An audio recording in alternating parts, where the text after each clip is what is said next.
no further.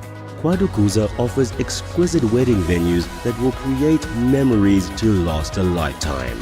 It also shines as an event tourism destination.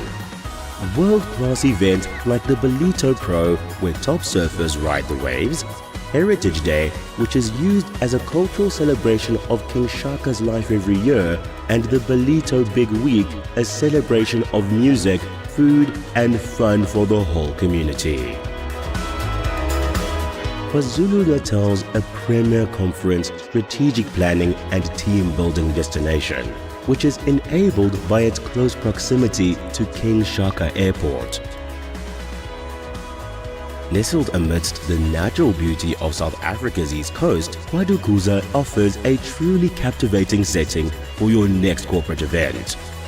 Kwadukuza, the heartbeat of the North Coast, invites you to explore its beaches, enjoy thrilling adventures, create family memories, celebrate love, and discover its rich heritage. Start planning your unforgettable journey to Kwadukuza today.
Good morning and welcome to the O'Neill Smith Shapes Ballito Pro Junior. We are here on the east coast of KwaZulu-Natal in South Africa at Willard Beach and looking forward to finals day for this Pro Junior event. My name is Tash Mentasti.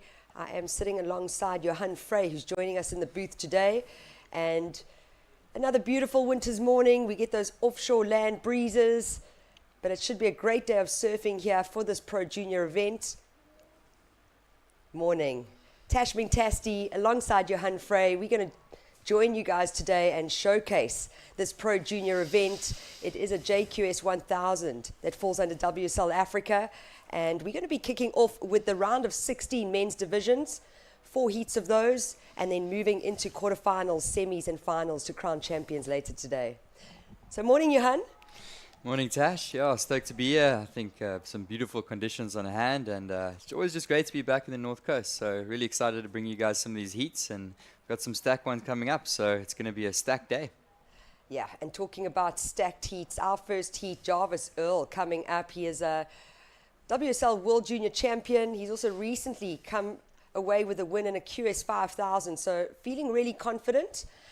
Not the defending champ, that's Ryan Canalo, who's coming up as well in this first heat. So it is a stacked heat to start off, Johan, and we're going to see some really exciting surfing. And we can see here the beach is slowly starting to fill up. As much as we're on the east coast of South Africa, the mornings are a little chilly, and then it really warms up. I think yesterday was about 27 degrees Celsius, very warm during the day. But those offshore land breezes play a very important role with the waves out here at Willard Beach in Ballito.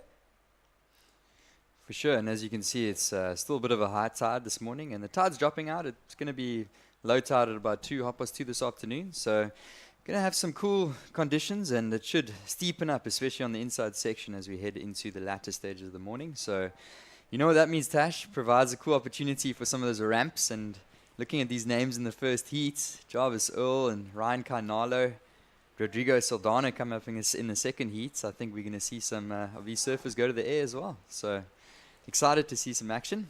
Yeah, and let's introduce our heat number 1 of the round of 16. In the red singlet, we have the defending champion, Ryan Canalo. In blue, there's a South African, Luke van Wyk. We have Ryan Saldana, the Brazilian, in white. You can see them on the screen now. So red and white, both the Brazilians sitting there. And then in green, that fourth place surfer is Jarvis Earl, our 2023 WSL World Junior Champion. And yeah, it's going to be interesting to see what happens out here. Luke van Wyk from Cape Town. He is representative for WSL Africa.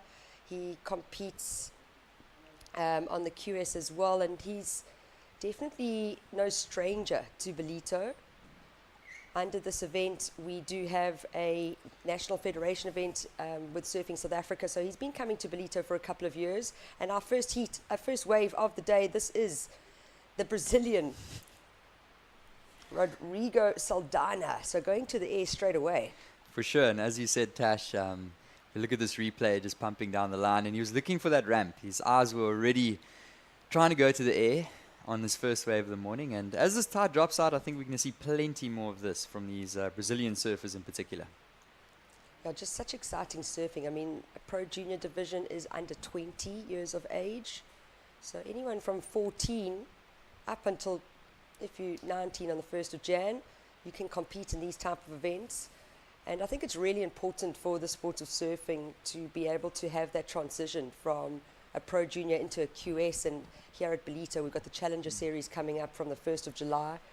So this is just the start, really, of what we're doing here in Ballito.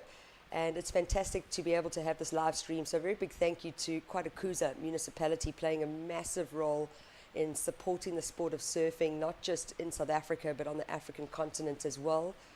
And we've got O'Neill, who has been our long-time supporter with this event, as well as Smith Shapes, which is a proudly South African company.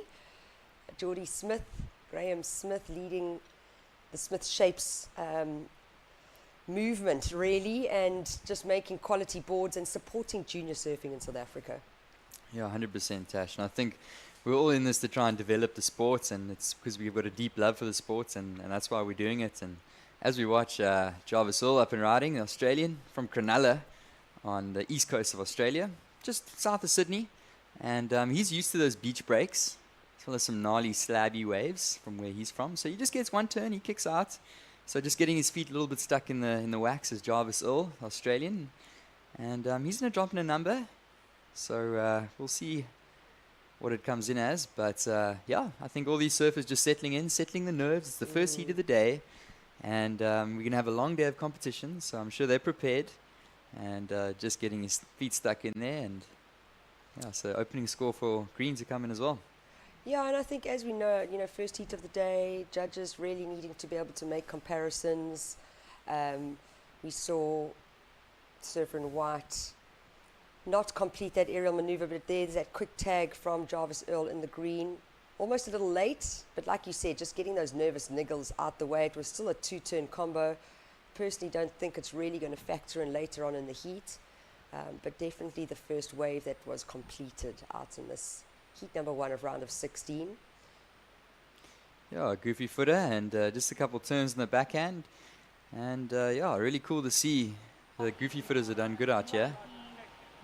Over the last few years, and yeah, Jarvis Earl, such a talented young surfer, as you said, WSL Junior World Champ. So I think we can expect a lot from him. And it looks like our surfer in the blues up riding. This is the South African Luke van Wyk, and you can see he just gets one turn off the top. And talking about goofy footers, Luke van Wyk, another goofy footer from Cape Town, just down the road in South Africa. And yeah, these scores dropping in for these surfers.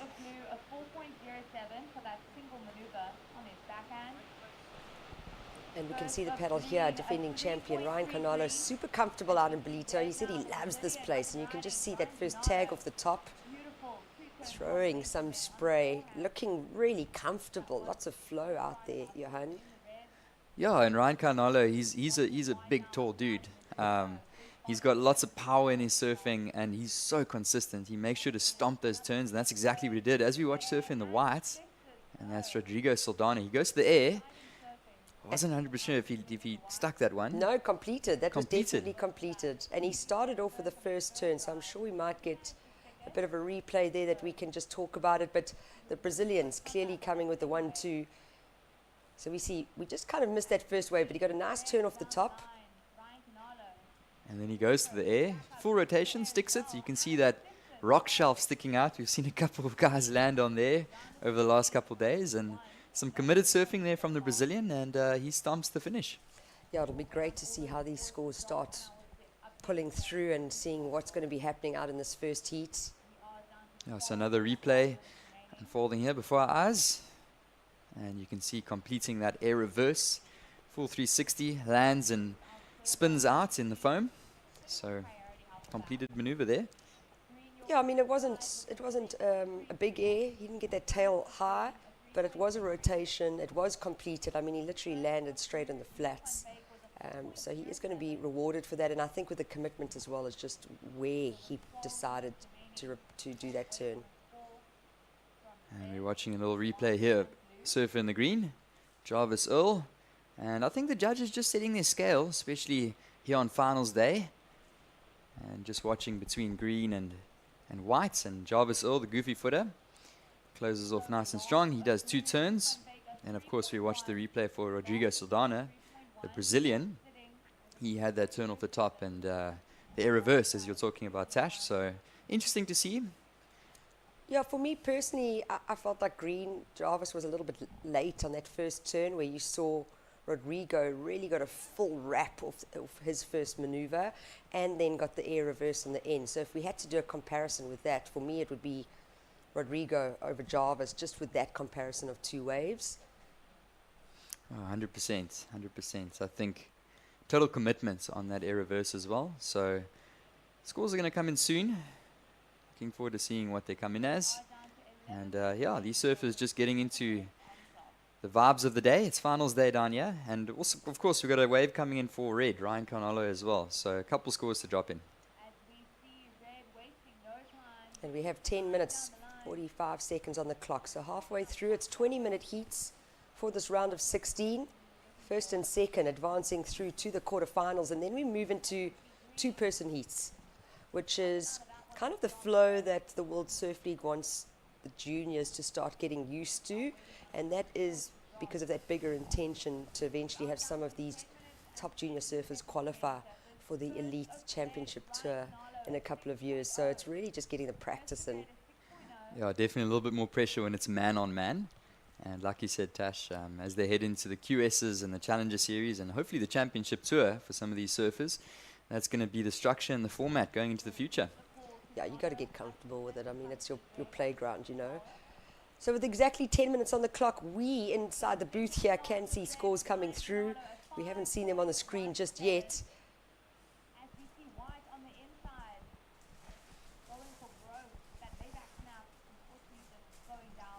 And just looking at some of these live scores, I know we're going to get it on our screen soon, but it actually looks like at the moment it was Ryan Canalo with that first wave coming through at a 6-point ride. And then he backed it up with a second wave of 5.17. So our defending champ in red holding down the lead. It's the South African in blue currently sitting in second place and with priority. There's the scores on the screen. So we have Ryan Canalo, the Brazilian, our defending champion as well for the O'Neill Smith Shapes Ballito Pro Junior with a 6 and a 5.17. Those are his first 2 waves that he found out here. Surfer in white, Rodrigo, getting the 7.67. That was definitely for that air reverse. And then he doesn't have a backup, just a 1-point ride.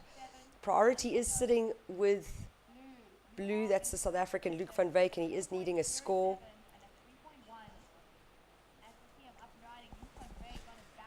Yeah, so the score is still coming in, but as mentioned, so far looking really confident, Rodrigo Saldana.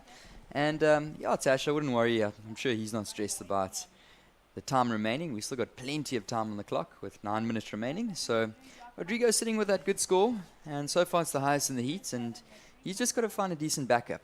So he's not going to be in a rush. He's currently sitting in second position. But it looks like early on, these Brazilian surfers are really exciting to watch. And watching this up and riding, this is Rodrigo Saldana. Yeah, he only needs a 3.5 to take the lead away from his fellow countrymen. but holding down the highest single wave score of that 7.67, that's a keeper for sure. It's going to put a little bit of pressure on the South African, as well as Jarvis Earl, who's only got a 3.33, and that was probably for his first quick two-turn combo. So priority sitting with the Brazilian in red, Jarvis Earl in green sitting with second priority, and with only 7 minutes 40 on the clock, he's starting to feel a little bit of the pressure. Only needing a 5.35 to move from fourth up into second, so totally possible. But like you were saying, high tide at the moment, opportunities maybe not as much as what we're going to see a little bit later on in the day. Yeah, 100%. I think he's definitely trying to, at this point, hunt for a wave, sitting in fourth position. But like you said, he's not looking for a massive score, only a 5.35. So still a little bit of time on the clock for the Australian surfer, as well as the surfer from South Africa, Luke van Wyk, both goofy footers. But at this stage, as we mentioned, the Brazilians are looking so strong. They're looking really confident. They've also had great results here in Ballito the previous years. Ryan Carnalo, he's taken out the win in this contest a couple times. And still plenty of time on the clock. So we'll see as this one unwinds. If you guys have just joined us, welcome. This is the Smith Shapes O'Neill Pro Junior. And this is the first heat of the day. So Ryan Carnalo, really talented young man, sitting in the lead with priority as well. You've got to be feeling confident when you're sitting on the top. You've got priority. Yeah, and look what he's doing. He's sitting right next to the Australian. So red has the priority, but he's not on the inside. But what that means is, if a right-hand wave had to come through, Ryan can legally drop in on green. So red can drop in on green. And I think, you know, he's going to defend his countryman. Who's his fellow countryman? It's Rodrigo Saldana in the white singlet, who's currently sitting in third place. So Ryan Carnalo knows what Jarvis Earl is capable of. He's going to block him. And you can see that with the tactics happening right now. Jarvis looking for something, sitting up, seeing if there's any opportunity coming. We can see that set coming through. But at the moment, the two Brazilians in the advancing positions. Yeah, and watching this, and it looks like he's definitely trying to take this wave off Jarvis. See Ryan Carnalo paddling hard, and he's going to take this one, and he's going to go to the air, and he's going to go down. But in the end of the day, that was his strategy. He just needed to keep surfing the green off that wave. I thought green sold it to him. I actually thought green sold it to him totally. I mean, that wave had nothing on it, you know. Look at it. I mean, he was so far away. So very clever move from the Australian. Red had to try to do something since he lost his priority. But what that does now is Jarvis Earl sitting in fourth place with first priority, needing a 5.35. Let's see what happens here. Okay, so we've got a couple bumps coming through the lineup here at Surfers. And yeah, hopefully going to be an interesting last few minutes of this heat. And it looks like the surfer in the green is going to be paddling for a wave. And that is the Australian up and riding, Jarvis Earl. Goofy footer on the backhand. This is a little bit more of a meaty wave. And you can just see as he goes to the lip, he's trying to work this one down the line. Yeah, so just remember, he got the 3.33 for two very average turns, you know. That first turn that he's got in the pocket was much stronger than anything we've seen from him in this heat today. But a 5.35, an average score needed from the Australian in green. And then just remembering, surfer in white, Rodrigo Saldana sitting with that 7.67 and a throwaway 1 point ride. So we're going to see a slight change in that requirement that's needed. There's that first turn from Jarvis Earl. That's really the only counter on this wave. But if I had to compare it to the 3.33 that he scored earlier, it's definitely going to go higher than that, in my personal opinion anyway. Yeah, I agree with you, Tash. I think especially it was a bit of a bigger, meatier section, and he really attacked it on the first turn, and it kind of tapered off on the inside, but still ended off with quite a nice completion there. So really interesting to see how the things are going to change up just a little bit. Scores might shift here and there, and really interesting to see our surfer in the white. Like you said, he's only sitting with one wave, and he also must also be thinking now he needs a second requirement to Rodrigo Saldana. Well, yeah, it's just, I think, you know, if you're in a heat with a former world champ, you're always under a bit of pressure. But just watching this kid surf, oh, here's Jarvis Earl up and riding again. That's what he was looking for. That's what he was looking for. There's the rotation, nice and comfortable. Looked at the judges there. Yeah, and watching our surf in the red. So having the same idea there is the Brazilian. He's the current heat leader. And he knows that if he wants to move through to the next round, it's not going to be an easy win for him, especially watching that last wave from Green. Green had a nice ramp down the line. He attacked it. He spun it. It was clean surfing. And as you can see, he just throws that air right in front of Green to say, I can do it as well. Yeah, it's just so exciting to see where surfing is going. I mean, this is our Pro Junior event. And look, there was nothing about height with that rotation. And it was a very difficult section to even perform that maneuver.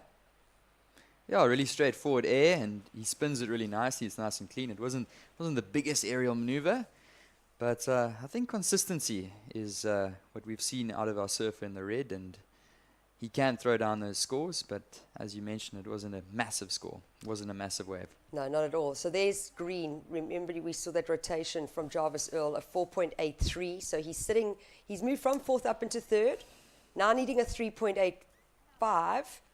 But we are still showcasing that 1 point ride as a backup for Rodrigo Saldana in the white singlet. So as soon as he finds anything to replace that 1 point ride, we're going to see a difference of what is required for Green. Jarvis Earl sitting with priority, but sitting in third position. So only first and second advancing. There's 1 minute, 30 seconds left on the clock, so just 90 seconds remaining. Pressure is on. Are we going to see the two Brazilians go through? And up and riding, we're seeing our surfer. He was in the lead, and he's looking to stomp his way through to the next round. And you can see he just completes that air rotation, and it doesn't offer anything down the inside section. But our surfer in the red has got to be feeling a little bit of the tension as things heats up in this one. And watching the replay, you can see Ryan Carnalo goes to the air, spins it, he lands it clean, and he looks for something on the inside. It's not going to provide anything. But interesting to see these scores come in as this heat unfolds, and we're getting down to the dying few minutes of this heat, so it's anyone's game at this stage, and they're all fighting to try and get a spot through to the next round. Yeah, I must be honest, I really feel like these Brazilians are trying to hold off the Australian. That was the South African, though, in blue, Luke van Wyk. He's been very patient out here this morning, knowing that he actually just needs to focus on two big scores. Yeah, Luke van Wyk, he's got a wicked backhand. Not sure, I don't think he got anything before that turn. It was just one big turn, but you know what, I was watching yesterday, and the judges are rewarding for a big turn if it is big enough and if it's a single maneuver. So he's going to be looking for a requirement to move through to the next round, and he's definitely got what it takes to match up with these really experienced international surfers. So score to drop in for our surf in the blue as well, and we'll see what happens. Yeah, I'm sure the heat is winding down. We had 90 seconds remaining about a minute ago. Yeah, and it looks like the heat has come to completion. Our surfers are making their way in over the beach. And by the body language, it looks like it might be red and white advancing. So the two Brazilians advancing through. I'm sure we'll get those scores shortly. Welcome to Kwadukuza, the destination for all seasons. Kwadukuza is not just for thrill seekers, it's a family-orientated destination too. Stunning beaches where sun-kissed sands meet crystal clear waters. Our town has a range of child-friendly offerings that will keep the whole family entertained. For a magical wedding, look no further. Kwadukuza offers exquisite wedding venues that will create memories to last a lifetime. It also shines as an event tourism destination. World-class events like the Ballito Pro, where top surfers ride the waves, Heritage Day, which is used as a cultural celebration of King Shaka's life every year, and the Ballito Big Week, a celebration of music, food and fun for the whole community. KwaZulu-Natal's a premier conference, strategic planning and team-building destination, which is enabled by its close proximity to King Shaka Airport. Nestled amidst the natural beauty of South Africa's east coast, Kwadukuza offers a truly captivating setting for your next corporate event. Kwadukuza, the heartbeat of the North Coast, invites you to explore its beaches, enjoy thrilling adventures, create family memories, celebrate love, and discover its rich heritage. Start planning your unforgettable journey to Kwadukuza today.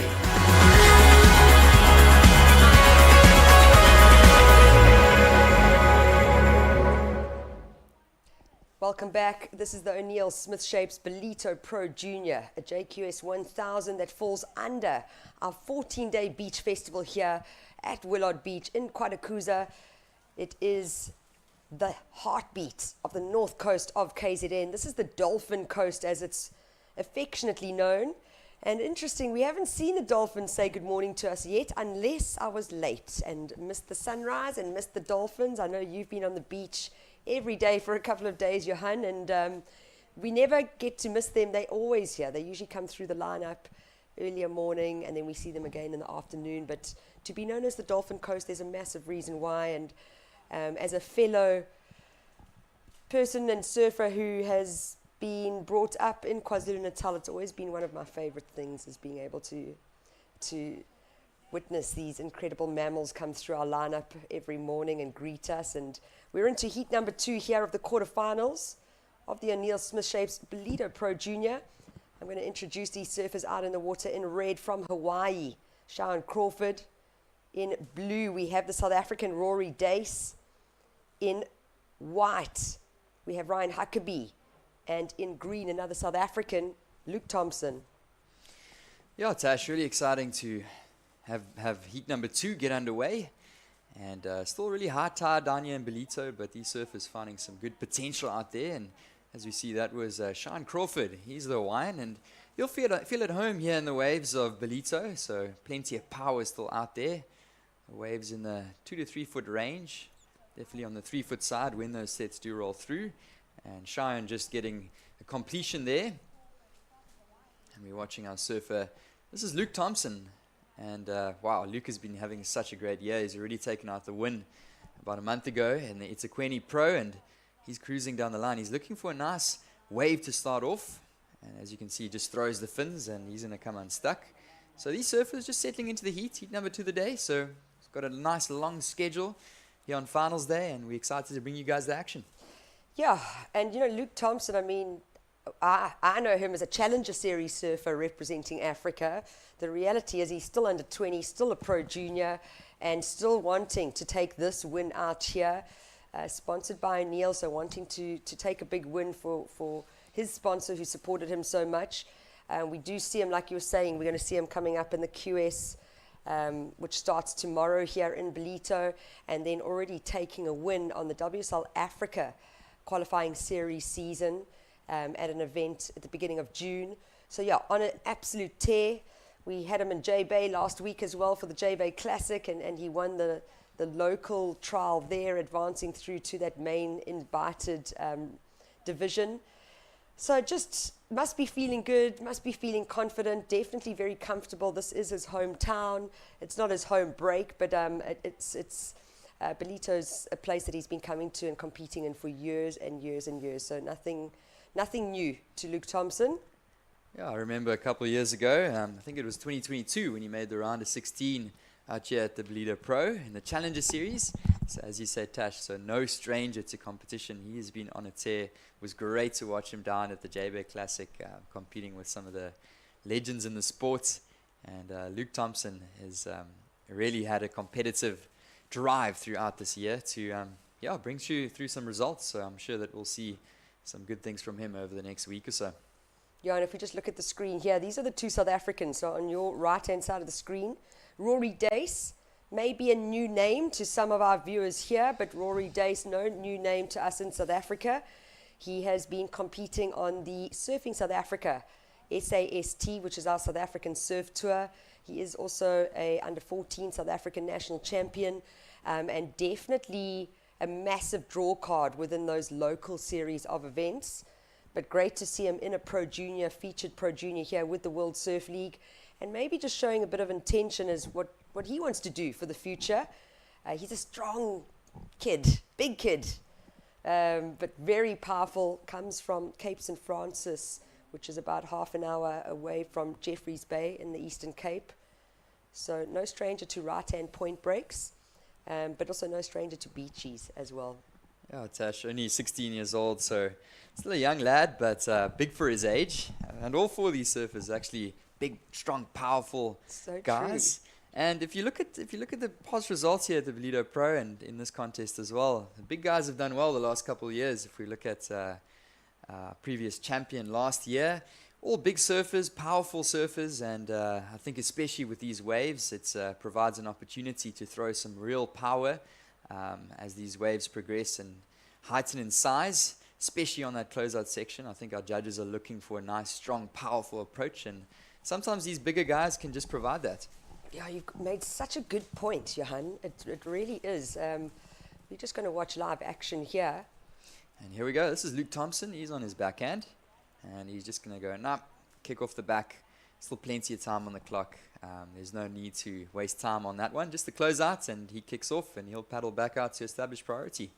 Yeah, no scoring potential really there, but like you were saying, just going back to the body size of some of these surfers. I mean, Cheyenne Crawford is a big kid as well. Rory Dace, big kid. Luke Thompson as well. And then referring to our former winners, the North Coast of KZN, it's got power. It's got some meat behind it. You can definitely feel the power of the wave when you get dumped or drilled here, and it is because of how we are located along the coastline, the common winter swell direction that pulls through and literally just drives from the southwest straight into this coastal region, and it hits that bank pretty hard. So you're going to have to match that power with the power of your surfing, and I think that's where we've seen some excellent results come out of it. Yeah, definitely, Tash, and exciting to see how the week progresses. And we're just watching a replay here. This is Ryan Huckabee, so he's the US surfer representing the United States. He's from the East Coast, from Florida, so a little bit grovelly out there this morning. So as you can see, also a big, strong, powerful surfer, but he's used to the smaller conditions living out in Florida. So Ryan Huckabee is going to get a little score in here. And our surfers just finding their way in the second heat of the day. And they know that there's still plenty of surfing to happen. So excited to see some of these little scores come in. But I don't think there's been anything of real significance just yet, Tash. No, nothing too much. I mean, we didn't see that first score of red come through. Cheyenne Crawford scoring a 5-point ride. We can see some scores dropping in now. So at the moment, it is the Hawaiian in the lead. That is Cheyenne Crawford in the red singlet. We see the South African Rory Dace in the blue with a 3.67 for his first ride. And then just throwaways, really, for both Luke Thompson and Ryan Huckabee. Ryan Huckabee, a new name for me a little bit. We haven't really seen him come and compete in the Pro Junior before. And I must be honest, I do think it is because the Ballito Pro has added a QS 1000 to this beach festival. It has definitely had a draw card for a couple of international competitors to enter this Pro Junior, also competing in the QS 1000 and then being Challenger Series surfers as well. So it's really good for the sport. It's definitely beneficial for our South African surfers to be coming up against international surfers and seeing where they match up. What work do we need to do? What are we doing well? What aren't we doing well? And I think just to learn, gain experience, and compete with some of the best in the world, you can only elevate. Oh, definitely, Tash. And what an opportunity to have multiple events down here at the Ballito Pro. And especially for these international surfers, South Africa is a far place from anywhere else in the world. So a guy like Ryan Huckabee, he's going to be spending a day or two on the plane to get here. And if he can compete in 1 or 2 extra events, he's not going to complain. It makes his trip to South Africa a lot more worthwhile. I also think, to spend some time out in the water here at Willard Beach in Ballito, it's not an easy wave. It can be quite shifty. We had some pretty big swell come through, march through a couple of weeks ago, and it really got rid of a lot of the sand down here at Willard Beach. So usually we've got, if you look at your screen to the right, there's a rocky outcrop. You can see that water bubbling a little bit. Usually, if there's a lot of sand, we can sit off that rock and we can find a right that's going to run along the sandbank. Unfortunately, a lot of the sand has been pushed out. There's a lot more rock exposed, and that rock is not a flat reef. It's just chunks of rock all over the place. So it doesn't actually help the wave formation too much. And what we have been seeing is there's a peak in the middle of the cove. That's where Luke Thompson is sitting right now.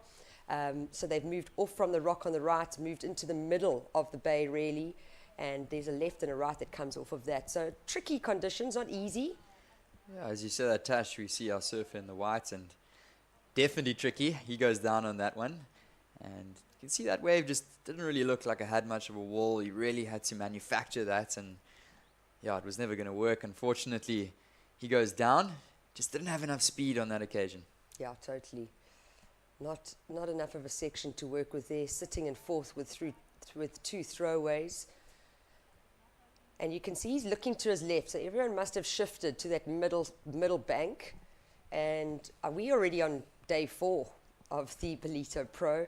We had a local Surfing South Africa event started off on the 25th and 26th of June, and what we saw was that mid-peak, that middle of the bank being the best scoring potential and where most of our athletes have been sitting. So we can see white, Ryan Huckabee in complete maneuver for that last ride, and then taking a look to the left to see, should I be sitting with the pack? Or do I want to separate myself and try find some opportunity? Yeah, really cool that there is a bit of a bigger playing field, and it looks like Ryan is sitting a little bit further towards the right-hand side of the peak next to the rocks. Yeah. So just trying to distance himself, and then the advantage when that comes into play is he's out of the priority situation, so he has got a priority of 4th on the board, but he's not sitting around anybody, so he can catch his own wave, and when a wave comes through on that side, he's in position. Yeah, almost offering and giving himself a little bit more opportunity than what he'd have if he sat in the pack with the other 3 athletes. Yeah, and he's taking a look at this one. Looks like he might go, and up and riding. That's our US surfer, and he's just going to say nope once again. Still plenty of time, with 15 and a half minutes on the clock. I must be honest, I think that clock is wrong on the screen, and we're down to around 9 minutes, but let's us just check. Maybe a little technical issue here. Apologies.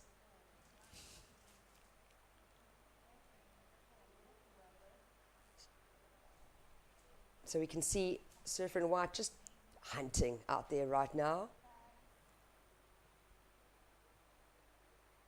And I am hoping it is 15 minutes remaining on the clock. Apologies for this technical issue. At the moment, it is the Hawaiian in red with priority, Cheyenne Crawford with a 5-point ride.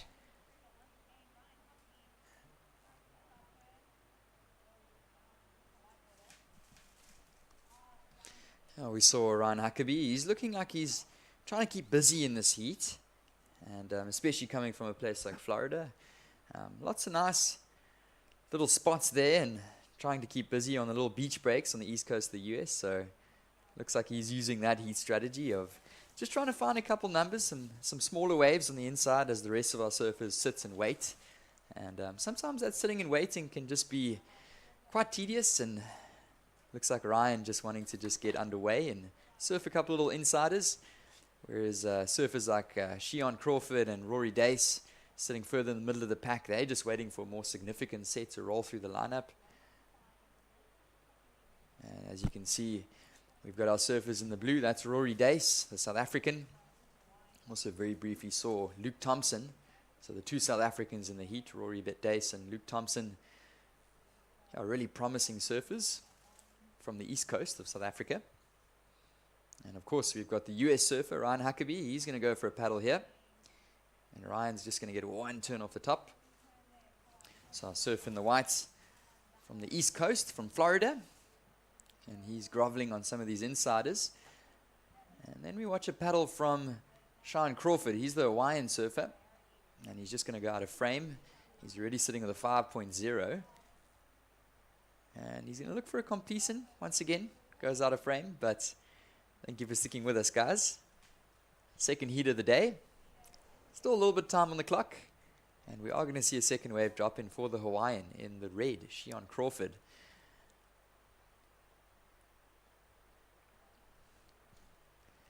watching this replay, he's going to go out of frame. He was Right. flying down the line though, so I wonder if that was the 5-point ride. Yeah, I saw he got a nice little turn in the start of that one, and not sure what he did on the inside. It looked like he got a completion. Really consistent surfers, all of these guys, some of the best junior surfers in the world. Meanwhile, we're watching a wave from Ryan Huckabee. So Ryan has been really trying to keep busy, the American surfer. And it looked like he got a nice little inside wave there. Did a carve and ended off with a completion. So a score to come in for red, a score to come in for white as well. And we'll see how this heat unfolds. And we're watching a replay here. Ryan Huckabee, the surfer from the US. That's a nice turn off the top. And progresses down the line and, yeah, stumps the close. Yeah, I like that wave. He had lots of flow. Didn't look like he was pushing it too much. Didn't look like it was a big effort. So just speed, power, flow. Was there variety in his maneuvers? Maybe not so much. Yeah, he didn't have too much to work with on this wave, but I think with what he had, he did pretty well. Had a little slash, did another one on the inside, and then he stumped the finish. So a little bit repetitive, but I think in terms of what he had on that wave, he did really well. And I'm sure he's going to lock in a little score that might help his situation. So Ryan Huckabee currently in second. Shion Crawford, a Hawaiian surfer, in the lead. And then the two South Africans will in third and fourth, respectively. And we still do have quite a bit of time on the clock. We haven't seen real significant numbers just drop through yet. The highest of those being Shion Crawford for that nice closeout bash early on in the heat. It came through to 5.0. And talking about Crawford, here he goes. Really talented surfer. He's competed already as a wild card, a local wild card, on the championship tour at the Lexus Pipe Pro. Oh, good story. I mean, how cool is that? Yeah, Shion Crawford, really, really talented young surfer. And there's a replay. And he's going to go to work on his backhand. He's a natural foot surfer. As you mentioned, strong, powerful guy. And he's right on the beach there. Got to be careful with those fins on the inside sandbank. And he finds a completion. Okay, so now we see 10 minutes, 15 seconds on the clock. So we're almost halfway through the second heat. It's the round of 16 of the Ballito, my apologies, the O'Neill Smith Shapes Ballito Pro Junior. And we see the Hawaiian in red currently holding down the lead. The American in white in second. Then it's the two South Africans. Rory Dace currently holding the rankings down on the SSA, SAST. And this is the young man up and riding now. He's got a slightly bigger wall to work with. Very powerful surfer. And gets the two-turn combo in. Actually fits in three. So good wave to work with. He's definitely going to factor that into his score. If we had to compare it back to Ryan Huckabee, that wave of white previously, that's where the comparison is going to come in, Johan. Definitely. And as we watch the replay there, he went straight up to the lip, threw a lot of spray, had another one, and then managing to squeeze in a closeout maneuver. And it was definitely a bigger wave. Yeah. Threw a little bit more spray, specifically on that first turn. As you can see, it's about a head-high wave. About a 6-foot surfer, so he's not a small guy. Is Rory Dace, and manages to squeeze in a few more turns. So excited to see this comparison. Looking at this, I think Rory would be happy with that wave at this stage of the heat. And currently in fourth, but he's not looking for a massive number to jump up the leaderboard. Yeah, I mean, we've just seen a score drop in for the other South African, Luke Thompson, in the green singlet. So that's pushed him up to second, but we will be waiting for a score for blue, Rory Dace. And as I was saying, I mean, he's actually spent some time in the water here. The whole Dace family's been here. They come from Cape St. Francis, a really beautiful coastal town up in the Eastern Cape. But they are enjoying the warm weather of KwaZulu-Natal, and they've been here for these other events that have taken place under the Ballito Pro Festival. So Rory must be feeling comfortable in the water. He's probably done 8 heats already in these conditions over the last 2 or 3 days.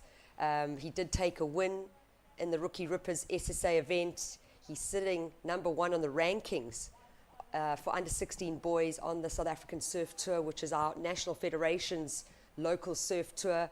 So a little bit of confidence. Luke Thompson is the the bigger junior out of the two of them. When I say that, I mean it more from the results that Luke Thompson has had and being a representative of the Challenger Series, taking a win in our first QS 1000 for Africa. This is the man I'm talking about, Luke Thompson, up and riding now. Little chop hop. We're going to call that a chop hop. Yeah, he's got to take that one under priority. But yeah, you know, you can see how comfortable Rory is out in the water. He waited for that wave, and with that 3-turn combo, it's going to be interesting to see the score that came out. And there it is, Johan, a 6.5 for last of blue. What that does is it moves the South African up into the lead. Watching now, that was just, it's not a counter for Luke Thompson. You can see the frustration in his body language there. He's sitting in third place. That is why, needing a 3.07. But it's not easy. I mean, Cheyenne Crawford, he can definitely advance through. He's definitely got the capabilities. Luke Thompson as well. What is the point of difference, though? Well, the South African in green with a 5.5, the Hawaiian in red with a 5. But then the difference is, with 6 minutes, 35 seconds on the clock, priority sits with the Hawaiian. And here we go with our surfer in the green. That's Luke Thompson, the South African. Currently in third position, and you can just see he's really trying to manufacture a score. He's right on the bricks. And it looks like the heat coming to completion here as you watch the replay. And that's Luke Thompson. I mean, he's literally on the bricks there, Johan. He had to find something at the death Yeah. to advance through to the next round. And you can see he puts 100% into that wave, checking his board on the beach. And we'll get those official results to you guys shortly.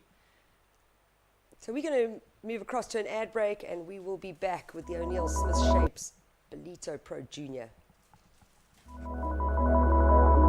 Welcome to Kwadukuza, the destination for all seasons. Kwadukuza is not just for thrill seekers, it's a family-orientated destination too.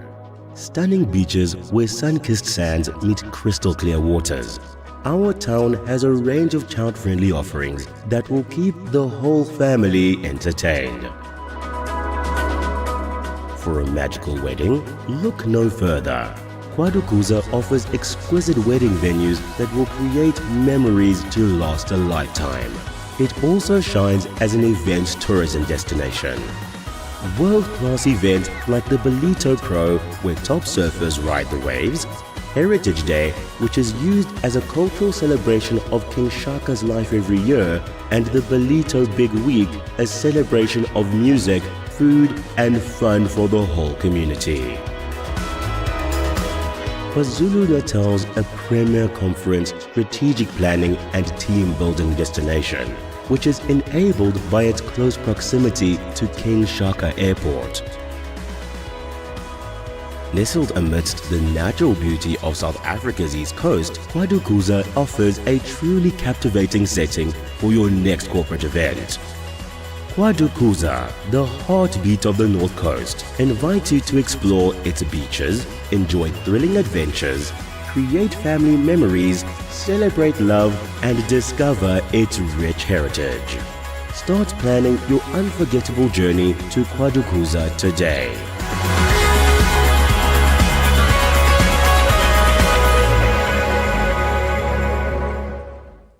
Welcome back. It is the O'Neill Smith Shapes Ballito Pro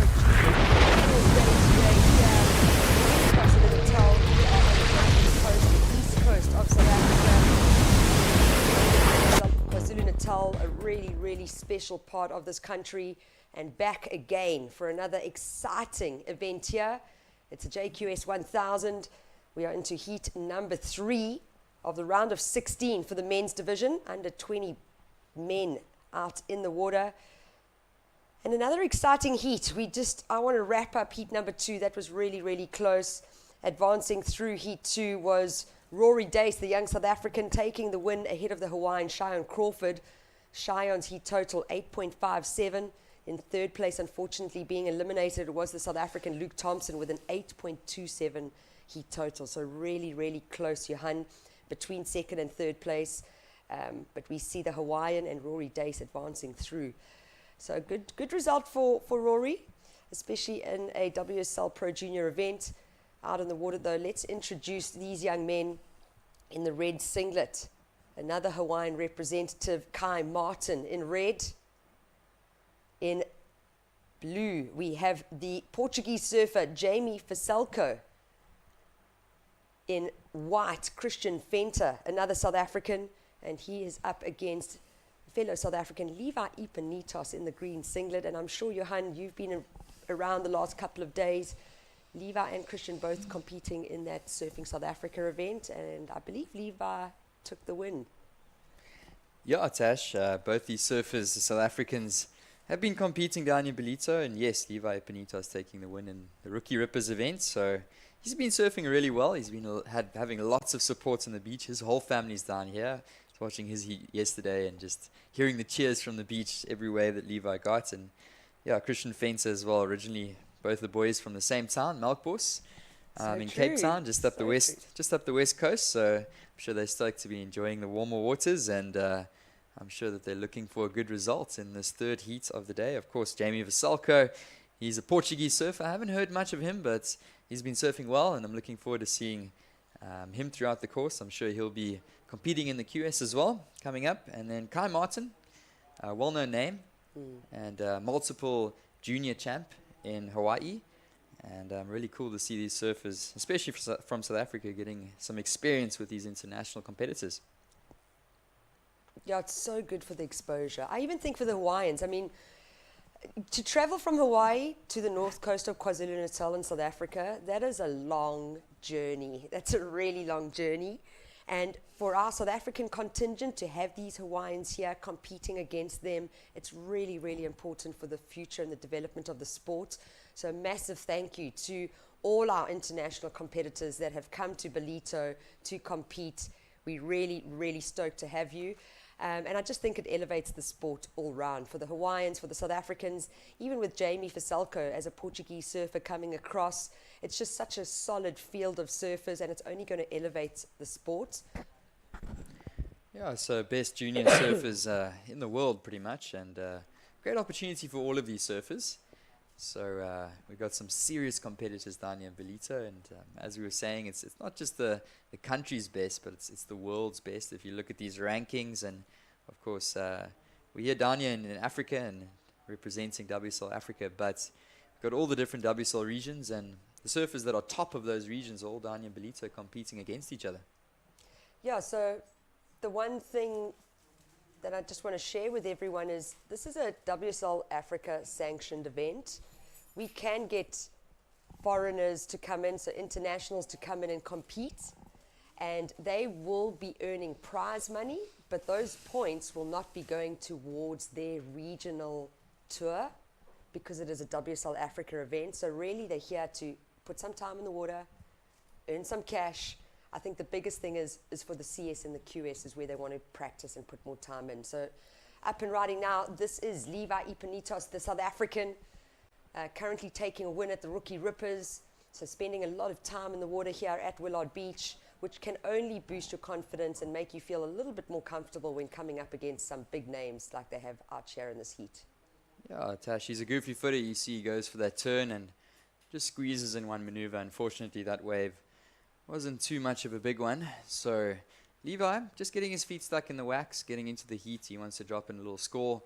And yeah, leaving Christian Venter out the back the priority. He's staying really patient. And I think the oldest of the bunch over here is Christian Venter. He's also a competitor that's competed for many years along the junior scene. He's got his younger sisters also down here competing, Jasmine and Anastasia. Of course, Anastasia, his younger sister, competing on the Challenger Series for South Africa. Yeah. So great for the Venter family to be down here. Also a really cool surfing family, originally from Cape Town, and they're all down here supporting. So yeah, the Venter clan. They're the clan. They're a tribe on their own.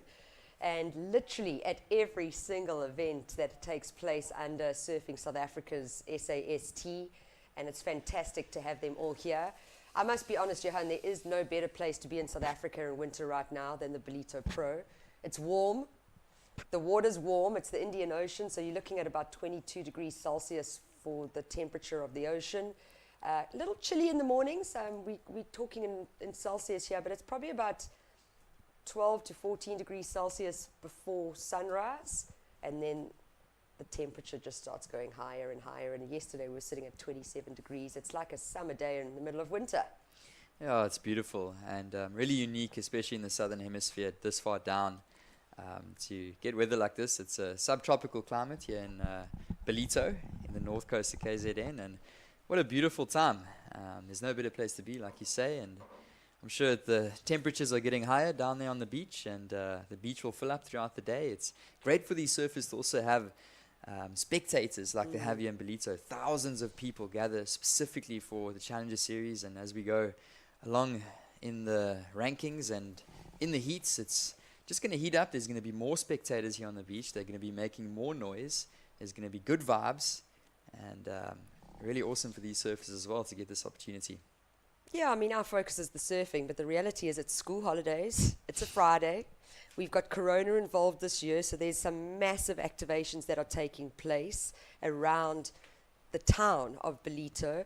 So this is just the start of it all, and how rad. You sit on the beach all day, meet these pro surfers, have all these internationals, see South Africans succeeding, winning, advancing through, and then all you got to do is literally walk up the hill, and then there's an entire entertainment area. Really, really good for the town. Really cool to be able to have this on school holidays. The parents can actually relax, chill on the beach all day. Their kids are safe. They're on the beach, in the water.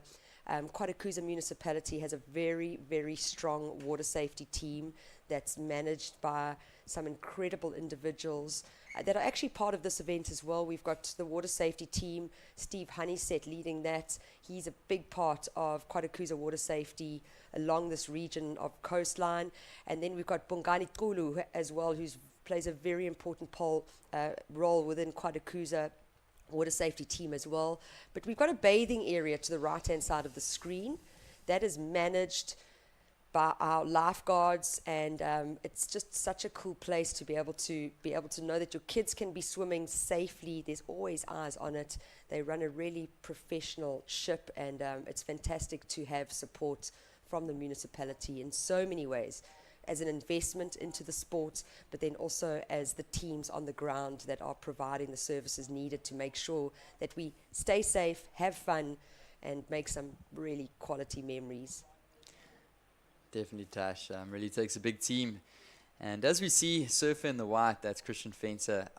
He waited for about 10 minutes to catch that wave, and unfortunately it didn't deliver anything for him, so he's got to be feeling a little bit disappointed with that, and you can see in his body language, his shoulders just drop, and yeah, you could see it. Just pulls through the back, so he's going to paddle back out to establish priority. He's going to lock in a really small score there, and I've got to be thinking a little bit of a missed opportunity, but looking out at the ocean at the moment, it's not providing too much opportunity for our surfers. Currently the highest score, only a 3.67, and we've got 9 minutes remaining on the clock.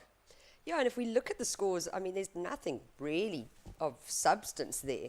Like you said, Kyle Martin with the 3.67, but everyone else, they're all throwaways really in the bigger scheme of things. I think where Christian might be feeling it is, I'm running out of time. There's only 9 minutes left. I haven't put anything on the board. I've just used my priority, which I've been sitting with for a while. And this is where you've got to be able to have that strong mental side of things, to be able to not let it beat you up and go, okay, cool, I'm not out yet. If you listen to the scores, I mean, it's anyone's game. Between second, third, and fourth, there's nothing separating them. So Christian's done a clever thing. You can see him, he's paddled right out of your screen at the moment. He's going to go sit by that rocky outcrop. He's going to leave the rest of the team, or the rest of his competitors on the left, sitting in that group fighting for priority. So very, very clever game plan there for Christian Fenter. Yeah, we saw in the previous seed, Ryan Huckabee did the same thing, went and sat off, and he caught plenty of waves on that little right-handed peak next to the rocks. So a little bit of a different game plan for the surf in the white, Christian Fenter. He unfortunately has the fourth priority, so going to sit a little bit off by himself and try and catch one or two of his own waves, and try and hunt for those waves out there, because they're quite scarce at this stage. We haven't had too many sets, and you can see our surfers in the green on the left-hand side. Those are the two South African surfers, Levi Penitos on the right. Christian Fence has paddled all the way down the line to the right-hand rocky outcrop, and he'll try and find some waves on that side. Yeah, so Levi's in the green. He's actually on the left-hand side of the screen, the goofy footer. And then we've got Christian Venter in the white on the right, who's the natural footer. I don't know where our two international athletes are. But let's see what happens here. 7 minutes, 20 seconds on the clock. Oh, and you can just see Christian looks desperate to find any sort of a wave, and it's still really high tide, really flat section. That one breaks on the inside bank, right on the shoreline, so it doesn't get onto that one. But still a bit of time with 7 minutes remaining. It actually looks like blue, Jamie Fasalco, the Portuguese surfer, is sitting right on the right-hand side of the screen, but also on top of that rocky outcrop. So what that means is blue's got priority, white's then sitting outside of that with fourth priority. And what that means is that he's not going to be able to capitalize on anything because he has to give way to blue. Up and riding now. So this is our Portuguese surfer, Jamie Fasalco. That section shuts down and it opens it up here for Levi Ipanitos, sitting in third place at the moment. That first turn is all that counts right now. So two-turn combo, not a bad two-turn combo at all. And with his only scoring ride being a 1.83, that's definitely going to change the situation. 100% Tash. And as we watch replay here, Levi Ipanitos, goofy footer, South African. And he just negotiates that frothy section. He gets around it, throws some good speed there, and gets a nice turn into the lip, and he gets one more on the inside. You can see those rocks sticking out. So total commitment there, and you've got to be thinking that that is going to be a counting ride at the moment for Levi Ipanitos. Yeah, for sure. We see blue scoring at 267. He took off on the inside. There was no scoring potential. So what that means is Levi Ipanitos in the green, only looking for a 285, and I personally think he's definitely got that score, and we're going to see Levi move from third up into first. Now the pressure starts being applied to white, Christian Venter, looking for a 4.34, but we are still waiting for that last score of green to come in. It does come in at a 417. Live action now. This is the Melkbos surfer, Christian Venter, fitting in the two-turn combo. Wants to get a third one in there. So that's going to be a keeper for Christian. Yeah, definitely Tash, as we watch the replay. He's up and riding, surfer in the white, Christian Venter. He gets a little turn off the top, a little bit wobbly. Not the best wave in the world, but he's trying to make it work, and as he progresses down the line, gets one more turn on the inside. So no big maneuvers, nothing too fancy for Christian Venter, but it's going to be a score. Yeah. It's going to factor into his top two. And if we look at the overall scores in terms of this heat, it may play a difference. We'll have to see. Things are going to play out in the next 5 minutes or so, and at the moment he'll keep that score in his scoreline. Yeah, you can see the Hawaiian Kai Martin being pushed down to third place in the red singlet, but he does have that priority, so he's going to sit and wait, only looking for a 1.83 to move up to second and that advancing position. First and second advancing through to the quarterfinals, and that's where we move into two-person heats, so man-on-man heats from quarterfinals onwards. Right now, it's the South African Levi Ipanitos in the green singlet, holding down the lead. He got that 417 for the three-turn combo. He now wants to get rid of the 1.83 and really solidify his first place. We're under 4 minutes remaining on heat number 3, round of 16 here at the O'Neill Smith Shapes Ballito Pro Junior. Are we going to see the Hawaiian advance through, or the second South African? Or will we see the Portuguese surfer in blue, Jamie Fasalco, keep that second position and advance through to the quarterfinals, which will be coming up later today? Yeah, Tash, it is so close out here, and all of these surfers are going to be stressing a little bit with under 5 minutes on the clock, 3.5 to go. And and priority is the Hawaiian surfer, Kai Martin, and we can definitely not count him out. He's looking for a minuscule score to move up into that second advancing spot. Same for Christian Venter, locked in a 3.33 for that little backhand wave, and he's not looking for a big score either. So I think there's a really good chance that we're going to see a little bit of a change in our leaderboard here in the third heat of the day. Of course, if you guys have just joined us, welcome. Good morning from sunny Ballito. This is the round of 16, heat number 3 of the O'Neill Smith Shapes Ballito Pro Junior. And really blessed to bring you guys some action. This is day 4 of competition at the Ballito Pro, and we're still going to be here for over a week. So stoked. It's a 14-day beach festival in the middle of winter in South Africa, and I wouldn't want to be anywhere else. Watching that, and he just goes down there. That's Christian Fenter, and he's not looking for a massive score. A bit of a crunchy section for Christian in the white, the South African, and unfortunately that's not going to be the number. Still in 4th position. Yeah, he's not needing a big score though, Johanna. 2.17 is all that Christian Fenter needs. A 1.83 is all that the Hawaiian needs. And the big difference here is that priority. 2 minutes on the clock. Red is definitely in a slightly more confident spot, even though he's sitting in 3rd, but at least he knows I've got that priority and I only need a 183. So with just over 90 seconds remaining in this heat, you can see the Portuguese surfer will sit on white no matter what. Why? Because blue, Jamie Fasalco sitting in 2nd. White, Christian Fenter in 4th, but only needing the 217. So here's where the tactics come in. Yeah, and then of course Kai Martin, he's sitting with priority. He's not looking for a big score, but there's only a minute and 20 seconds. So Kai Martin's got his makers. He's got to make his move pretty soon if he wants to advance through to the next round. And it's going to be really interesting to see how this one unfolds. It's just over a minute on the clock. All these surfers now grouped together. Kai Martin's sitting off somewhere by himself trying to track down a wave. Yeah, I must be honest. I actually think he's far right next to the rocky outcrop. We saw him sitting there way earlier with blue as well. So just staying out of the mix, really. But with under 1 minute remaining, the pressure is on for the Hawaiian. I see his priority's been taken away. So he must have paddled for a wave. That's a bummer. 45 seconds on the clock. Oh, this is so tight. We also saw a look from the surfer in the white, and it looks like our surfer in the green, Levi Penitos, had a wave there, a little left-hander. And there's only 35 seconds remaining as we see a bit of a replay. Epinitos looked like he had a wave there. There it is. Quick little tag off the top, nothing really to shout out about. I think his second scoring ride's a 183, so would he replace that? Maybe. Would that change anything much? Not really. Small scores required for all surfers. We're down to 10 seconds on the clock. Yeah, and you can see Epinitos having to just grind out a finish here. It's not a pretty Welcome one, to Kwadu. but it does look like he's going to advance through to the next round. Levi Epinitos, a South African surfer. So we're going to move across to an ad break. When we come back, it will be heat number 4 of the O'Neill Smith Shapes Ballito Pro Junior. Welcome to Kwadukuza, the destination for all seasons. Kwadukuza is not just for thrill seekers. It's a family-orientated destination too. Stunning beaches where sun-kissed sands meet crystal clear waters.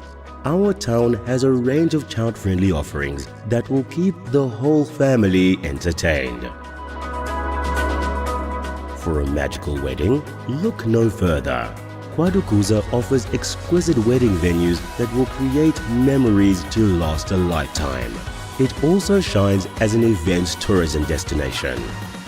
World-class events like the Ballito Pro, where top surfers ride the waves, Heritage Day, which is used as a cultural celebration of King Shaka's life every year, and the Ballito Big Week, a celebration of music, food and fun for the whole community.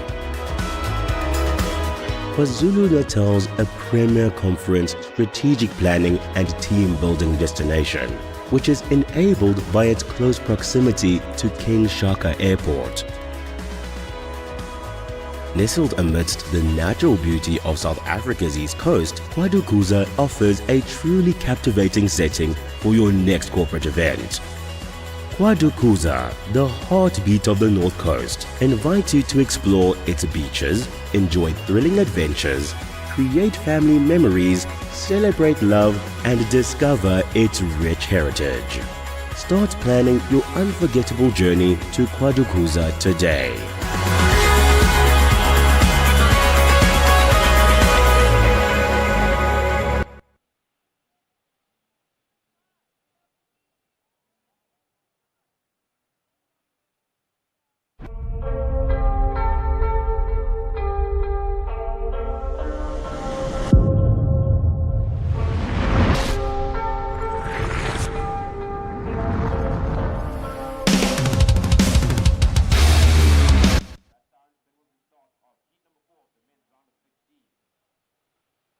Welcome back. It is the O'Neill Smith Shapes Ballito Pro Junior Finals day today here in South Africa on the East Coast, the Dolphin Coast as it is affectionately known. My name is Tashamin Tasti. Sitting alongside me, I have Johan Frey in the booth, and we are into heat number 4, round of 16. So just to introduce these surfers, it's an exciting heat. We have, sorry, my apologies. We have got Connor Schleipen, the South African, Matt Canning, the South African, Kai Odriozola, the Spanish surfer, and then our third South African in this heat, Joshua Jeffries. So, with 3 South Africans and then being the lone Spanish surfer, I'm sure you're feeling a little bit of pressure, but it would be really cool to see what this young kid has on offer here. But up and riding, this is Joshua Jeffries. Yeah, Josh Jeffries was a local up here in KZN. He's recently moved down to Jeffries Bay, but got plenty of experience out here on the North Coast. So Josh Jeffries just getting a nice opening carve and ends off. And as you say, Tash, the Saffers are going to be looking to put some pressure on our Spanish surfer out there. And we're watching a replay. Josh Jeffries, there we go, up into the lip, rides out of it successfully. He's in the green singlet. And yeah, as we mentioned, under 20, so junior surfer, Josh Jeffries. I think only about 17 years old, so still one of the younger guys in the contest. And he's been surfing well in the South African circuit, so part of the local crew, and we see him at all the contests. The surfer in the green, Josh Jeffries. He's being joined by Matt Canning and Connor Schleipen. And here we go with our surfer from Spain. Yeah, this is Kai. Lovely, strong, powerful wrap to get things started. Very tight re-entry in the pocket for his second turn. So good start. I mean, we heat number 4 of the day so far, but I haven't been able to see those 2-turn combos just yet in a heat. And it'll be really interesting to see how that score drops in. But watch this, Johan. And here he goes. Nice opening a wrap to start off for the Spanish surfer. And he goes nicely. Smooth transition into the lip. And you can see this one just goes a little bit flat on him. But gets a couple turns. And I think if we look at the last few heats, just to get any score under your belt at this stage, it's tricky conditions. It's still high tide. And the surfers are finding it difficult to find that big closeout section where all of the bulk of the points have been lying. But yeah, I think Kai is just going to look to open up with a number, and he's going to drop one in shortly. Yeah, and I think you can see how these guys are paddling from left to right. There must be a bit of a current that's pushing them down. What that usually means is the swell is starting to pick up a little bit, and that just puts a lot of water movement within this little cove. Lots of time on the clock, though. 17 minutes remaining. We're going to wait for some scores to drop in. Coming up after this heat, we are moving directly into the ladies' round of 16. And up and riding now. This is Joshua Jeffries. Second wave of the heat for him. Unfortunately, just unable to get to that lip quick enough and gets pushed down. But yeah, round of 16 coming up next for the ladies. So we're going to be seeing our defending champ for the women, Anon Matsuoka, and then the LePront sisters with Amy Dupree coming up next. But live action right now. This is Matt Canning. Oh, and that's what we were talking about. We're looking for that big, gnarly closeout section here at Ballito. I think that's where the judges have been rewarding most of those high to excellent rides throughout the last few days. And as you can see, Matt Canning, oh, he goes to that big section, a bit of a float snap, and that one just bowls out really hollow on that inside section. And unfortunately, he's not going to ride away. But hopefully we see a lot more of that, Tash, throughout the course of this heat. Yeah, you totally called it, Johan. And I think why there might be scores coming out of that final maneuver, it doesn't look big, but it's actually a really powerful wave out here at Willard Beach. We have very deep water. The swell direction, the common swell direction that comes in, it literally marches straight for the beach. And then we have a very shallow sandbank. So that big closeout turn that you saw from surfer in blue, Matt Canning, I mean, it all looked good. Maybe if he compressed a little bit more when he landed, he might have been able to ride out of it. But the reality is when that wave crashes down and breaks onto that sandbank, it actually pushes water back up at you, which is very, very strong. So you've got to have that low compression on your board to be able to ride out of it. So a missed opportunity, unfortunately, for the young South African, but lots of time on the clock for him to be able to find something more. Yeah, for sure, Tash. And I think especially tide's still a little bit high, so you get a little bit of that backwash that also comes off the wave and makes it really tricky to stomp those final closeout maneuvers. So the tide is going to be dropping as we enter into the afternoon. And yeah, only 9:15 this morning, so we've still got lots of time as this tide drops out. And I'm sure we'll see a lot more of those big, gnarly sections. And unfortunately, Matt Canning can't ride out of it, but he's going to hunt for a few more, that's for sure. And just staying really patient out there, Connor Slipen. He's most likely the most experienced surfer in the heat, and as we see, Connor is up and riding. He's a Cape Town-based surfer, a South African. He's been rocking the boardies. I like the old school boardies from Connor Slipen, and yeah, just a nice turn off the top there, and he's going to get his campaign open as well. Tash? Yeah, and Connor actually represented on the Challenger Series in 2023, but still such a young kid. He is the younger brother of Luke Schleipen, who is now on the Challenger Series. So just a really incredible, talented family. They've also got a younger sister, Mary Schleipen, who longboards. And I think that's the most beautiful thing about the sport of surfing. There's so many families and brothers and sisters and dads and moms even that are competing in surfing. And the Ballito Pro really brings that all together because it's not just the Challenger Series. It's a 14-day beach festival. The Challenger Series is our main event. It's the highlight of it all. It's stop number 3 on the WSL Challenger Series. But what happens at Ballito is we've got a local amateur event. We now have this Pro Junior WSL event. We then move into a qualifying series event for WSL Africa and then finish it off with 8 days of the Challenger Series. So it's really good for the sport, but it also just brings everyone together, which is what I'm all about. Oh, for sure, Tash. That's why we're doing this. As we look at this replay, Connor Slipen, see that bottom turn and yeah, getting a nice carve off the top. This one was the money turn. Boom. As you can see, he lands that one and just kicks off the back. So I think the judges are really going to be looking at those steep sections as he goes all the way up into the lip. The first turn, he just kind of got the flow of that wave, and then I think the money is going to be sitting on that second maneuver, and not much of an inside. He kicks off the back. So score to come in for Connor Slipen. Yeah, and the score is in this first wave was a 5.17. And I'm just watching some scores on the screen here. Live action, though. Joshua Jeffries up and riding. He's keeping really busy out here, Johan. But he doesn't have... He's got a 3.77, Joshua. His backup, a 1.83. But it is red and white, both with a 5.17 as their top 2 scores. Yeah, and here we go with the replay. Josh Jeffries in the green. And he opens up with that carve. And he goes into the lip there. And he was looking for a completion here. Didn't find it. Yeah, Josh Jeffries from the KZN area, but about a year ago, moving down to Jeffreys Bay. So he shares a local break with me, and I get to see him out there every day. And yeah, keeping really busy. He's exactly the same in the lineup down at the lower point in J Bay. And we got lots of action out here. It looks like this heat is really showing some consistency as we see our surfer in the blue, Matt Canning, also getting busy on that wave. Yeah, almost even just not closing out as much. They just had more wall to work with. They've been able to fit in 2 turns quite comfortably. We saw both Connor and Josh almost slow it down on their bottom turn to be able to get that first wrap. Yeah, here we go. Matt Canning, the goofy foot surfer, of course, O'Neill team rider. And he just gets a turn off the top.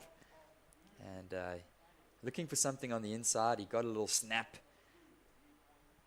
And one more on the inside for Matt Canning. And he's going to lock in a number. He's currently sitting in 4th position. So, well, in 3rd position, looking to move up the leaderboard. And I'm sure for now, he's looking to improve upon his 2 scores, a 3.5 and a 3.03. I'm not so sure if he's going to improve upon them. But locks in another score nonetheless. And just trying to keep busy, trying to stay active out there in the 3rd heat of the 4th heat of the day.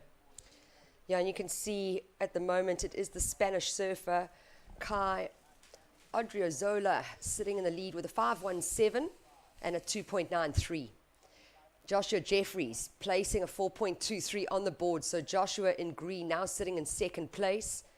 And what that means is blue Matt Canning in 3rd, looking for a 4.5. So he's going to definitely have to replace his highest score of a 3.5 and get a 4.5 in, and then still have to do some work. And then Connor Schleipen with priority in the red singlets, just with one score on the board. It's a 5.17. We're halfway through this heat, 9 minutes, 49 seconds on the clock. In blue, Matt Canning, the youngster, looking. He is also the son of Paul Canning, who was a championship tour surfer representing South Africa for many, many years on the Dream Tour, and wanting to maybe do what his dad did and eventually qualify for the WSL CT. So Matt Canning coming through the rankings with our Surfing South Africa SAST, and now featuring in the Pro Junior division here for the World Surf League. Yeah, Matt Canning, still a young budding talent, and I've seen him progress and grow over the last couple of years. So, yeah, really exciting to see him. And yeah, of course, he came through the Rookie Rippers, and he's been surfing in the local circuit. And of course, he's competing against some of the world's best. And just some more information about Kai Odriozola. He is a European champion. He took a bronze medal at World Juniors. And he's from the Basque Country, San Sebastian. Oh, wow. All the way up in the north of Spain. So just some extra info, and competing on the Challenger Series. Obviously, he's down here to compete in the QS and the Challenger afterwards. And just some great experience. Of course, he's still a junior. And for the likes of Matt Canning and Josh Jeffries, for them to get an opportunity to compete against some of the best juniors in the world is massive. So our Basque surfer at the top, Kai Odriozola, sitting in the lead, and he's showing us that he's got lots of experience even at a young tender age in the juniors, and these surfers get to compete against the world's best. So great opportunity for the South Africans. Yeah, and I think this European circuit is so hotly contested. So to have a European champion in the water right now, it's really it's a great asset for the event. It's good for our South African surfers. But once again, I'm going to just say that even for Kai to spend time in the water at the break, his focus point will be Challenger Series. But to be able to put some drills in, some heat drills in, leading up to the Challenger, will definitely help instill a little bit more confidence, be able to work out your equipment a little bit, really figure out the break, and understand, okay, I've got a plan B to do this, a plan A to do that, might even have a plan C. But just being able to have the opportunity to spend time in the water, as we know, our playing field is forever changing. It's not like a normal sports field. Every day is different. Pretty much every minute of every day is different because we have to deal with high and low tides. We then also have another natural element of wind as well. And talking about the wind today, minimal wind. In winter, we also get these northwest land breezes, so they blow off the land, really clean up conditions each morning. And sometimes, like yesterday, we had barely any wind the whole day. It was very hot and humid and just felt like a summer's day. And it looks like it's the same thing out here in Ballito. And why do I say it looks like that? It's because Johan and I are stuck in the booth at the moment. There is no daylight right now, but we are very happy to be here watching all the live action at the O'Neill Smith Shapes Ballito Pro Junior. 6 minutes, 30 seconds on the clock. At the moment, it is our Basque surfer representing Spain, Kai Odriozola, sitting in the lead. Joshua Jeffries, the South African, in second. He's in the green singlet. That is the young man on the screen right now. And then Matt Canning and Connor Schleipen in third and fourth place, needing to... Well, Matt Canning's needing a 4.5. That's an average score. Connor Schleipen actually just needing a second wave. Yeah, Tash, I think this heat is still wide open at this stage. Still very tight, and yeah, the time has wound down. There's only 6 minutes remaining, but anybody can still take out the win here in this heat. Of course, at the moment, it is the Basque surfer representing Spain. But if you look at the likes of Connor Schleipen, really exciting young South African talent, and he's got what it takes for sure. And he's not looking for a massive score, so it's going to be exciting to see how this one winds down. Yeah, and we're going to have a new champion in 2024. Our first heat of the day, unfortunately losing Ryan Canalo. Very tight heat. I mean, I think it was only a minimal difference in points separating second and third place surfer. But we will be crowning a new champion for the O'Neill Smith Shapes Ballito Pro Junior. Coming up next heat, our defending women's champ, so that's going to be exciting. And we are going to move into that round of 16 women's directly after this heat. 5 minutes remaining on the clock. Are we going to see a change in situation here? At the moment, It is Kai representing Spain, holding down that lead with a 5.17 and a 2.33. He's going to want to get rid of that score, Johan, and then just put a little bit more pressure on the South Africans out in this heat. Yeah, Connor Slipen sitting with priority in the red singlets, and he comes from Cape Town, and experienced competitor even at his young age, and he likes to surf waves like Llandudno in Cape Town that have got a big, strong closeout similar to Ballito. So he's feeling at home in these waves, and I'm sure that he'll try and hunt down that 2.83. It's not a massive score, but if we look at the last heat, Kai Martin, he was looking for a wave in the dying seconds, and it's not guaranteed out here. So we're definitely at the mercy of the elements and the ocean, and I'm sure Connor, you can see just distancing himself from some of our other surfers. From Kai, paddles further down to the left-hand side of the peak, and he's going to be hunting a wave to try and get that score to advancing through to the next round. Yeah, I think what we've seen over the last hour is you don't really want to sit and wait. It's a little bit too erratic, and he has a paddle. And this is the surf in the red. That's Connor Slipen. He's not looking for a massive score. That's a nice opening slash. Bottom turns straight into the next one. And he's going to look for a strong finish here. Does Connor Slipen. And he's going to find the finish there. Doesn't get a closeout maneuver, but he had a couple nice little turns. And meanwhile, surfer in the white, Kai Odriozola, right on the beach as he ends off. He's going to have some sand in his wetsuit. And it looks like there's going to be a little bit of a battle between our surfers in the white and red, and a couple scores to come in. Yeah, replay from Connor Slipen.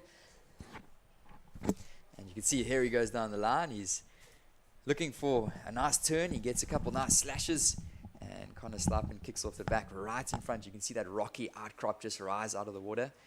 So Connor Slipen is going to be looking for that score. It's not a massive score. Our surfer from representing the Spanish flag, the Basque surfer, Kai Odriozola, also locking in a wave, and we're going to see a little replay.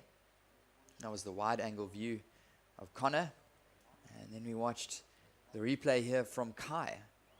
And as you can see, Kai with a beautiful opening turn. We didn't get to see that one as it unfolded live, but great that we got the replay and the broadcast team. We appreciate you guys. And he got a nice little finish as well. So that was Kai Odriozola. He's currently in the lead, so we saw a wave there from red and a wave from white, the South African and the Spanish surfer. And we've been enjoying taking these heats and talking through these heats with you guys. I'm sitting here with Tasha Mintasti, and there was one winding down, and it looks like these scores have come in, Tash. Oh, wow. So we did see that second ride of Connor Slipen in the red singlet coming through at a 4.27. So putting pressure on Joshua Jeffries and Matt Canning, now both needing an average score. What is an average score? Anything that falls in between 4 points and 6 points. And right now, Joshua Jeffries in the green singlet with priority needing a 5.21. It's not impossible. Matt Canning in fourth in the blue singlet needing a 5.77. And I can tell you, both these kids are able to get those scores. It is just depending on whether they find the right wave that offers that scoring potential. But with 1 minute, 10 seconds on the clock, the pressure is on. So we see Spain in the lead. That is Kai Odriozola. South Africa in red, Connor Slipen in second. And you can see these surfers just trying to establish their position in the lineup. It looks like a paddle here. And up and riding, Connor Slipen. He's going to look for something big possibly. Goes to the air. Oh, he's so well known for that. I mean, I've been waiting for him to do something all morning with this. And like you were saying, coming from Llandudno, that is a heavy sand bottom break. Big barrels, but also big meaty sections. And both Luke and Connor Slipen know how to throw it out there right on the end. Oh, for sure. As we watch a replay, you can see he just chucks his fins down the line, throws all of his body weight into that, and he's not going to ride out of it. But at the moment, he's currently sitting in that second advancing position. We've only got 15 seconds on the clock as we watch this last replay. Yeah, I mean, he was almost there. He caught that tail just on the bottom. You could see he just didn't get the rotation round properly to land in the flats. But showing his intention is Connor Slipen. But we are counting down. And I believe the heat has ended. Yeah, so Slipen just trying to catch a wave just before the buzzer. And he is currently sitting in that second advancing spot. So it does look like we are going to see Kai Odriozola and Connor Slipen advance through. But official results being brought to you guys now. And now we're moving straight into our women's heats. So we're just going to go to an ad break and we will catch up with our women's quarterfinals coming up next.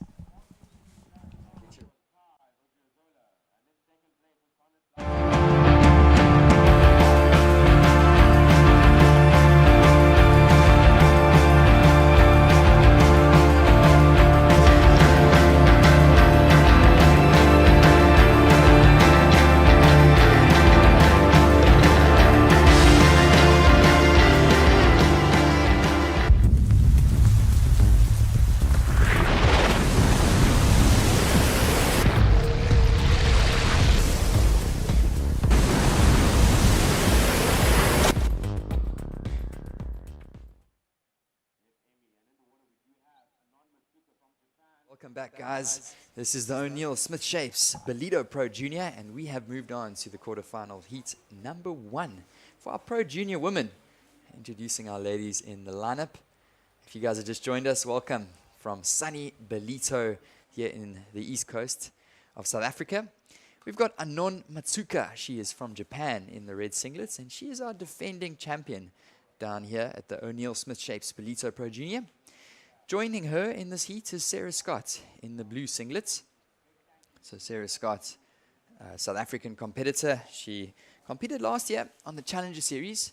She's just taking a little bit of a break from the Challenger Series this year as she completes her high school, grade 12 learner here in South Africa. And she's got a pretty tight matchup here. Anon Matsuka, really talented surfer coming out of Japan. She's also a Challenger Series competitor. And she is the previous 2023 ISA World Junior Champion. So this is going to be a stacked one. The local, Sarah Scott, against the Japanese surfer in the red. So if you guys have joined us, welcome to the beautiful north coast of KZN. This is your O'Neill Smith Shapes Ballito Pro Junior. And you can see our two surfers on screen. Anon Matsuka from Japan and Sarah Scott from South Africa. Anon's going to take a little look at this wave.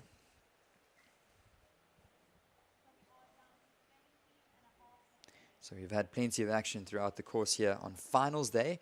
We just watched the round of 16 of our Pro Junior men, and that just finished up. And of course we're through to the quarterfinals. So really exciting times. We are going to be crowning some champions here in the Smith Shapes Ballito Pro Junior. And we're just going to watch on screens. That's Sarah Scott. She's the young lady from South Africa, Cape Town local. And Sarah's going to stay patient.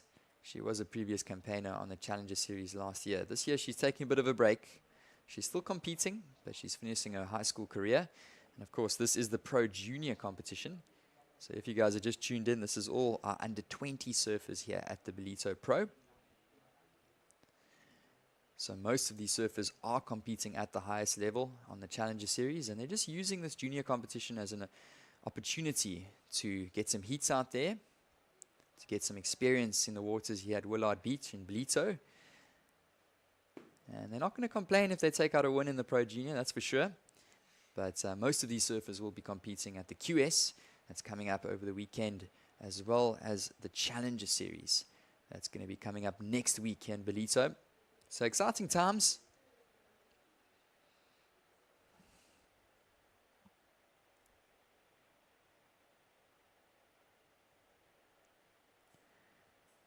And if you guys are joining us, welcome. It's a beautiful morning here in Ballito. The sun has been shining. It was a beautiful sunrise this morning, and this is known as the Dolphin Coast. So we've already seen whales and dolphins, packs of them, pull through the lineup. And yeah, just a really beautiful part of South Africa, the north coast. Subtropical climate up here. So we've got warm winters, getting up into the 20-25 degree range. And as we saw, our Japanese competitor, that's Anon Matsuka, it looked like she opened up with a wave. So we're going to watch a replay here. There she goes. She hooks one in the pockets. And Anon, an experienced competitor, even at her young age. She's still a junior surfer, but she is a previous 2023 ISA World Junior Champ, is Anon Matsuka. So she is a confident lady coming out of Japan, and I am so amazed to see the young talent that's coming out of Japan, especially the last couple of years. Just taking a look at that one, Sarah Scott. So score is going to drop in as we see our surfer in the red up and riding once again. So Anon gets one turn off the top. And I'm in the studio here with Tasha Mentasti. And we're going to be taking you guys through this heat. And we're watching a little bit of a replay here, Tash. Yeah, thanks so much, Johan. Moving into the ladies here. We go into two-person heats, our defending champ. And Anon Matsuka, she was on my radar from around 2018, 2019. She came to South Africa and competed in a series of QS events before they became regional. So what's happened over the last few years is, as a pro surfer or an aspiring pro surfer, you used to have to enter QS events around the world, and you could select which events you competed in, and you would earn points as well as prize money. What's happened since COVID is that all these qualifying series events have broken into regions. So we have a WSL Africa qualifying series circuit. And yes, we have JQS Pro Junior as well as LQS. But what it allows us to do is we can still have foreign competitors come in, compete in our local events or our Africa regional events. However, they just will not get those points towards their rankings, but they can earn that prize money. Yeah, and it's all about experience, Tash. And as we've been talking about this, most of these surfers are down here for the Challenger Series. And as you were saying earlier, it's all about getting some reps, getting some time in the water, surfing some heats, getting some practice. And that's exactly what Anon Matsuka is looking for. And she's not going to complain if she takes some prize money home and takes out the win here. Of course, she is the defending champion here at the O'Neill Smith Shapes Ballito Pro Junior. And she is dropping some scores in. Yeah, and also, once again, they are needing to put time in the water. The Challenger Series is our main event. It's stop number 3 out of 6 on the WSL Challenger Series. It's a really important event for all athletes. So if these surfers can get more time, more heat drills in the water at Ballito, at Willard Beach, get used to these conditions, what the banks are doing, etc., it just means it's more beneficial for the athletes to get a good result in the Challenger Series.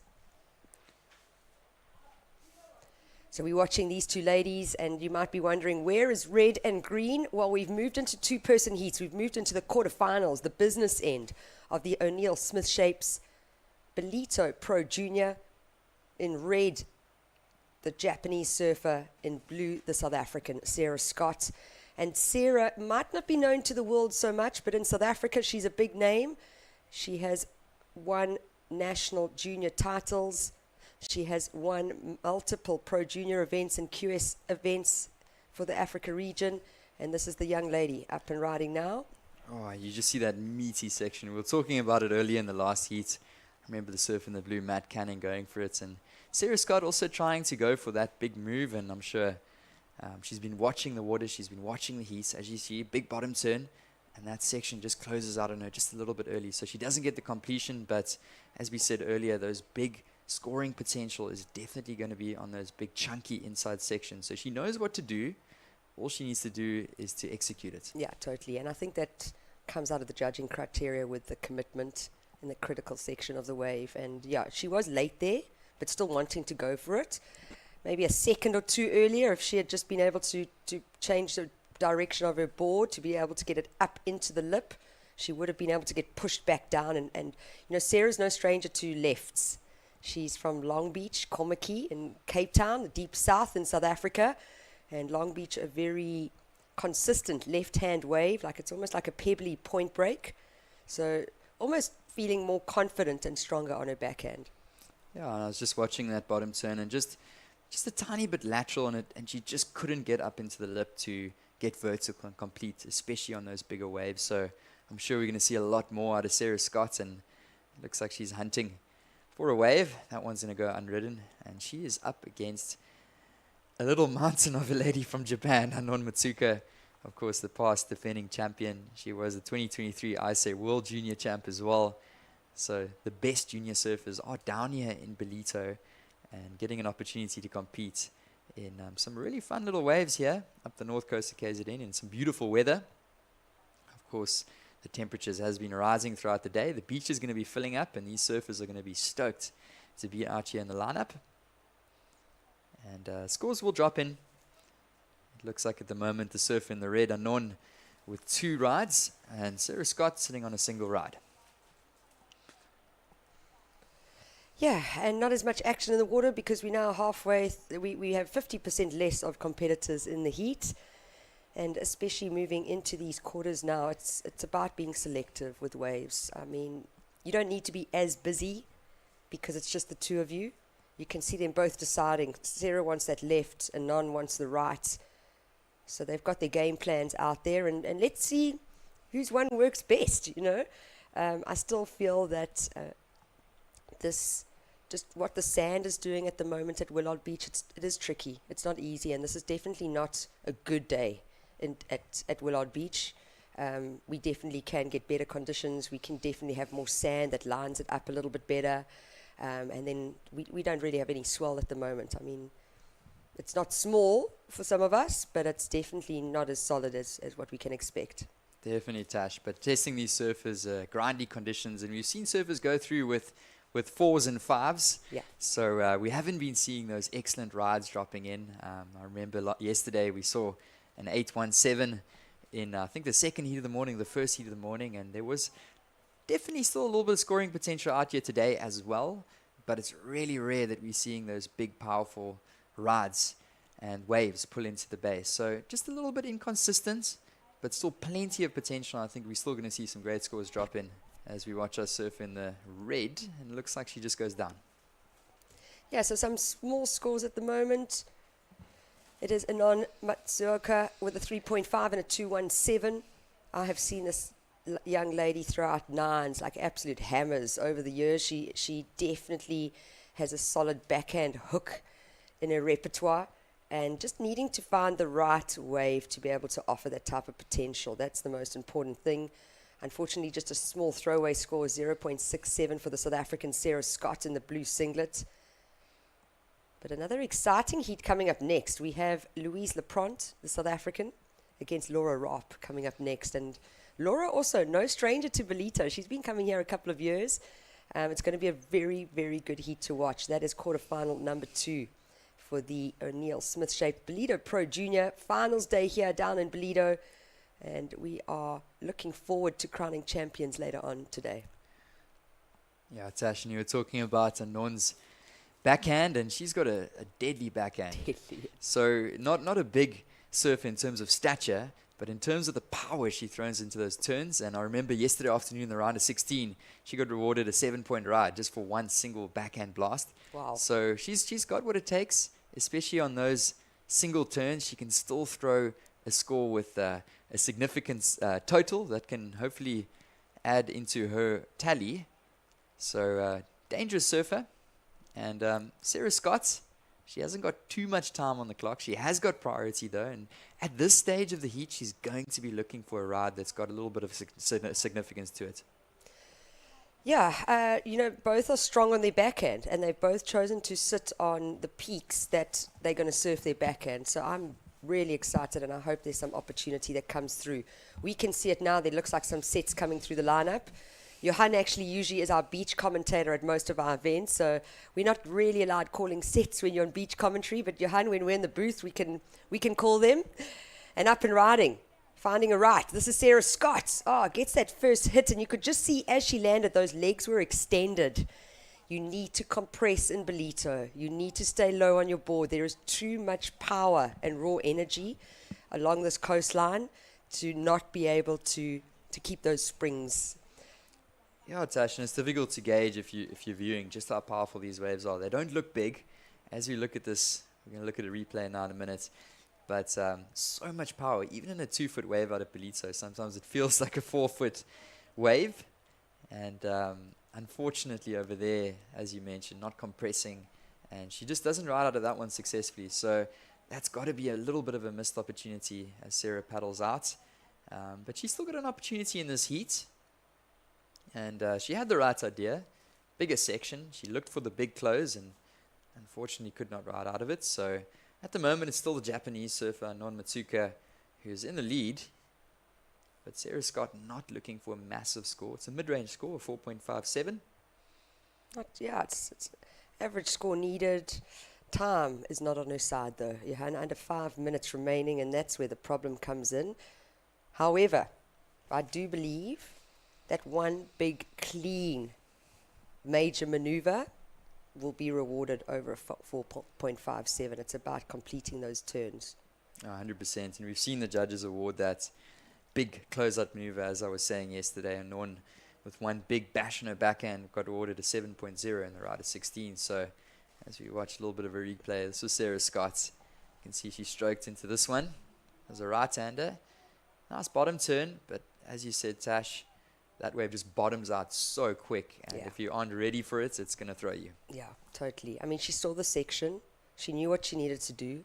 It's about capitalizing on that now. And as we move through the business end of this event, it is going to be, you cannot make mistakes. That's the reality.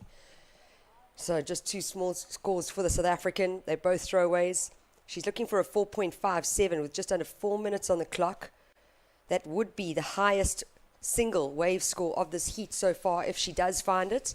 Currently, it is the Japanese surfer in red with a 3.5 and a 2.17. And coming up next, quarterfinal number 2, Louise Lepront, the South African, recently earning herself a bronze medal at the ISA World Junior Surfing Champs in El Salvador. And she's definitely one of our up-and-coming youngsters. She represented Africa at the WSL World Junior Champs in 2023. So wanting to really put her mark on not just South African surfing, but on a global stage as well. And she's got big aspirations and big goals for the future. And I look forward to seeing this next heat. Yeah, for sure, Tash, as this one counts down. We've got 3 minutes remaining. Really excited to see Louise coming up. And I think this year, definitely a breakthrough year for Louise. So true. And she's been a name on the local circuit for quite a few years. Still a really young lady. I think only 16 years old, Louise Lepront. But she's being known internationally, and people are starting to see Louise Lepront and that she's got some real talent, the South African girl. And watching this, and that was the surfer in the blue, Sarah Scott. And unfortunately, Tash, she can't capitalize on that one either. Well, you could see Sarah didn't have priority. Red had priority. Red didn't even look at that wave. She just didn't see any scoring potential and left it for the South African.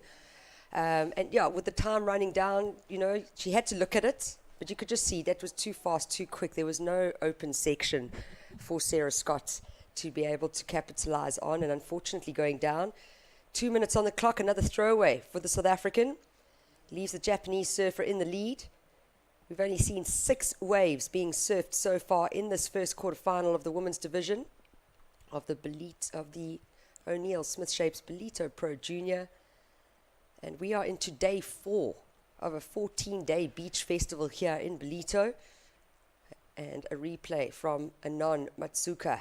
Yeah, that was just one nice big bash, and we talked about it earlier. She's not a very big lady of stature, but in terms of her power, she throws so much power into those turns and goofy footer, and rides out of that one successfully. And I think that's the difference at the moment between blue and red. And there's the difference of score. One turn, completed, committed, and she scores a 6-point ride. So putting pressure on the South African Sarah Scott. Now looking for an excellent 8.4 with priority as Sarah. And there's hope in this. 1 minute remaining. And that wasn't the biggest turn, but she got the 6. Sarah's got power behind her, but she needs to complete a turn to be able to even come back into the game here.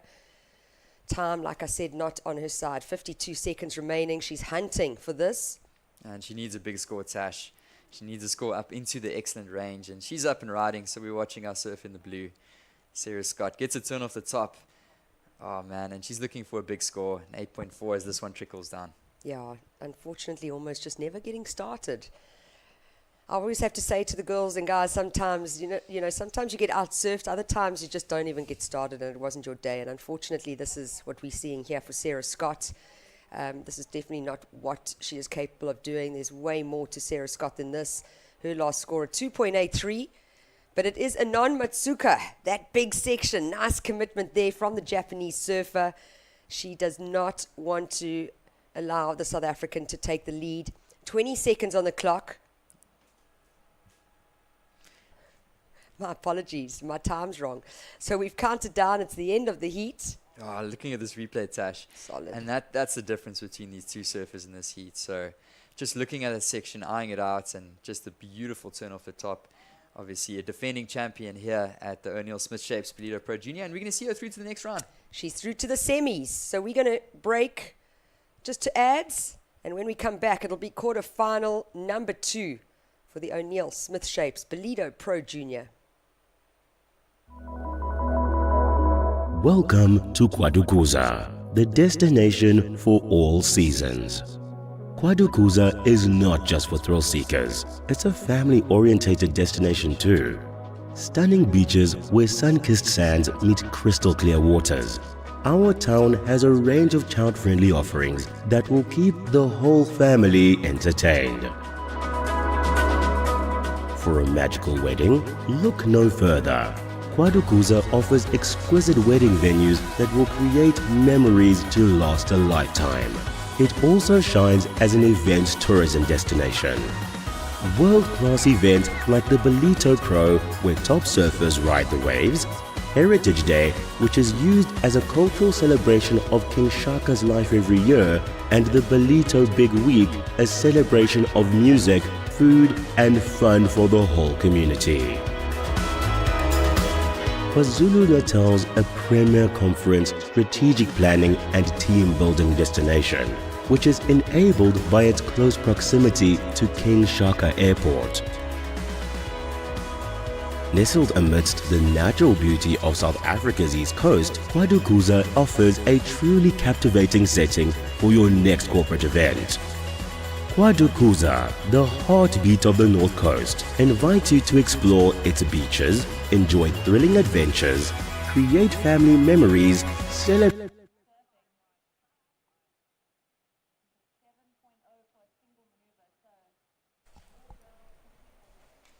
And welcome back. It is the O'Neill Smith Shapes Ballito Pro Junior, a JQS 1000 under the WSL Africa series.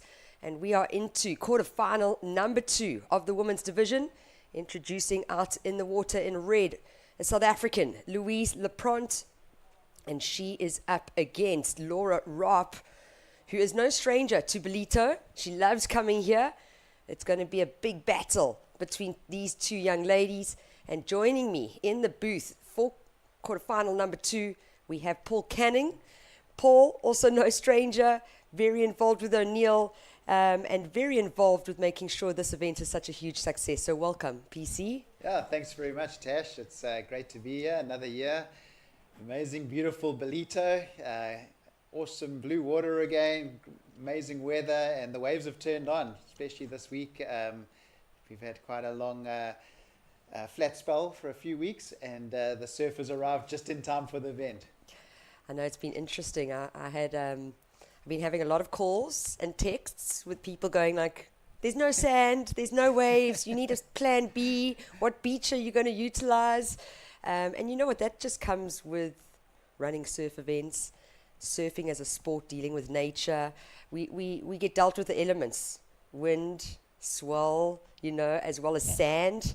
And yeah, the waves are here, we are here, and we will be crowning champions today at the O'Neill Smith Shapes Ballito Pro Junior. And PC, just from the O'Neill perspective, really, you guys have supported surfing in South Africa and globally, but I'm focused more on WSL Africa and South Africa. But you've always shown so much support to surfing.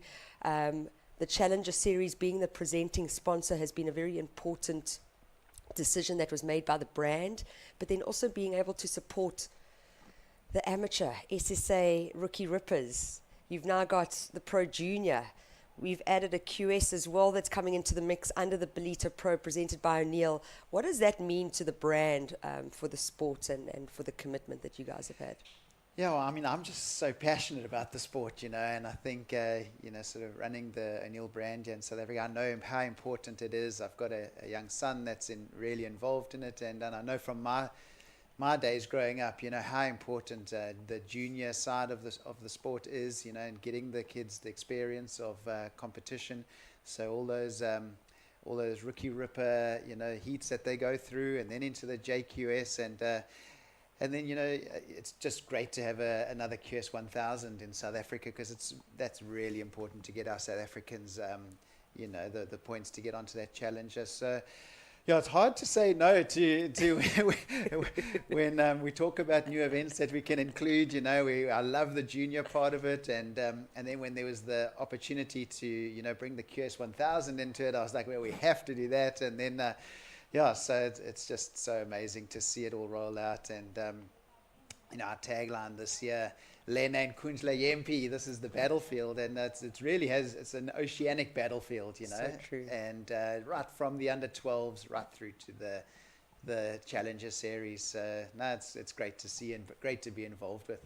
Yeah, we're so stoked, and O'Neill's such a quality hardcore surf brand, with Geordie Smith on the team as well, and what he does. I mean, George is not here right now, but he comes through exactly what you were talking about. He comes through from that under 12 all the way through with the SSA amateur side of things, then competing for Pro Junior or JQS onto the QS and qualifying.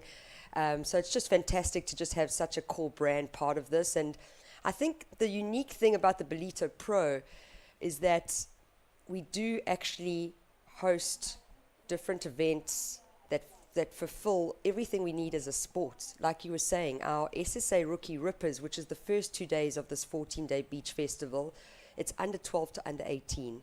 But for the first time, they've got this platform, big stage. I mean, you can't see it to the viewers, but there is a massive sight happening on the beach. It's a big platform, a massive stage. And to be under 12 and having like commentators that are calling out your name, giving some stats, to having done research on you. I mean, it's so big for them.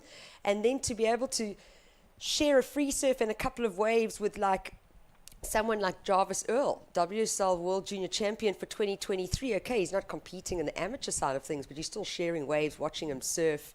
Ryan Canalo coming defending champ for the Pro Junior. There's just, it's so positive and so needed for the sport of surfing, and not just in Africa. I really feel that globally it's such a great transition to go from that amateur to Pro Junior to QS and then Challenger. So yeah, thank you, O'Neill. Thank you, Kwadakuza Municipality, and thank you to all our other event partners as well. Smith Shapes, a massive supporter for junior surfing in South Africa as well. They support Surfing South Africa for a lot of SAST events, and supporting us here as the WSL Pro Junior event partner as well.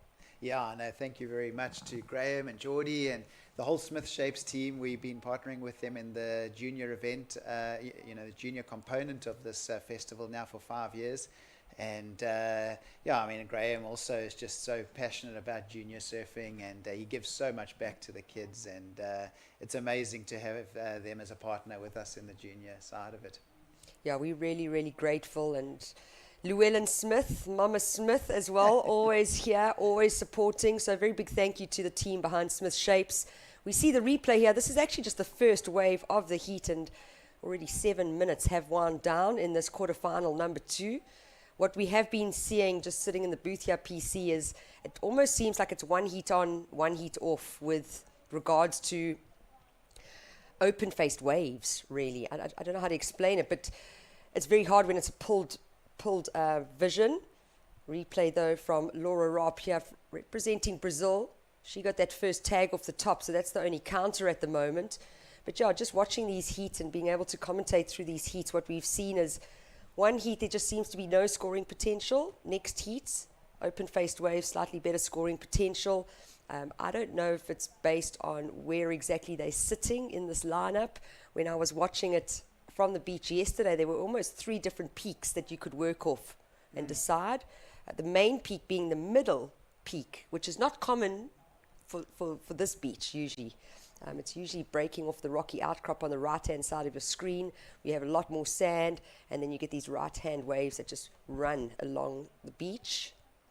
Yeah, it is a very different setup this year. There is way more sand in the middle of the beach, not up against the rocks on the right. It's just starting there. There's a couple guys have tried to sit up there and wait a couple minutes, and it's still just a little bit high. I think as we see the tide go out during the day, it'll be more sort of in the middle of the beach, and then it's running really fast down towards a set of like a rocky outcrop towards the middle of the beach. So you really got to get those last turns in just before those rocks come up quite quickly. It gets very shallow on the end there. But my son was in a couple heats ago, and through those junior heats, he had 6 heats, I think, 2 days ago, and that was definitely the spot. In the middle of the beach and on the big sets, they were coming wide and being able to get some nice scoring opportunity there. So yeah, it is a little bit different, and I think the kids, we're hoping the South African kids that had all their heats through the SSA event, I have got a lot of practice out there now and know exactly where to sit. Yeah, Johan and I were talking about it earlier and just saying how much confidence it must give the local contingent to be able to do a couple of reps before leading into these bigger stature events under the Ballito Pro. We're watching the replay here of Louise Leprant. This is the young South African. She recently earned herself a bronze medal at the ISA World Junior Champs. She also recently took a win in the first qualifying series event for Africa early June. So wanting to get a big result out here. But there's definitely been a change in Louise. It's almost like the maturity has just changed. She's just grown up a little bit more. She seems more sure of herself, more confident. But Laura Rapp is going to put pressure on the South African. And no stranger is Laura to Ballito. She's been coming here a couple of years. Yeah, Louise is a great young surfer. I mean, she's from the south coast of Durban, down sort of around Scottsboro area, so she's used to sort of more open water, more powerful, chunkier waves down the south coast, and she is a really, really good surfer. Very strong surfing family, both her brother Luke and her younger sister Leah, very, very good surfers. And she's very, very professional. One of Graham's top team riders. Puts a lot of work and effort into getting her lots of boards, and she's got an amazing backhand. So if she does get a nice wall, she really can get some great backhand turns in. And so we'll see. Yeah, it looks like she's needing a 5.85. Still lots of time, 8 minutes to go. Yep. And she does have priority. So it's really just waiting for that bomb now, and the judges are scoring 2 big turns nicely. So she's right there. Yeah, absolutely. At the moment, though, with 8 minutes 15 seconds on the clock, it is the Brazilian in blue holding down the lead. That 617 is the keeper for Laura Rapp. The 4.5 is a backup, and then we see with priority in red the South African Louise Leprant. Her highest single wave score of 4.83. Lulu, as we affectionately call her, is not going to be happy with that. She definitely doesn't want the throwaway, the 0.83. But like you were saying, Paul, judges rewarding for the commitment, understanding what these waves are doing, understanding the break as well, and where your final maneuver is being performed is pretty much on that chunky, I'm going to call it the cheese grater. Like it's just like this. It's a horrible set of rocks. There's nothing flat about it. It is ragged rocks that they are literally committing a final maneuver on to try and ride out of it. And I'm going to refer back to the Luke Thompson heat. I mean, the guy tried. He really did. None of us would have probably even wanted to consider doing a turn where he tried to do a turn, knowing he needed a small score. And you could see, unfortunately, his equipment suffering the price of that commitment from Luke. And even with that commitment, unfortunately, not getting the score to go through. But it just showcases the situation that our athletes are dealing with right now, just with conditions, the high tide and where that water level is at the moment, that watermark is. But we're watching live action. So priority is with red, the South African. We're under 7 minutes on the clock. And you can see Louise kind of looking back. She's got a marker there. She knows where she's sitting, and maybe coach as well. Yeah, so I know she works with Quinton Jones, and he's on the beach there, and he's kind of standing right in front of where she needs to line up with. It's just sort of in front of that rocky outcrop, and I mean, there's plenty sets. You know, 6 minutes on the clock. There should be you know, enough waves that come through to get to definitely get another one. It's just going to be to choose the right one. You know, you don't want to go on the wrong one, not get the 5, and then come back out with 2 or 3 minutes and not have the priority. So her next wave is going to be critical, you know, the choice of it, and to make sure that she can get those 2 big turns in and get that score up into a 6. Yeah, she needs to do that. Up and riding now, live action. Wow, almost a board to the face for the Brazilian. I was just thinking as you were saying that though, PC, like, sure, for a junior, they've got some big decisions to make. For a youngster, big decisions to make, because you're so right. Like, you've got to wait for the type of wave that's going to offer you the scoring potential, but then you're running out of time, and you've got to really have that BMT, that big match temperament to be confident in the decisions you make.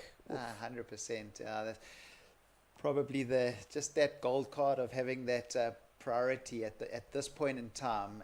Needing a score in that sort of range is very important, you know. So she really needs to maximize the choice of waves she goes on, and not give that priority away at this time of the heat. Yeah, not get frazzled, Yeah. not start like hunting for small things. You can see she's sitting, she's waiting, she's stretching. She knows what she needs to do, and for me that instills a lot of confidence, you know. And like I said, she's done so many reps, so many heats out in the water already, and just with where she's been going this year, traveling, all the competitions that Louise Lapront has been competing in, it's all for the benefits of the future and what her goals and dreams are all about. So welcome, good morning. It is Paul Canning on my left over here, alongside me, Tasha Mentasti, the O'Neill Smith Shapes Ballito Pro Junior, and we are into quarterfinals, number 2 for the women's division. So please stay tuned, keep watching all the action, and we will be crowning champions later today.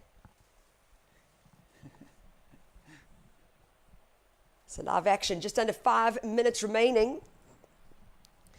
And no change in situation. It is still the Brazilian in the lead.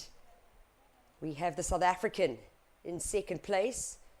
Now we've had 4-person heats in that round of 16 for men. We now move on to 2-person heats. So what that means is only first place advancing through to the semi-finals. At the moment, it is the Brazilian in the lead, a 6.17 and a 4.5. The South African looking for a 5.85. And like you were saying, PC, with that gold card, that priority, that P that sits next to the red on the top left of your screen, what that means is our South African has first priority for any wave that comes through the lineup.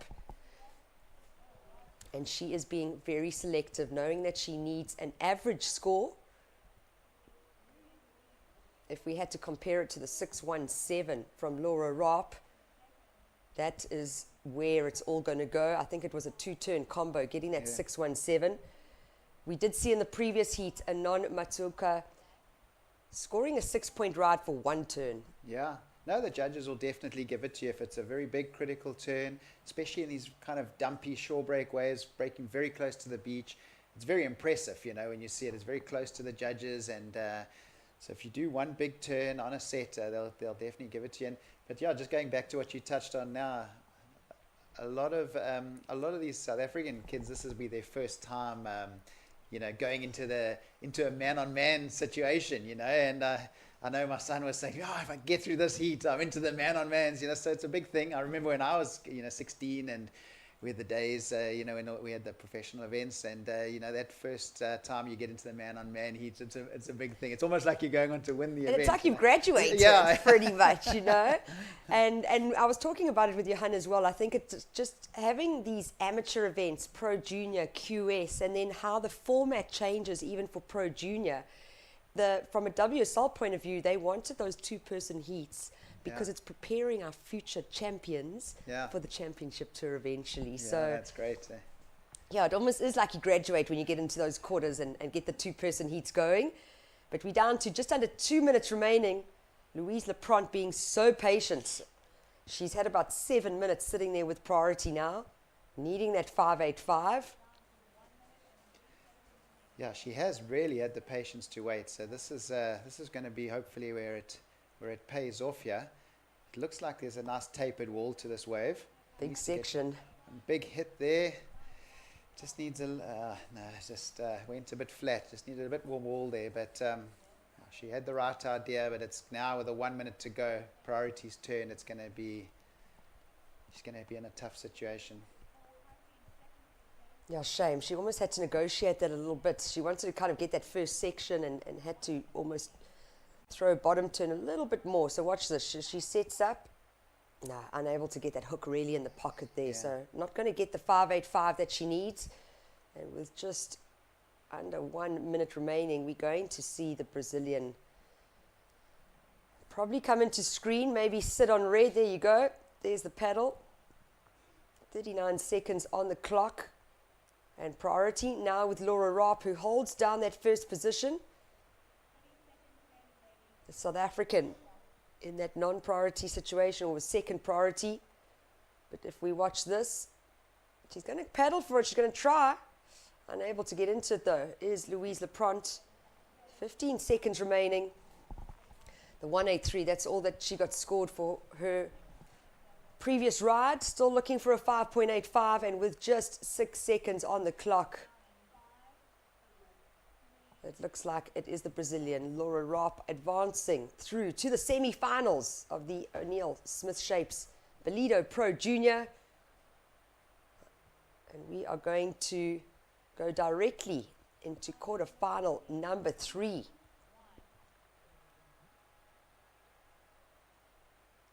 So a very big thank you, Paul Canning, sitting in the booth with me. I was able to get him for just one guest slot before you run around and carry on doing what you do. But thank you so much, PC. Thank you to O'Neill South Africa and the massive support for surfing here. And I look forward to crowning champions with you and watching all the action for the next, what have we got, 10 days left? Yeah, thanks very much, Tasha. It's an exciting week coming up. Yeah, thank you so much. We're going to move across to an ad break. When we come back, quarterfinal number 3 for the O'Neill Smith Shapes Ballito Pro Junior.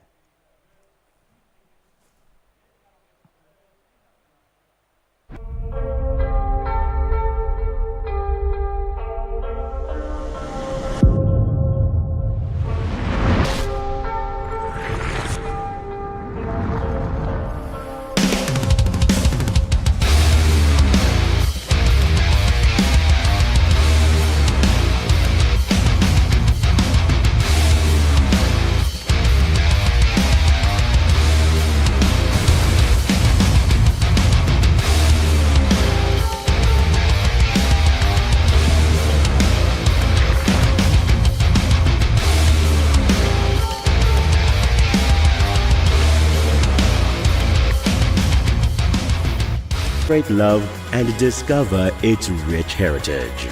Start planning your unforgettable journey to Kwadukuza today.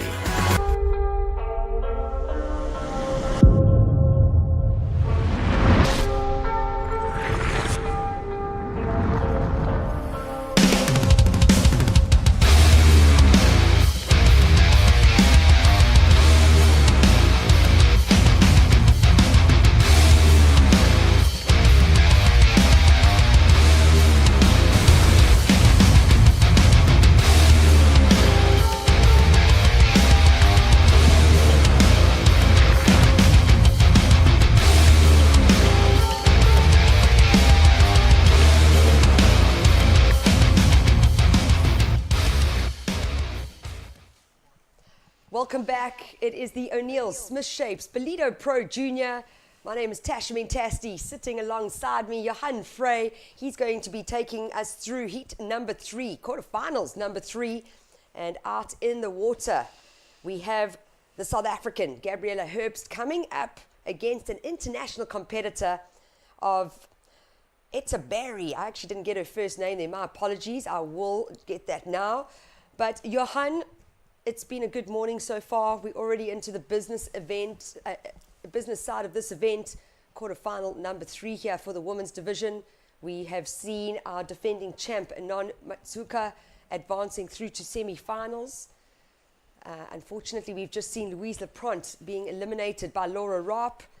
And now moving into quarter-final number 3. Yeah, Tash, this is some tense competition out here. And to the business end, as you were saying, quarterfinal heat number 3.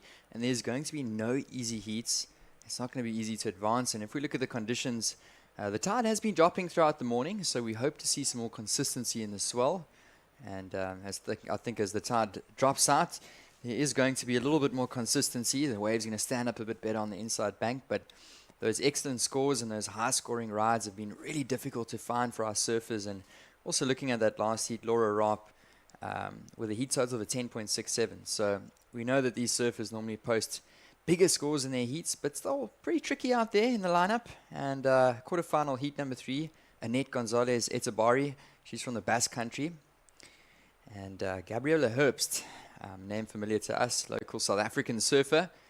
And as you were saying, the South African girls getting a great opportunity, but also awesome opportunity for the international surfers to showcase their talent down here in the beautiful Sunshine Coast, or the Ballito Dolphin Coast. And the sun is shining, that's correct. Especially here in winter, there's no better place I'd like to be. Yeah, we've got an amazing coastline in South Africa, and it's quite cool. Like, most of our little sections of coastline have these names. So the Sunshine Coast is actually Eastern Cape. It's from Jeffreys Bay to East London, really. And right now we're along the Dolphin Coast. And unfortunately, our viewers have not seen those beautiful pods of dolphins that come through. But usually as a surfer, we get greeted every morning and sometimes in the afternoon as well.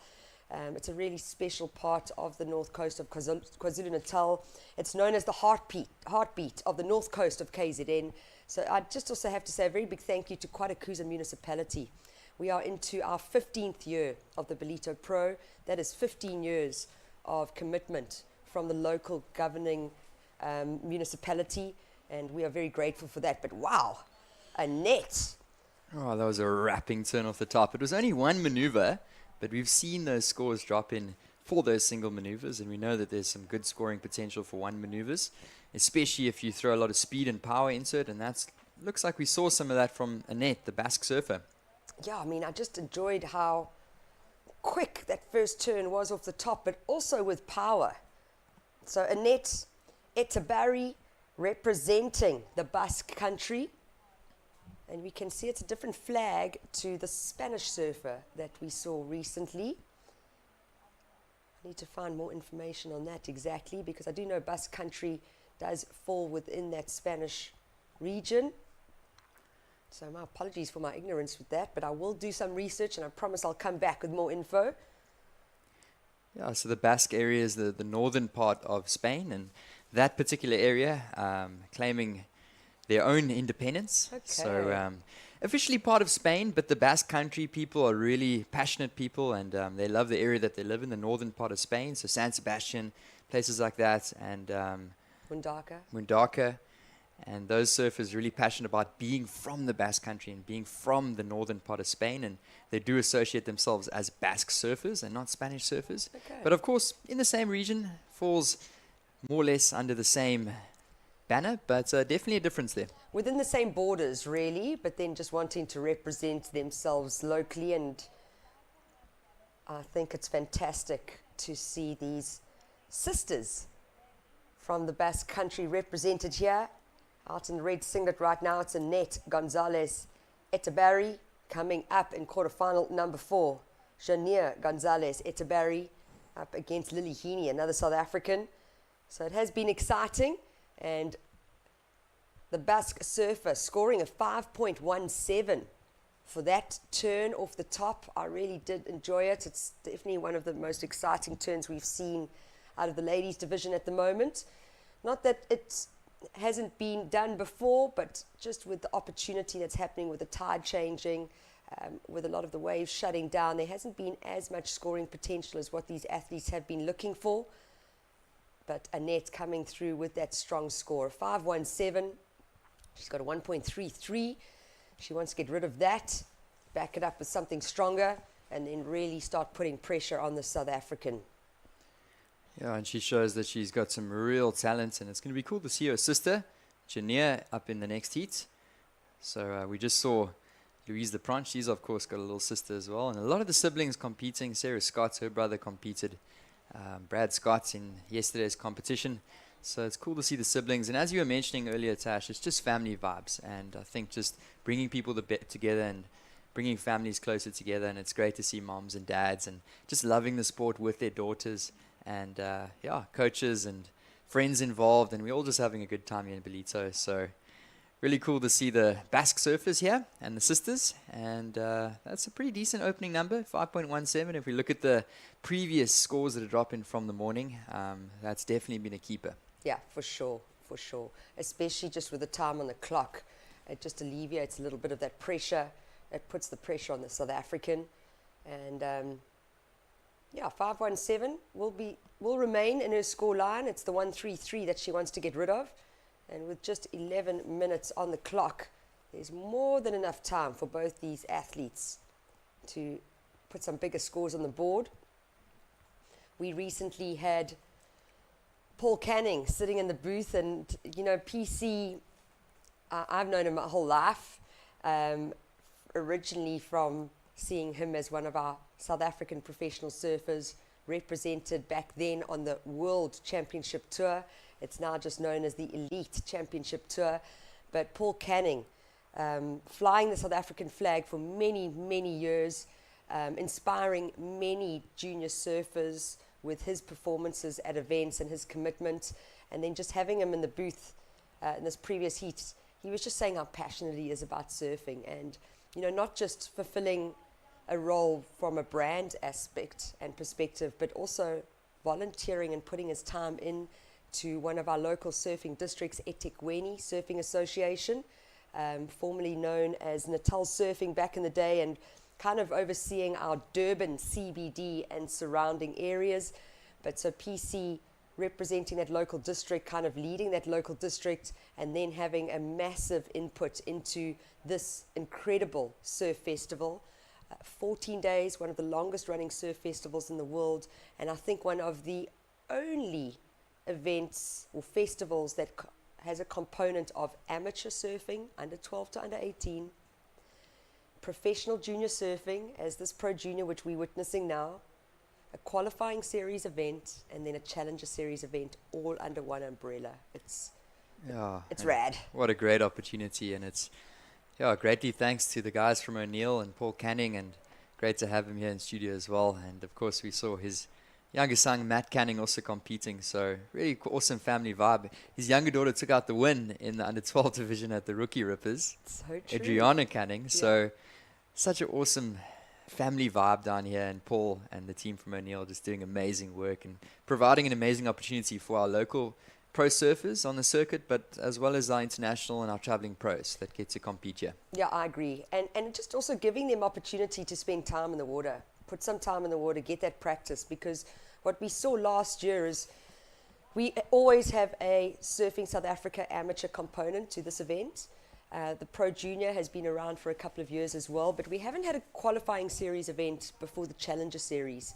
And this is something that's new to the event, and mainly because what I witnessed last year was we had 19 South Africans get an opportunity to compete in the Challenger Series, but they had no time to practice at the surf spots and actually build some confidence, figure out their boards, figure out the break well enough to go into the Challenger Series with confidence.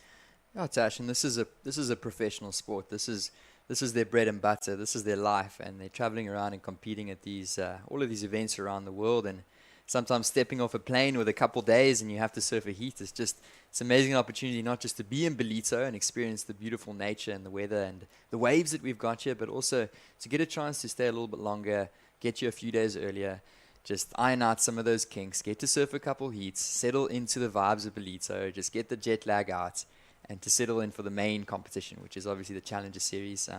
So just such an amazing job done by the local crew and O'Neill and Quite a Kuza municipality. I mean, we cannot thank them enough. They've been such a big supporter of surfing over the last 15 years.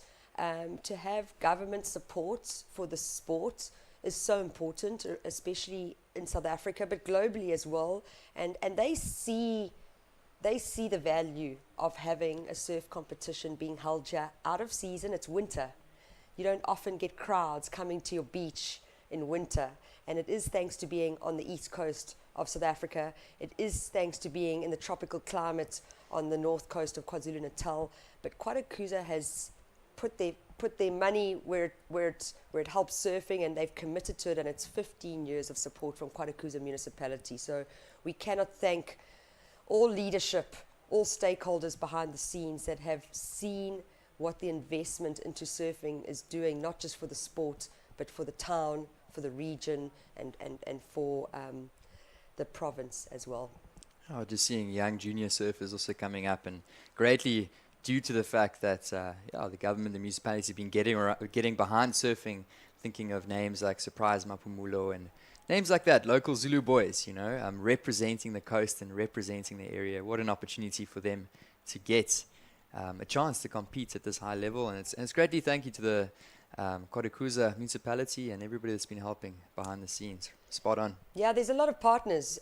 With this event, it is O'Neill and Smith Shapes that are supporting this event, but KwaDokuza overall, as the Ballito Pro Festival, they look after it all. So to all our event partners and stakeholders, thank you so much for your commitment and investment into the sport of surfing. I know that we're going to be crowning champions later today, then 2 days after that, and then the Challenger Series, which is a massive, massive event globally for athletes. And this is only day 4 of 14 of the Ballito Pro. So if you tuned in and you are living within the KZN region, please come and join us on the beach. There's no better place to be. It's so warm on the beach. It's a great day. They've got food stalls up the hill. There's so much activations and activities to do. So much fun for the kids, as well as fun for the adults after dark as well. Thanks to Corona coming on board this year, there's a massive entertainment festival that's taking place as well. So please go to theballitopro.co.za, go to their website, see what's happening during the next 10 days. Like I said, we're on day 4 of 14, and this is not just all the action. There's so much more to the Ballito Pro.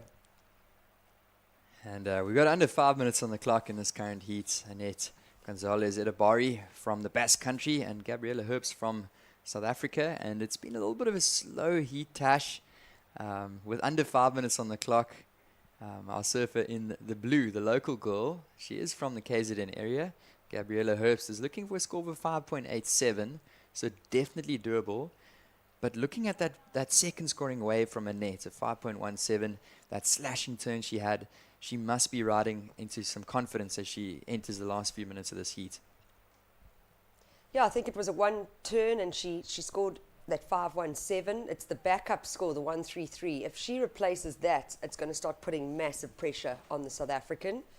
A 5.87 is what Gabby Herbst currently needs, sitting in the blue singlet with priority. So a positive place to be in with the P next to her name in the top left corner of the screen. We see our surf in the red, Annette Gonzalez Edabari. She's looking for something under priority, and as you're saying, Tash, she's looking to improve upon a 1.33. So it's not going to take much for her to improve upon that, and then she's going to really put some pressure on the local South African girl. 3 minutes on the clock, though. That's the problem right now for our South African. As we see a bit of a wave rolling through the lineup here. And our surf in the red in the picture, Annette Gonzalez Edabari, as Gabriella Herbst comes into the picture on the left-hand side. She's the South African. And these girls are just staying patient. They're waiting for a wave, and they know that it's only going to take one wave, one good number to advance through to the next round, so they're going to stay patient. And especially in this man-on-man format or woman-on-woman format. 2-person heats is where we go with this now. So you go from 4-person heats down to 2-person heats. And why do we do that? Why do we change the format? Well, the reason being is the championship tour is 2-person heats. So you'll only ever see a red and a blue singlet when you move into that elite championship tour. Yes, the first round starts with 3 people, but it then moves into 2-person heats all the way through. And what the World Surf League has asked for as a policy is to make sure that our formats from Pro Junior through the QS circuit as well goes from 4-person heats to 2-person heats, purely to help our future generations start getting comfortable training up and getting used to these 2-person heats, because it's a different game plan that you have, Johan, when you're in the water. As a competitor myself, when you've got 4 people in the water, your game plan is definitely different to when you've only got one other competitor in the water. You've almost got a little bit too much time sometimes to make decisions. Up and riding now, this is the Basque surfer, a little bit short to get to that lip line. You could see she needed to pivot very quickly because that lip was shutting down very fast. Yeah, really difficult as we watch a little replay here. Oh, she hit the And bump. yeah, just a little bit of a wobble on that bottom turn, and she just didn't have enough speed and power as she hit up into the lip, and unfortunately she fell on that exchange. And the door is open for the young South African in the blue. Yeah, Gabby Herbst, and no stranger to Ballito. She's definitely been competing here through that Rookie Rippers event over the last couple of years. Got involved last year as well with this Pro Junior. But needing that 5.87 with just 39 seconds remaining. And there in our picture we've got the 2 sisters, the Basque surfers.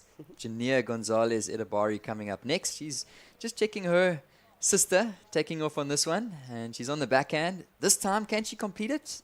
Oh, unfortunately not. Just unable to ride out of that. I think that would have definitely been another average score coming through for Annette in the red singlet. Let's watch the replay here. So she's able to set it up a little bit more. Gets those fins up and into the lip, but just unable to ride it out.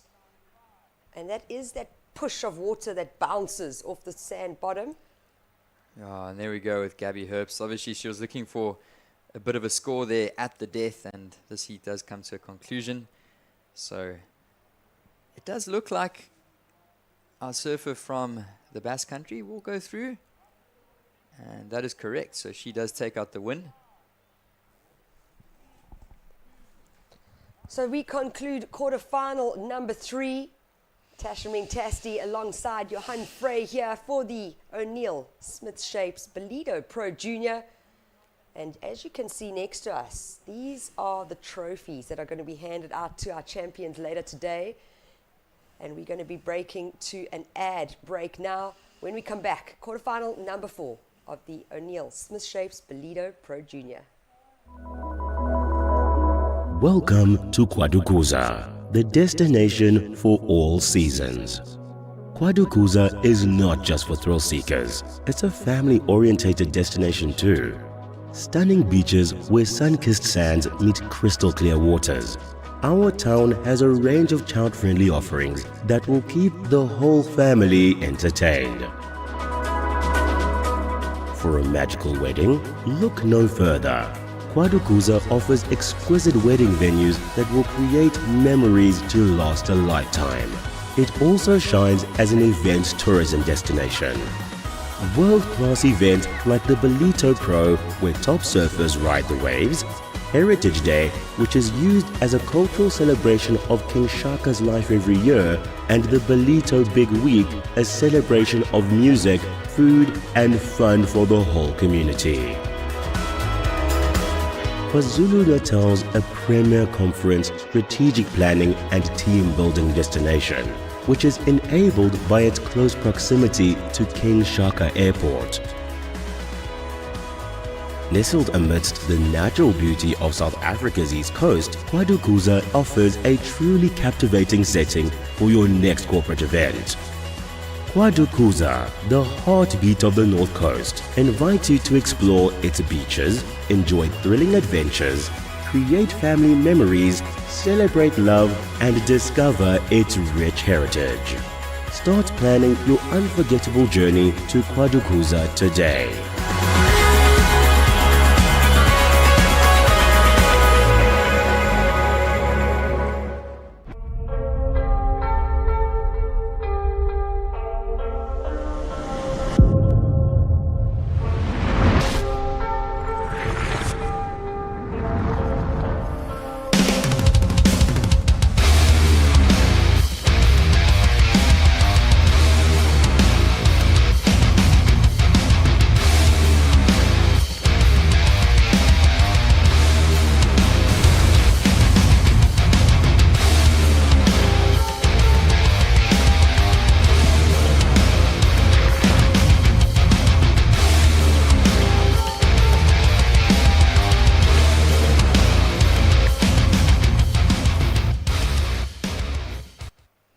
welcome back. It is the O'Neill Smith Shapes Ballito Pro Junior quarterfinal number 4 for the ladies division.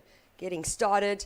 My name is Tashmin Tasti, and alongside me, Johan Frey. He's going to lead us through this broadcast today, and it is the business end of the event. We will be crowning champions this afternoon in Ballito, and really looking forward to it. Johan, it looks like Neptune has greeted us with some waves. I know that some people were pretty concerned about what was happening at our break before this event started, but it seems like we have been blessed, and there are waves, and I know that you've been down in Ballito for the last couple of days already, so being able to crown some champions with our SSA Rookie Rippers event.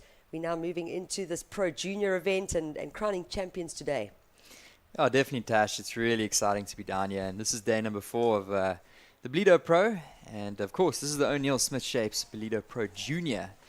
And in this current heat, introducing our surfers, we've got Yanir Gonzalez Edabari, and she is representing the Basque Country. And then we've got Lily Heaney. She is the South African out in the blue singlets, representing South Africa.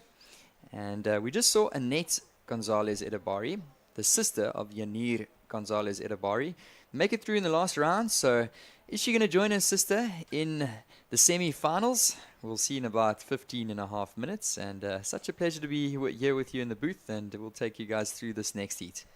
Yeah, it really is. I haven't been able to sit alongside you and commentate for a while, Johan, so I'm really stoked, and definitely stoked to be here in Ballito. My question is, who is the older sister? That's what we need to find out. Or are they twins? It'll be an interesting piece of information for me to share. And Janir Gonzalez Edabari definitely wanting to do what her sister has done now, advance through to the semi-finals. What I think we might see then is that they come up against each other in those semi-finals. But Lily Heaney, the South African from the Sunshine Coast, so she's from Port Alfred. First year as a W South Africa member, so first year entering these professional events. Her dad, Warwick Heaney, an incredible surfer and someone that has been involved in the community for a long time, especially that Port Alfred region. So Lily, I've been seeing her coming up through the rankings on our amateur events over the last couple of years. She's an exciting surfer with an exciting backhand, and happy to see her in the quarterfinals here of the Ballito Pro Junior. Yeah, definitely, Tash. The Sunshine Coast, they've got some beautiful waves over there, originally from Port Alfred, and surfs a lot of East Beach in Port Alfred, which is a nice, strong, powerful right-hand wave on its day. So I'm sure that Lily's going to be looking for some of those rights, but of course she is a goofy footer. So splitting the peak between the rights and the lefts, and it's going to be interesting to see how these ladies position themselves in the lineup. Looks like Yanir further down the right-hand side, Lily Heaney paddling further up towards the left. So it looks like she might be eyeing out one or two of those left-handers that have been pulling through. And I remember the first heat of the morning, we saw Jarvis Earl pull a beautiful air on one of those lefts. So maybe Lily will be eyeing out one of those ones. And still plenty of time on the clock. These ladies just staying patient out there. 13 and a half minutes remaining. And going to be really exciting. Next up, we're moving into quarterfinal heat 1 of our Pro Junior men. So we'll see Rodrigo Sodana and Sheehan Crawford. So I hope you guys are enjoying the action down here at the O'Neill Smith Shapes Ballito Pro Junior. We certainly are. Yeah, absolutely. I've just started looking through and seeing what these sisters have been doing. And Annette actually has taken a win in Morocco, in Casablanca, earlier this year for a Pro Junior. Janir represented the Basque Country at the Sambazon World Junior Championships in January of this year, placing an equal 17th. We also had Louise Lepront, the South African, represented at that event. And this is only her second event of the season for Janir, but definitely happy to have them in the country. From what I've seen just in the free surfing, they've got such a cool skill set with their turns, and this is just the Pro Junior division. There's a QS as well as the Challenger, so just fantastic to have this international flavor coming through. Oh, definitely, Tash. And a lot of these girls traveling with the whole team, and coaches and parents and friends that travel along with them. So I'm sure that they've got a whole squad on the beach from the Basque Country supporting them. Well, they've definitely got people watching from the Basque Country. So if you are watching as a supporter for the Etaberi sisters. Welcome, and I hope you enjoy the broadcast. It is fantastic to have these ladies competing out here and in South Africa, and just really good for our women's surfing as well, to be able to open up that fishbowl a little bit bigger and make sure that our girls can actually see what they need to do to elevate their surfing. Oh, definitely, Tash. And I've seen such a progression in women's surfing. I'm thinking about Tati West just a couple of months ago with her 10-point ride at Chopes. And these girls are watching that and they are inspired as they come into these events. And women's surfing is developing not just in the country but globally. And it's great to see it. And the ladies are just keeping patient out there as we see a little paddle from Jania. Is she going to get onto it?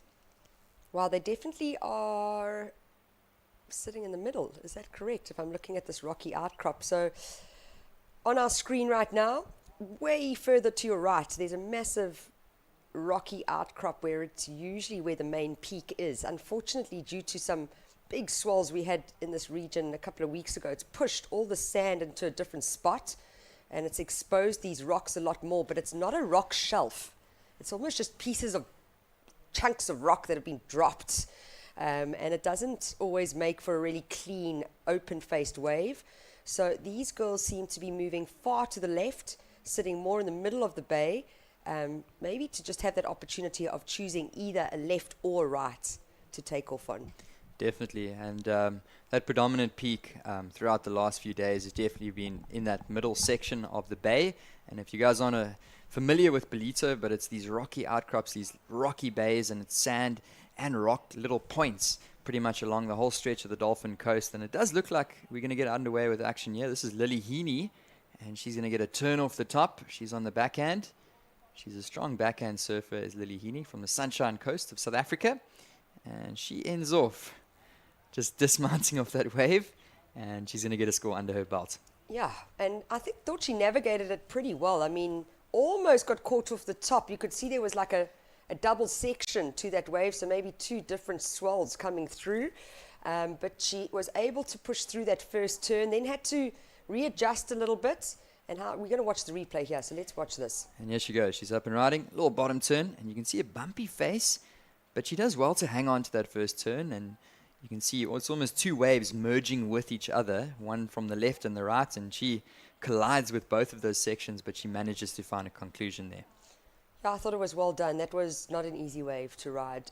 And what we've got to realize as well is when you up and riding and in that present moment, yes, you're looking down the line. Yes, you're looking for where that next scoring potential is. But to get a little overlapping wave like that while you mid-turn and redirect, there's nothing easy about it. So I thought Lily Heaney started off well, and that was cleverly surfed for her first ride. Jania Gonzalez Etaberi now sitting out the back, wanting to find something to be able to showcase her skills and her talent out here at the Ballito Pro Junior, and also wanting to do what her sister did in the previous heat and advance through to the semi-finals.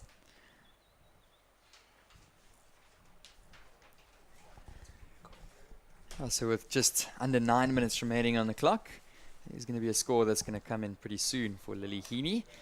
And so far, we've seen all the South African girls being knocked out by the international counterparts. So Lily's up and riding once again, and she's looking good on this one.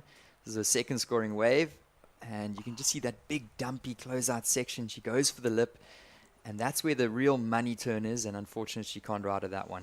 Yeah, that was a missed opportunity for sure.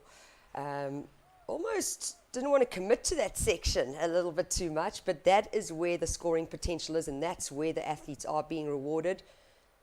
So unfortunately, a missed opportunity for the South African.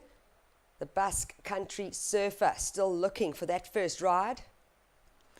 Well, that first wave for Surf in the Blue does come in. We'll get back to it in a minute because you're seeing a replay here. This is the left, and as you said, Tash, that one was really bowling out on the inside. It was a gnarlier section, and she just gets completely stuck on the top, and she can't make her way back down the face, and unfortunately, she couldn't find the completion there. Yeah, if she had completed that turn, we definitely would have seen a big score coming out of it. And you can see with the scores that have dropped in. So her first ride at 2.5, Lily Heaney now up on wave number 3 already. She is keeping busy. That second score, just a 0.67. So the judges are not even, it's like if it's incomplete, they're not even going to give you anything. You really need to fulfill those maneuvers. But Shania paddling now, she's moved from right to left. We've seen a South African with 3 waves. So really being quite selective as the Basque Country surfer. Definitely, we're seeing 2 different strategies completely here from the surf in the blue and the red. But we're watching a replay here for blue, Lily Heaney, the South African girl. And she had a nice little carve, but unfortunately she couldn't ride out of that. So unfortunately, in terms of the consistency of blue, she's got that 2.5, but she really needs to try and finish those closeout maneuvers to get the big points. Yeah. Degree of difficulty, commitment, control. These are all parts of the judging criteria that our athletes need to adhere to. And they are looking for a nice completion on those turns. That's what the judges like. So if you guys are new to surfing, or if you haven't seen too many surfing events, if the surfers, even if they are up and riding, and if they don't complete their waves, it does make a big impact on their scores. The first score for blue, as we mentioned, was a 2.5, but a couple more scores to drop in. Staying really, really patient is Jania Gonzalez Edabari out the back there. She's got priority, and she's letting Lily take some of those waves under priority. But we know what her strategy is. She's just waiting for one nice wave. She's going to look for 1 or 2 hooks, and she's going to hope to make it through to the next round. Yeah, but I'm starting to get nervous, Johan. Like, we're down to 5 minutes, 15 seconds. We haven't seen red find a wave yet. I mean, that's a lot of pressure on the youngster. She's only looking for a 3.43.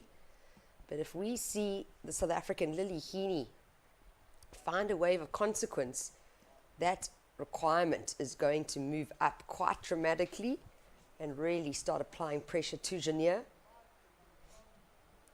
Yeah, you've got to be feeling it with 5 minutes to go. She hasn't got a score on the board, and she must be really getting eager to get something under her belt.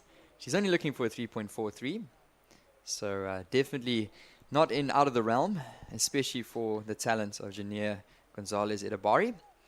But nothing is a given. No. The ocean, we are at the mercy of the ocean. So true. And some unpredictable, shifty lineups up here at Ballito today. So we are blessed with some waves and still some great scoring potential. But you never know with 4 minutes on the clock. Yeah, so true. And like you said, a little bit shifty as well. We have seen in previous heats that the guys that have been hunting and keeping busy have actually been, most of the time, the athletes that have been advancing through to the next round.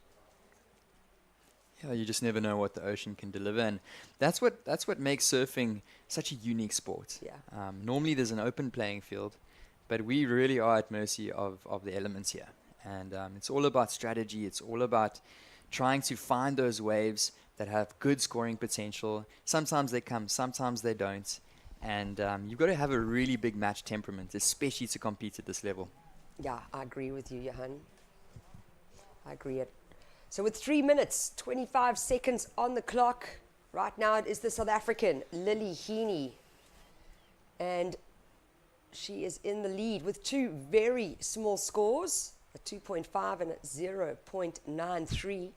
We are waiting for Jania Gonzalez Edabari to be able to put a score on the board. She's got priority with 3 minutes remaining. It looks like she's moving and shifting into a different game plan. And we can see there's some bumps on the horizon here for the 2 ladies. 3 minutes on the clock. Yeah, it looks like there might be an opportunity. She's just going to sit tight and hope for the best. The Basque surfer in the red. You can see Lily Heaney also paddling around. She knows that she wants to try and find an extra wave just to give herself a little bit more comfort of mind as she heads into the next one, and to try and take it away from the Basque surfer in the red. So both of our surfers trying to establish a good place to sit in the lineup, and sometimes that's quite tricky down here at Ballito. Yeah, I totally agree with you. And like you were saying earlier, we're at the mercy of the elements. So tide is draining. That will shift the peak on the sandbank because of that water level dropping. And maybe this is what both these girls have not factored in a little bit. maybe watching that previous heat going, oh, that's where the scores were, I'm going to go sit there. But as a competitor myself, you need a game plan A, plan B, and quite honestly, in this type of environment, even maybe a plan C sometimes. For sure, and you can see Jania Gonzalez-Edabari, she's actually paddled all the way in, and she was sitting a little bit further out on the peak, and she's paddled all the way in. So she's going to try and find an insider, is Jania, with only 1 minute and 35 seconds remaining on the clock. So she's got to be feeling it. With little time, you can just watch her. She's at this stage, you'll just start to get just a little bit frantic, looking for 1 or 2 little waves and insiders, and she's paddled all the way in. Still potential. She needs a 3.43 to advance, but she's only got 1 minute and 15 seconds remaining. Meanwhile, Lily Heaney also paddling around trying to find a wave, and Jania taking a look at this one. She's not going to go with just over 1 minute to go. Wow. 20-minute heats, 1 minute left, no score on the board. It's not the situation you want to be in. But with a 3.43 as the only requirement or the minimum requirement needed, I know that Jania is able to do this. Is she going to get the opportunity? 45 seconds remaining. And it looks like she might just get that opportunity. She's up and riding. Jania Gonzalez-Edabari, and she only needs one little turn off the top. Man, she had a little turn there, but I'm not so sure if that's going to be the number. No, she pivoted too quickly before the lip. You wanted to pivot through that lip, you know. You really wanted to power through that lip. And she had to do a quick pivot underneath the lip, trying to find a second section further down the line. So not an easy one. And with 15 seconds remaining, will there be another opportunity for the Basque surfer? She's paddling frantically, looking for a wave. 10 seconds. And I think Lily Heaney might just hold on to this. You never know what happens in the dying seconds. She's looking like she's going to possibly go for a wave, and the heat comes to a conclusion. So you can see the expression on the face of Lily Heaney, the young South African girl. She's only about 16 years old, and it means the world to her to be here and compete against some of the world's best juniors. Yeah, she's stoked. You can see that. Semi-finals of the O'Neill Smith Shapes Ballito Pro Junior. Lily Heaney, our South African girl, on the screen. And we are going to be cutting across to myself, Tash Mingtasti, Johan Frey, taking us through that quarterfinal heat. We are going to be moving directly into men's semi-finals coming up next. Johan, I think you've got the lineup of who is our first semi-final. It is going to be the Brazilian Rodrigo Saldana up against Cheyenne Crawford, the Hawaiian. That's going to be an exciting heat to watch. So we're going to cut across to ads. Catch you shortly.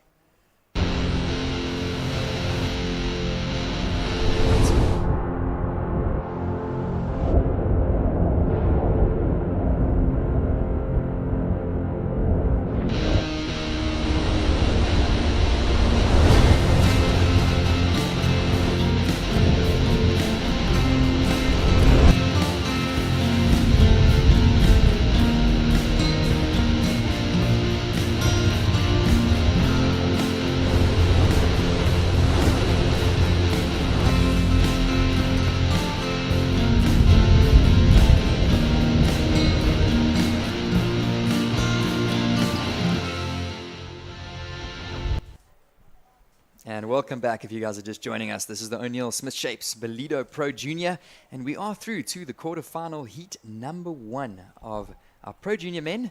And introducing our surfers in the red, we've got the exciting young Brazilian talent that is Rodrigo Saldana, and he's coming up against the very experienced surfer for his age, Cheyenne Crawford, all the way from Hawaii. He's already competed on the championship tour as a wild card. So only about 18 years old, Cheyenne, but really experienced for his age. And as we see those Dolphins move through the lineup, Tasha Mentasti joining me here in the booth, and we're looking forward to taking you guys through this heat. Yeah, thanks so much, Johan. And I've been talking about the Dolphin Coast and the Dolphins all morning on the broadcast chair in the booth, and they have finally greeted us. I think they're actually on their way back. So usually they come cruising from far north, so the Cozy Bay side, making their way south down the coast towards the Durban city. And when we usually see them moving from right to left, that means they've gone all the way to the bluff, and now they're making their way back. And it's a daily occurrence to see the Dolphins.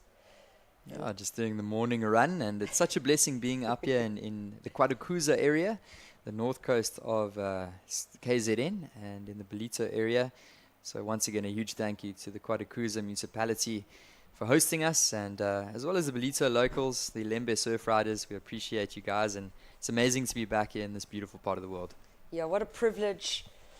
And I'm just so stoked to be here. There really is no better place to be in the middle of winter in South Africa than down here at the Ballito Pro along the Dolphin Coast. You can see on your screen massive schools of dolphins, sometimes over 100.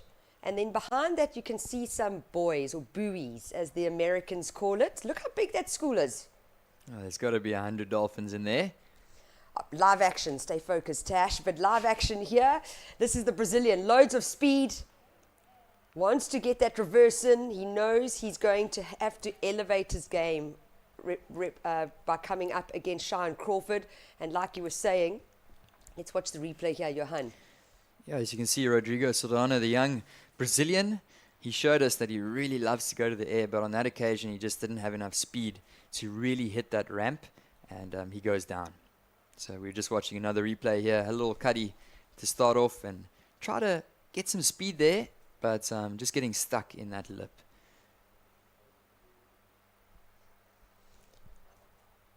So with us, with live action, and you were mentioning it earlier, the Hawaiian, Shaun Crawford. So he has featured in a CT event. He got that opportunity as a wild card at the beginning of this year. But Shaun was here last year, and that's for me where he was put onto my radar. Number one is such a big kid. When I saw him Pro Junior, I was like, there's no way this guy is under 20. But the reality is he actually is, and under 18 last year. And definitely someone that the Hawaiian community is watching and nurturing. And this is him up and riding now. Big, high tail reverse there from Shaun Crawford. And he means business. Yeah, Shaun just looking for that nice little ramp, and he finds it. He spins the conclusion, and we saw Rodrigo go for a very similar aerial maneuver. He couldn't pull it off, and Shaun showing us that he's got what it takes. So he's currently sitting on third position. As you were saying, there's different WSL rankings in terms of the area in which you live, and Shaun competing under the Hawaii Tahiti Nui area, and he's currently sitting on third place for the junior rankings for the WSL. So really talented young surfer, as we said, competed earlier this year at the Lexus Pipe Pro. So he's already got CT experience as a wild card. Of course, we'll see him later in the Challenger Series. So we've got a lot to see from this young man in the blue, Shaun Crawford. And we're watching this replay again. Look at that. He didn't have much speed. He managed to just hold onto it and spinning it. Really tough landing in this foam, especially with a wobble on the backwash, and he rides out of it clean. Yeah, I just enjoyed how high his tail was, how inverted he got. And it also just shows how powerful he is in his surfing. And you know what? Rodrigo knew that. He knew what Shaun can achieve and perform and how he can perform. And that's why he was also trying to get that rotation in to start. So the pressure has been applied by the Hawaiian. So that score will be coming in shortly on your guys' screens. And Rodrigo Saldana, he's a Brazilian surfer. And I feel like these Brazilian surfers, this is what they thrive off, is that pressure. And that's when they perform the best. Of course, many previous world champions recently coming out of Brazil. And I'm sure for a young guy like Rodrigo, he's looking at surfers like Felipe and Italo. And they're real inspirations to him. Even Iago Dora performing so well in Brazil on the WCT. At the moment, the championship tour running at the same time. So I'm sure Rodrigo and then the Brazilian boys have been tuning in and supporting Iago and the rest of the guys. And they draw a lot of inspiration. So Rodrigo Saldana, he's going to thrive off that pressure. And he's going to try and look for a comeback here. But these scores will be dropping in for Shaun Crawford. And we're watching some live action here. This is Rodrigo Saldana, the Brazilian surfer. And he's going to look for a ramp. And his board just flailing away there. But meanwhile, Tashim and Tashti scores are dropping in for Shaun Crawford. A 6.33, his opening score, and a 6.0 We'll get back to that in a minute as we see the replay. It doesn't look like it's going to be a counter for Rodrigo Saldana, but posting a good heat total already with only 6 minutes or 8 minutes in this heat that's gone by is Shion Crawford. Yeah, that's our highest heat total of the day so far. 12.83 is what sits with the Hawaiian. Priority as well with the Hawaiian. Can you see that rip? Can you see all this water movement that's happening on the screen? That is due to the dropping tide. It is going to make things a little difficult. You still see more dolphins coming through at the back there. That was the start of this heat. So that was his first wave for Rodrigo Saldana, only awarded a 117. The replay here, this is the 683 from the Hawaiian. And then he backed it up with a 6-point ride. Live action right now in blue, Hawaii. In red, Brazil. Priority is with blue. Up and riding is Crawford. Oh, this is a steep section as he maneuvers down the line. We know what he's going to do. Oh, my word. And he goes for a big alley-oop. So you can see the rotation. It's opposite to the air reverse. So backside rotation, 360. And he landed, but unfortunately he could not ride that one cleanly there, Tash. Just watch this. So he knows exactly what he's setting up for, prepping for it, almost rode out of it, literally just got bounced off. That would have been an excellent score coming through for the Hawaiian. Yeah, so he actually completed a full 360 there. So in skateboarding, we'll call that a backside 360, and rotates with his back towards the lip of the wave oncoming. And he stomped it, but he just couldn't ride out clean. But that is really exciting surfing from Shion Crawford. It's not going to come in as a big number, only a 1.17. But if he did ride out of that, we could have expected a pretty decent score there. Pretty decent. I'm going excellent. That would have been an excellent score. I mean, just that heaving section. He actually landed in the flats. So, yeah, that is massive potential that Crawford is showing. And he means business. We will be crowning a new champion as well here at the Ballito Pro Junior. Reason being, we unfortunately lost Ryan Canalo in that round of 16. It was very, very tight between second and third place in his heat, and unfortunately not able to advance through to the quarterfinals, which we are watching now. So Shion Crawford wanting to take this title. I think it'll definitely elevate his confidence moving into the Challenger Series, which starts on the 1st of July here at the Ballito Pro. But Rodrigo Saldana is not going to let the Hawaiian get this easily. There's still time on the clock, 9 minutes 30 remaining. So we're halfway through this heat. Yeah, and as we were saying, Tash, that's what these Brazilians really feed off, is this pressure.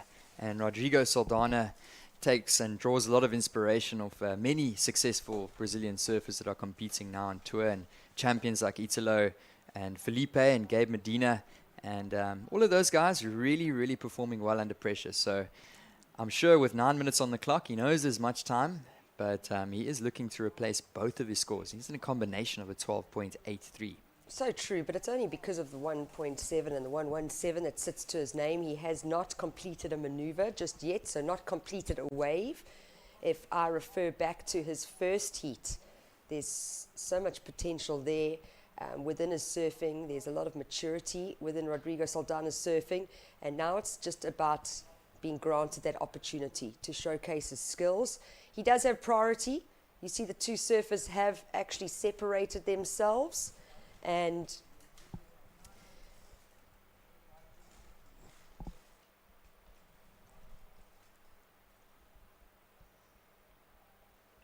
so 8 minutes 15 seconds on the clock. Priority is with the Brazilian Ryan Saldana in the red singlet, currently just with a heat total of a 2.87 in a combination situation due to the Hawaiian with that pair of sixes. But Shion Crawford definitely showing that he wants this title. He wants to advance through. Rodrigo Saldana, though, has time, but he does need to back up. He needs to replace both those scores, Johan, and replace it with a minimum of I would say a 7-point ride if you really want to get comfortable, because then he will only be looking for about a 5-point ride. 100% Tash, and as this clock ticks down, it's going to be more and more pressure. So he's got to be thinking about having a wave pretty soon. as Rodrigo Saldana. And as we pan back to some live action here, you can see our two surfers, and it looks like Shion Crawford now sitting right next to Rodrigo Saldana. So priority is with our surfer in the red, the Brazilian Rodrigo Saldana, and it looks like there might be a possible opportunity for him here, Tash. Yeah, and this is the opportunity. What's he going to do with it? Unfortunately, a very missed opportunity for Rodrigo Saldana, giving away his priority. And just watching this replay, you can see that one just flattening out and it closed out. So just really unfortunate for the Brazilian surfer. He was eyeing a ramp down the line. He was looking for something, and unfortunately the ocean just didn't provide for him on that one. But in the end of the day, that's surfing, and he hands the priority back to Shion Crawford, and he's got to be feeling confident with those two scores of a 6.83 and a 6.0, and there's only 6.5 minutes remaining. Yeah, it looks like a slightly bigger set coming through the lineup. You see our water safety team behind, just monitoring, watching these surfers. I must be honest, I think it's the most difficult job in the world to be out there on those jet skis all day. Today's a beautiful day, it's nice and warm, but when those big cold front busters come through, you've got nowhere to hide. So big thanks to our water safety team, led by Steve Honeyset of Quadakuza Municipality Beach and Parks Division, and an incredible crew that are working within this water safety team. And as much as we're seeing development of surfing through this event by hosting an amateur event, a pro junior, a QS, and then a challenger, the same thing is happening within the water safety team. They have got 2 new junior lifeguards that are there as support, putting in the practical hours. I mean, they've done all the training, and they could be on the beach being a lifeguard with the bathing area.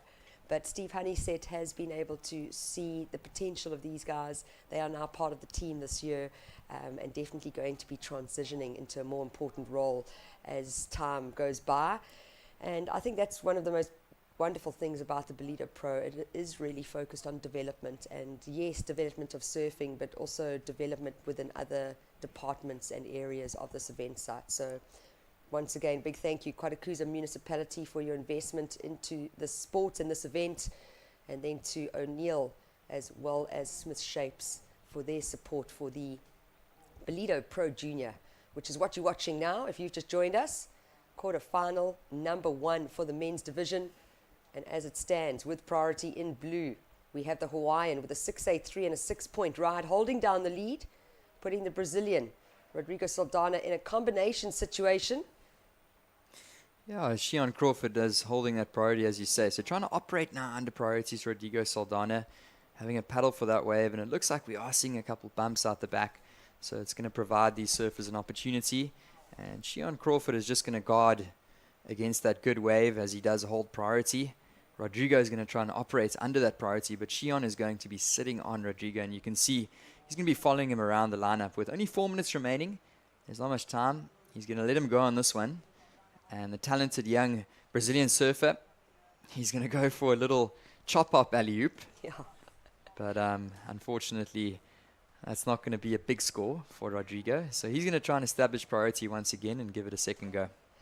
Yeah, and you could see, let's watch the replay, but you could actually see Shion was looking down the line going, should I take this? Nah, there's not big sections there. But watch the chop hop. There you go. Uses that little chop to get the rotation. Is it going to be a 6 that he needs? I don't know. If I compare it to Blue's scores, I don't think it's going to come out as a higher single scoring ride than what we've seen from the Hawaiian and Blue. Yeah, I think if it was any free surf session, you'd watch that and think, wow, that looks pretty cool. But in terms of this, we got the world's best junior surfers down here at the O'Neill Smith Shapes Ballito Pro. The judges are looking for a critical big section. They're looking for loft on that air. They're looking for a big pop in terms of how he gets into the air. So I highly doubt that that's going to be going into the big range of scores. A 2.5 is what he scored for that. Wow. And like you said, I mean, for any of us average surfers, as we are sitting here in the booth, that would have been like one of my best turns ever. I'd be stoked. Yeah. but only being rewarded the 2.5, but bearing in mind that there is always a comparison within judging, and they are comparing red scores to blues. Ooh, meanwhile, down the line, that was Rodrigo, and he knows that he has to get going in this heat. There's not much time remaining, and he has to replace both of his scores, so he's going to go to the air. He's going to be eyeing those lips, and with that 2.5, he just didn't get the section, but on this occasion, the replay, bit of a bigger section, but unfortunately, he cannot ride out of that air reverse. Looked like he went for the backside rotation and didn't get that rotation. He got stuck at some point, as you can see, about halfway through the rotation. His shoulders just stopped moving, and unfortunately, he just kicked off the back of that wave. Yeah, well done, Johan, just explaining that to some of our viewers as well. And I think also we've got wind direction from the left side at the moment. You can see this little bump on the ocean surface, and Red was moving in the opposite direction, so he had no support from the wind to get that elevation up and help with the rotation of his board. Yeah, it's all about just reading the conditions, reading the waves, knowing what direction that wind is coming from. That's why surfers know geography so well, because we've got to read the charts, we've got to know the conditions, and we've got to know where to sit in the lineup, how to get those good waves. So this is totally a part of what these surfers do as professional athletes. Yeah, and surfing's technical. I know sometimes people don't understand it, and there's also that old mentality of us being way too cruisy and hippie, but it is a very technical sport. It is an extremely professional sport, and it is thanks to the investment from brands, government, as well as investment from the World Surf League to be able to elevate the sport. And you know, when more money is put into the sport, everything rises, and that level of professionalism has risen over the years, and we're seeing it here in a pro junior event, under 20, but the quality of athletes and surfing that we've seen is just very high, and it just showcases where the sport is going and how it's growing. 100%, I can agree with you there, and the time is just winding down this heat. It doesn't look like the surfer in the red is going to get an opportunity to break that combination. As we see surfer in the blue, Shion Crawford, he's going to go for a little bit of a victory lap here. Look at that turn off the top. This is why he is moving through to the semi-finals. He's been so consistent as this one comes to a conclusion, and he stomps the finish there, and he's going to take out the win here, Tash. Yeah, great surfing from the Hawaiian. Lots of power behind his surfing. That first turn, nice critical, vertical for Shion Crawford. Look at the buckets of spray, and that wasn't even a full turn from the Hawaiian, but a 3-turn combo. And who knows, he might even drop the 6-point ride and replace it with something stronger and really dominate this quarterfinal number 1 of the Ballito Pro Junior. So we will be seeing Crawford advance through 2 semi-finals. Unfortunately eliminating Rodrigo Saldana in the red singlet from Brazil. But he had a good run. It was fantastic to be introduced to Rodrigo and his surfing. And we are sitting here in the booth, Johan Frey on my left. My name is Tashmin Tasti, and we will be bringing in a guest speaker in quarterfinal number 2 here for the Ballito Pro Junior. We're going to cut across to ads. Welcome to Kwadukuza, the destination for all seasons. Kwadukuza is not just for thrill seekers, it's a family-orientated destination too. Stunning beaches where sun-kissed sands meet crystal clear waters. Our town has a range of child-friendly offerings that will keep the whole family entertained. For a magical wedding, look no further. Kwadukuza offers exquisite wedding venues that will create memories to last a lifetime. It also shines as an event tourism destination. World-class events like the Ballito Pro, where top surfers ride the waves, Heritage Day, which is used as a cultural celebration of King Shaka's life every year, and the Ballito Big Week, a celebration of music, food and fun for the whole community. KwaZulu-Natal's a premier conference, strategic planning and team-building destination, which is enabled by its close proximity to King Shaka Airport. Nestled amidst the natural beauty of South Africa's east coast, Kwadukuza offers a truly captivating setting for your next corporate event.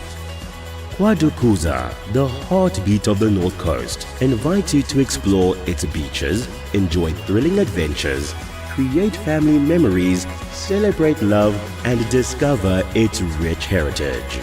Start planning your unforgettable journey to Kwadukuza today.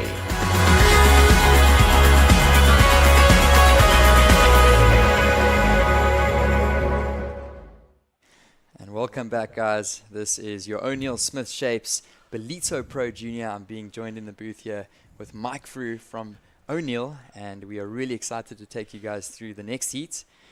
We'll see our action now on the screen, and good to have you in the booth, Mike. Thank you, Han. It's great to be here and be on the call for a couple of heats here with you. Such an awesome day for the finals of the Smith Shapes O'Neill Pro Junior here, and what a morning of surfing it's been so far. I've really enjoyed watching it. For sure, Mike. We're going to get to action now and pan back to the screens, and as we see, we got some action on the lineup. And introducing our surfers, we've got a very exciting Australian surfer in the red. That's Jarvis Earl. And then we got the really exciting young surfer from South Africa, which is Rory Dace. He's a big boy, and he's been surfing really well throughout the course of the O'Neill Smith Shapes Ballito Pro Junior. And really excited to see this matchup. Absolutely. You know, Jarvis Earl has recently returned from that epic event in Nias where they got so barreled. And he's also competed on both the Challenger Series events in Australia this year. So he's got a lot of competitive experience so far.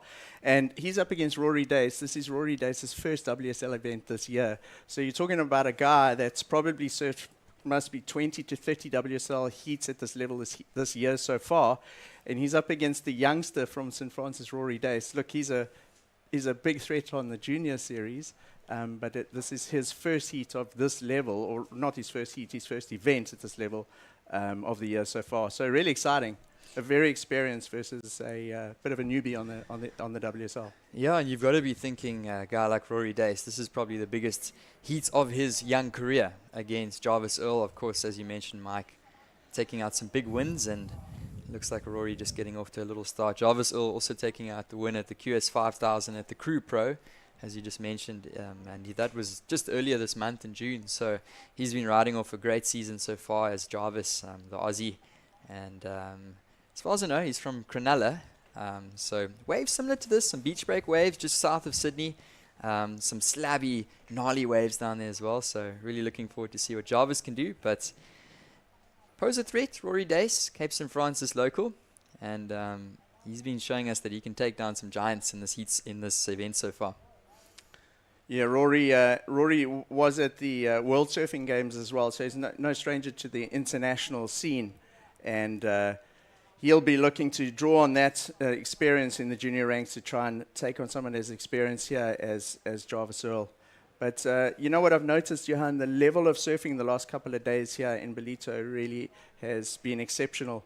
We don't see a lot of pro surfing through the year, except for this 1 week here in KZN.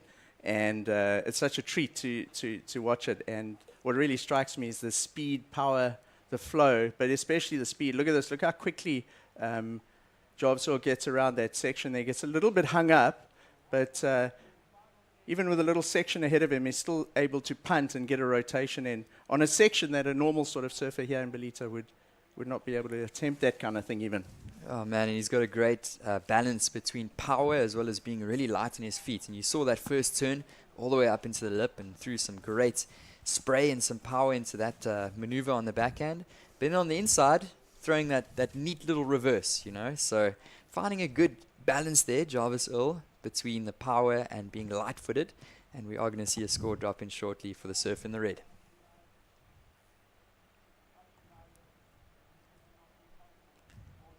And as you guys see just our picture out in front of us, that is Rory Dace. He is the young South African in the heat, so from just down the road in the Eastern Cape of South Africa. So I'm sure he made the trip up.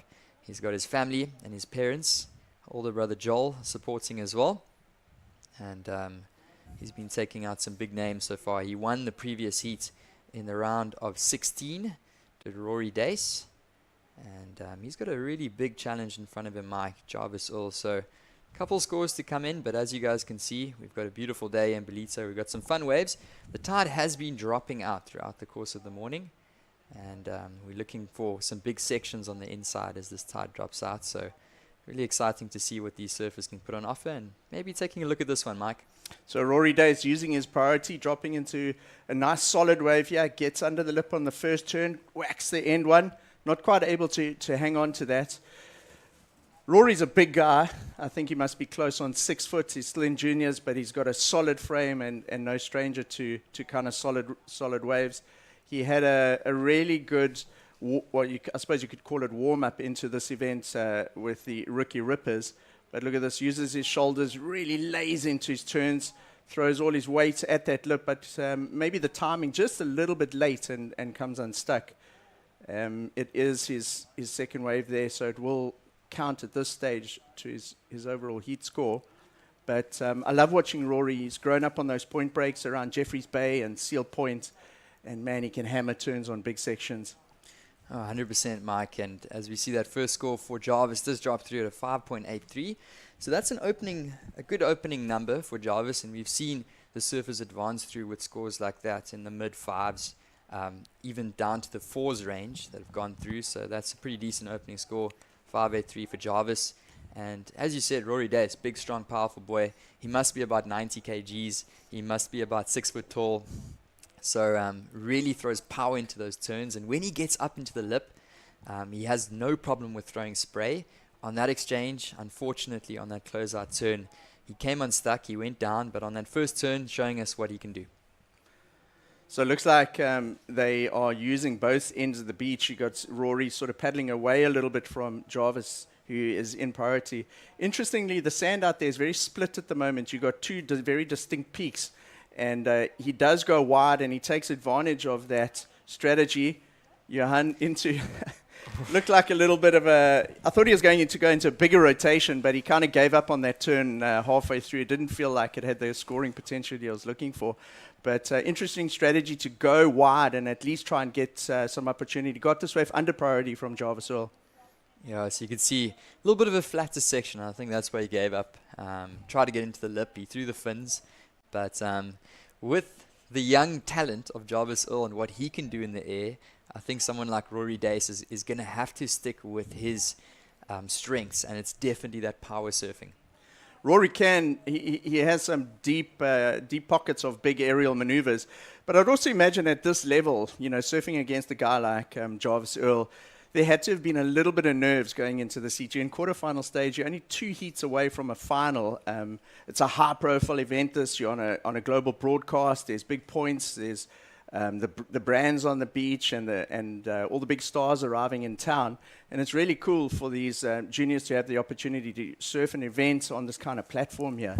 And I think he had to be a little bit nervous going into it, but. These juniors giving it their all. I was chatting to Matt Canning before his heat this morning, and he said, I'm just going to go out there and I'm going to do the biggest turns that I can because I've actually never been on a broadcast. And so a lot of firsts here, and it's really cool to see the juniors stepping up and sort of playing into that. It's also amazing for the local crowd and the local South African juniors to get the opportunity to surf against surfers of the caliber of Jarvis Earl. Oh, 100%, Mike. And just looking at some of the stats from the previous heat, Rory Dace holding a 6.5. So far, that's one of the highest numbers that's been dropped in this morning, and he's definitely got what it takes to take out the win here against the very experienced Australian who's got multiple wins under his belts internationally, Jarvis Earl. So we do have scores coming in. It looked like Rory Dace posted a 2.5 and a 1.0. So far, still with the highest score is Jarvis Earl with a 5.83. But 9 minutes on the clock, plenty of time remaining. And sometimes all it takes, Mike, is just one big turn for the judges to reward you. Absolutely. Rory Dace needing that 3.34 well within his capabilities. And he's just, look at the moment, he's just sticking quite close to Jarvis there. Putting him under a bit of pressure. He's possibly using a strategy here to try and force Jarvis to go on a wave. But he finds one himself, and he's staying very busy. His wave count, that was his 4th wave in the heat. Jarvis has only had one, so Rory very busy, but of course under priority. Jarvis has priority, which means that he can take whatever wave he wants out there. Yeah, I always see a replay there. Unfortunately, that wave just shuts down on him. And under priority, we'll see our surfers try and hustle a bit, see what they can get on the inside. Jarvis is not going to be sold on any wave, but if you're in second priority, like Rory, you can take a little bit of a roll of the dice on some of those insiders. But Jarvis still sitting out the back, our surfer in the red, the Australian surfer. He has holding the biggest wave of the heat so far, 5.83, and he is holding that priority. So he's going to stay patient. He's going to wait for a significant wave. He'll try and do at least a couple turns or maybe an aerial maneuver and try and put some real pressure on Rory Dace. We saw just before Rory took that last wave, that's exactly what he was doing to Jarvis, sitting on him. And when there's someone paddling up to you, you think, should I consider this wave? Is it a good one? Why has he come so close to me? Is it a set? And putting that little bit of extra pressure. So Rory at this stage needs to keep that pressure on Jarvis. Jarvis does have that 5.83, which is a solid score. And with 7.5 minutes remaining, you'd imagine he's going to be able to get another one. So he's surfing a very well-paced heat here. Rory possibly starting to stress a little bit. He needs a first solid opening wave to improve on his 2.5 and his 1, and then he's going to need a backup as well, potentially, if Jarvis gets a second wave. 100% Mike, and I've really seen so much development in Rory Dace's surfing. Of course, local South African boy competes here on the local circuits. He's competed and represented the country at the ISA World Junior Games just a couple of months ago at El Salvador. So he has got that international experience, as you said. But Jarvis Earl is a big name. He's one of the biggest names in junior surfing in the world, and we're seeing him up and riding. Here we go. He finally sees and takes advantage of his second wave. It looked like a big set. He takes off. You could see he was winding up for something. And the wave not really playing the game, so he's out of there. What I've noticed the last 2 days is a lot of these bigger ones with a swell direction are closing out. What's going to be interesting in these next couple of heats, and as we go in towards the afternoon, is whether the surfers are going to use this onshore wind to potentially do bigger airs or use the airs. In KZN, what a lot of the surfers refer to this northeast onshore wind as is the air wind. And it does help sort of stick the board to your feet and keep the board on your feet when you go to the air. So I'd imagine in the next couple of heats, even this one, we may see 1 or 2 airs. 100%. And we've seen a couple of our surfers already in the heats prior to this go to the air. Shion Crawford really went to the air in that previous heat, and he took out the win with a convincing heat total. So definitely a great heat strategy in terms of that. But you've got to stomp your turns. You've got to land those maneuvers. And in the end of the day, that's what gets you through. So Jarvis Earl, he'll be looking for that section. We've already seen him get a little bit of rotation on the inside mark. But he's going to be looking for something bigger, specifically with this wind, I think, blowing in from the north. So providing a bit of a ramp, but also helping the board to stick to your feet as you complete that maneuver, particularly on those right-handers. That last wave of Jarvis Earl, even though it was just a quick in and out, he only scored a 0.343. What it's done is it's just incrementally put a little bit more pressure on Rory, because Rory's requirement now has gone from a 3.4 to a 3.77. Still well within Rory's grasp. Here we go. This is Jarvis. So Jarvis operating now under priority. The young Australian climbs the foam nasty, and he's going to look for a strong completion. And you've got to think, Mike, that he's adding a little bit of pressure now on the young South African Rory Dace in the blue. He's going to drop in another number. His first score of 5.83, and here we go with Rory. So Rory found another one there. That's not going to be what he's looking for. He's looking for a significant wave now.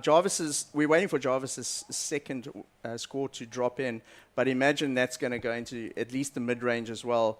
And if it does, that's going to put Rory in a position probably needing between a 6 and an 8 to make it through this heat at this stage. We'll wait for those scores to drop in. And we're just watching a little replay there. It looks like just the end of that wave. It was Jarvis Earl. So there's another score dropping in for red, and it is going to pose some pressure on Rory Dace. And interesting that he caught that one under priority, did Jarvis. And it just shows you how much talent this young man has got coming out of Cronulla, Australia. He's used to surfing these powerful little beach breaks just south of Sydney. And it seems like he's finding a little bit of home here in Ballito. He's been doing well the last couple of days. Quite interesting on that one. I almost felt like he surfed it quite safe. He knew he needed a second wave as a banker, and Jarvis could easily have boosted over those sections, but he went into that first turn nice and clean, came out straight into the second one with a lot of speed, and he's now banked to solid ones, which I would imagine gives him a platform now to maybe use the rest of the heat for really to go for something big. And I think Rory at this stage really up against the ropes, but this guy can hammer some big scores as well. He's going to need the wave to do it on, though. And as you said, Mike, we've got 3 minutes remaining in this one, and that last wave for Jarvis, that left-hander with those couple whips off the top, comes in as a 5.5. So now Jarvis Earl sitting with a 5.5 and a 5.83. He's got a heat total of 11.23, and Rory is now looking for an excellent ride of an 8.83 with under 3 minutes to go. Jarvis has also got priority, so just showing the experience of the young Australian out there. He's making it tough for the South African. Yeah, he got that first wave, a 5.83, so must have played well into his heat strategy to bank a first wave. Just waited very patiently. He must have waited about 15 minutes for the second wave. And here's, I think, Jarvis Earl paddling into this one again. There we go. He flares it out, and he's adding a bit of spice to what he's already laid out in this heat. And you know what I was saying after that last left, where I felt he surfed it a little bit conservatively, but cleverly, because he knew just had to make it to put the hammer in there. And there we see the real Jarvis Earl flaring out. Here we go on the replay. So we were just talking about that air opportunity, and we saw him get a little one earlier, a little rotation, and that one just a little bit bigger. So he's really putting some pressure on our surfer in the blue. That's going to be another decent ride that's going to drop in. I don't know if it's going to go into his top two, Mike, but at this stage, I don't think it's going to matter. The surfer in the blue, on the other hand, is looking for a big score. So with 90 seconds remaining, Jarvis is kind of out the picture now in terms of catching waves, because unless he gets one under priority, Rory Dace with the priority now can select anything out there. With 90 seconds remaining, though, is there going to be another wave come through, Johan? Yeah, that one comes through for Jarvis at a 4.5 for that backside air reverse. So it doesn't go into his top two. Jarvis still sitting with a 5.83 and a 5.5. Our Australian surfer in the red. That does mean Rory Dace, with 1 minute remaining, is looking to get an 8.83 to advance. It's not out of the question. He's looking at this one. A little bit of a smaller insider here, Mike. Yeah, so we're going to have to see something big. Yeah, he knows it. He goes for the first turn, launches into the second section, slides the tail out. Did you see how his back foot just came off the tail pad there, and his front foot was possibly a little bit too far back on the board? Comes unstuck. 35 seconds on the clock, Johan. He may get this one. He sees it on the inside. He turns. No, he's going to have to duck under it. And I'm afraid Rory Dace, our South African competitor, running out of time to get that big score, Johan. Yeah, here we go with the replay.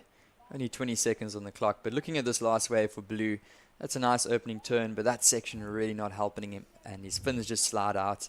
Fortunately, doesn't complete that. So time running out in this one here, Mike, up and riding, surf in the red. A quick in and out there for Jarvis Earl, the higher ranked of the two surfers in this heat, and bringing the experience in that heat, surfing a well-paced heat, a good wave in the beginning, a solid wave towards the end, and really very well-rounded and a smart heat there for our Australian competitor. But Rory Dace done well. I mean, he's through to the quarterfinals. A solid result for him in his very first WSL Pro Junior event of the year, up against an extremely experienced competitor there, Johan. Yeah, for sure. So just a great experience for the young South African Rory Dace. He's only 16 years old and getting to compete against some of the best junior surfers in the world.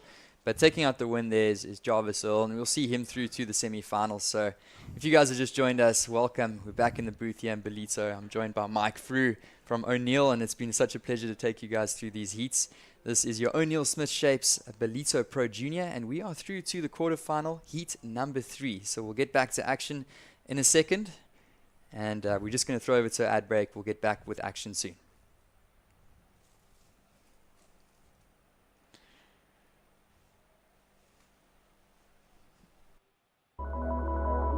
Welcome to Kwadukuza, the destination for all seasons.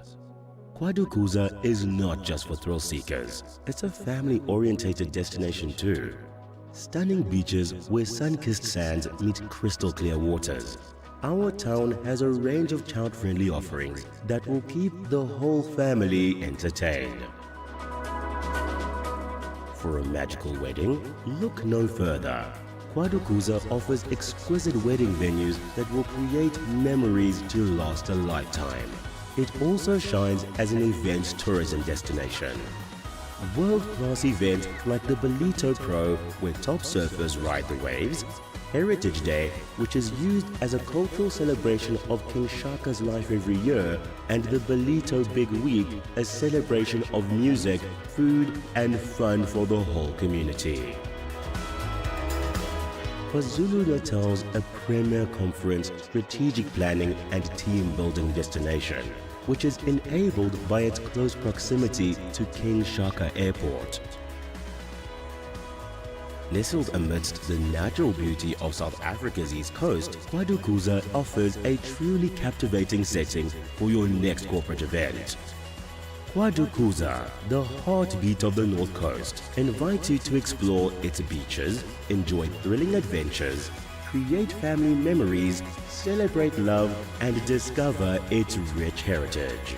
Start planning your unforgettable journey to Kwadukuza today.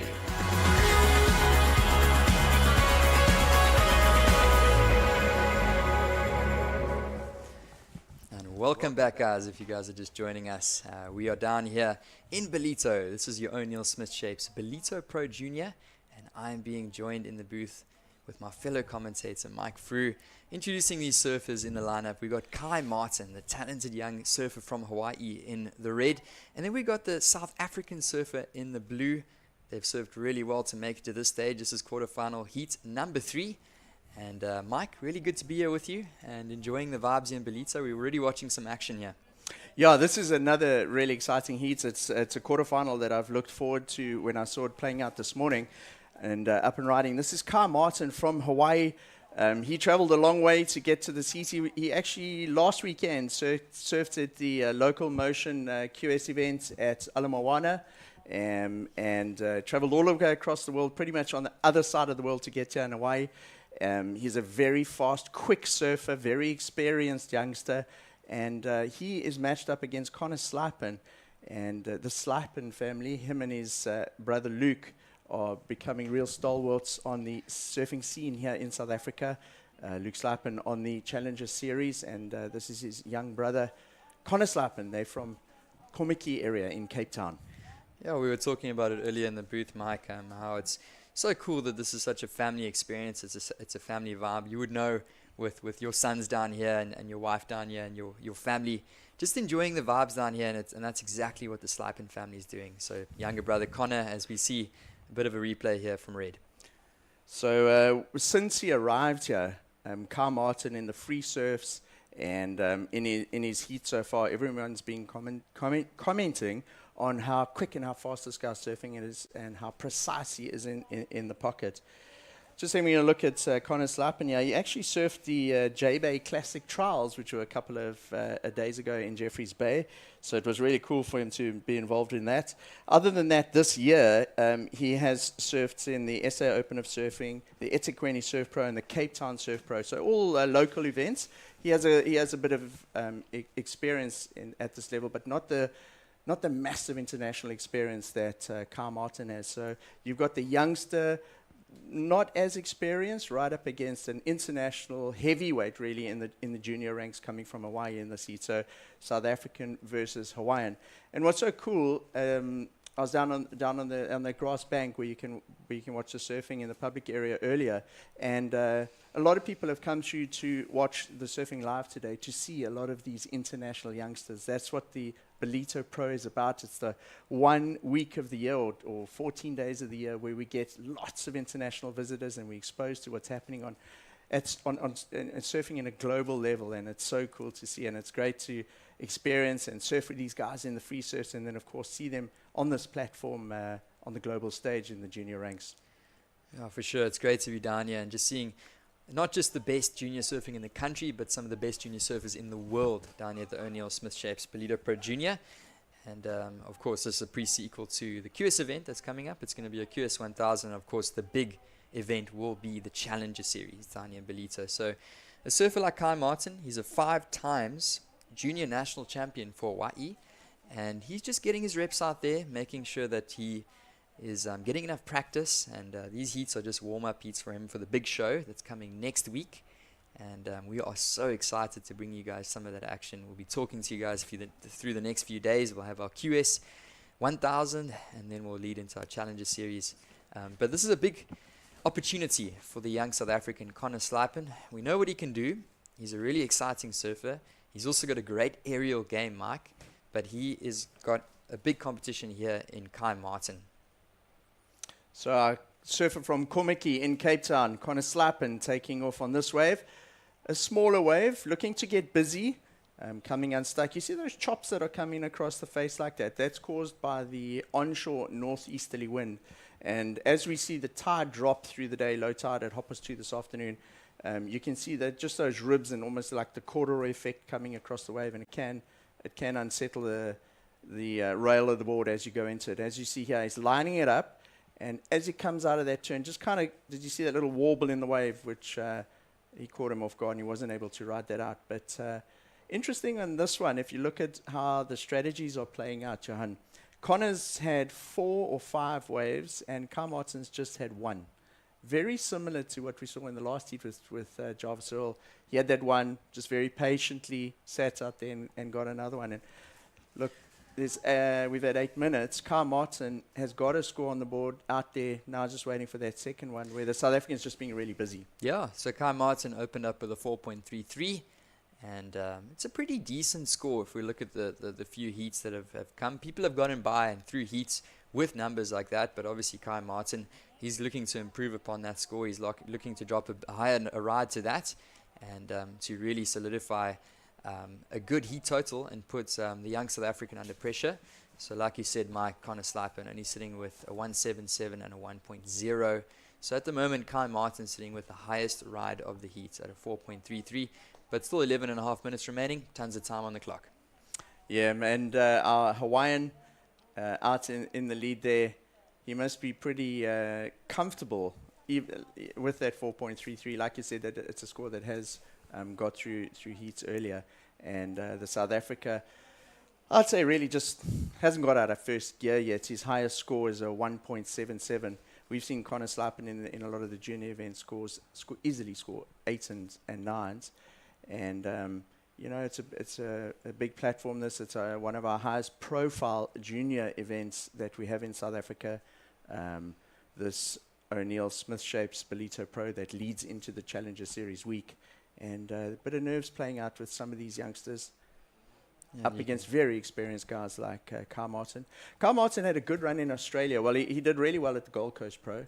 I loved watching that event. It was such an entertaining event with those legends heats and things. But then he didn't do very well in Sydney. But he has that Challenger experience already this year, and he did have one solid result. So if you had to look at the statistics going into this heat, the favourite is definitely by a long way Kai Martin. So if Connor was to go through, it would be an upset on the rankings, but it would be a huge achievement for the young junior. Yeah, and we know, Mike, the local crowd will be behind Connor Slipen. We've got hundreds of people down here on the beach, and we got Kai Martin up and riding. And, that's a zappy turn. And he's going to look for something down the line, look for a completion, and looking to find a ride to pair with that 4.33. So the local crowd will definitely be with Connor Slipen, but Kai Martin's going to make it difficult for the young man in the blue. He's surfing a smart heat, our competitor from Hawaii there in the red singlet. He had his first wave pretty quickly within the first minute or two. He waited around 8 minutes. Now he's had his second wave. Now, very similar again to that last heat with Jarvis Earl, Kai Martin has a solid base here to establish his lead on the heat. Lovely long floater, uses it to get around the section, and then attacks the lip on his second turn. Johanna, I thought he was going to go to the air on that first one, the way his body language was sort of lining it up. But I think what he's doing is just keeping it, he's sort of reining it in a little bit to make sure he gets that score on that wave. Because what it's going to do is it's going to create a solid foundation for him to build the rest of the heat on and just apply a lot of pressure to Connor Slipen. So I wouldn't be surprised if Kyle Martin on his next wave doesn't take to the air or start flaring things out to try and get those scores even higher than what he has already. Yeah, definitely some smart surfing as we take a pan and look at the beach, and we've got a couple of hundred people, a few hundred people down here already enjoying the beautiful Ballito winter, the north coast of KZN. A huge thank you to the Kwadukuza municipality for having us, as well as all the guys that have been working behind the scenes, and those numbers will be brought to you shortly. Kai Martin, the score is dropping in, and it does look, I do feel like he's going to improve upon his first score of a 4.33. As you said, Mike, that middle turn that he did, that second turn, really up into the lip, throwing some proper speed and power into that. So I'm excited to see what those numbers come in as. These surfers, if you know Ballito and you're watching this and you know the Durban area, where they're sitting at the moment is pretty much right in front of a place called Surfers Lane. It's kind of the checkout spot where your parking is if you would come to surf this place on a normal day. So they're sitting really quite far north down the beach, and that's where all the sand is at the moment. And you get some of these really nice sort of sets that are coming through the last couple of days. On the high tide, they're difficult to surf because they're super flat, but it looks like there's a bit more potential there on the low. And what's happening there, Johan, with this swell direction at the moment is a lot of those sets are closing out on the traditional bank, so that right's not running nicely. So the guys are moving down to in front of Surfers Lane there, and down there you get a bit of a split peak where you can either go left or right, and guys utilizing that. Yeah, definitely a big playing field out here, and as you said that, Mike, that score did come in at a 5.5 for Kai Martin, and that was on that left-hander, goofy footer. Whipped it a couple times on the backhand, and the judges giving him a 5.5. So he's established a pretty decent opening couple of scores of a 5.5. His backup is a 4.33. So now he's going to look to replace that backup and improve upon his scores. And he's putting Connor Slipen on a little bit of pressure. Here we go with Connor Slipen. I really like that first turn. Takes to the air, but doesn't quite ride it out. Board comes unstuck, but Connor Slipen really turning it up to 10 on that one. That first turn looked beautiful, a lot of speed and control and flow. And in his head, he probably felt like, okay, I've got the one turn down now. Let me go to the launch in the next one. Not quite able to pull it off. But that's the kind of energy and spice that we expect from young Connor Slipen. Yeah, that was some really exciting stuff. Let's take a look at the replay here on our screens. And he had just a little opening turn, more of a down-the-line turn. Then he's eyeing that section. He went into the air. You can see his board stuck nicely to his feet. He almost completed that rotation, but as he landed, it looked like his feet were just a little bit detached from his board, and he couldn't ride out of that. I think maybe what happened is he actually over-rotated. So he went into the rotation, and at the point where you wanted to land on the foam or in the flats and ride it out, he rotated past that point and probably went right past the rotation section. You could see his body kind of fell over. But what's quite interesting here is that I can't believe how similar this is to the previous heat, because you had Rory Dace. At the end of that heat, he had 90 seconds to get water, was about 8.8 or something. Very similar here. Kai Martin has got those two solid scores, great foundation.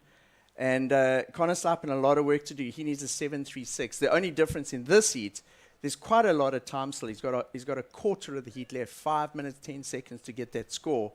And it looks like his strategy going into the rest of this heat is going to be go big or nothing, because that's exactly what he did on that turn.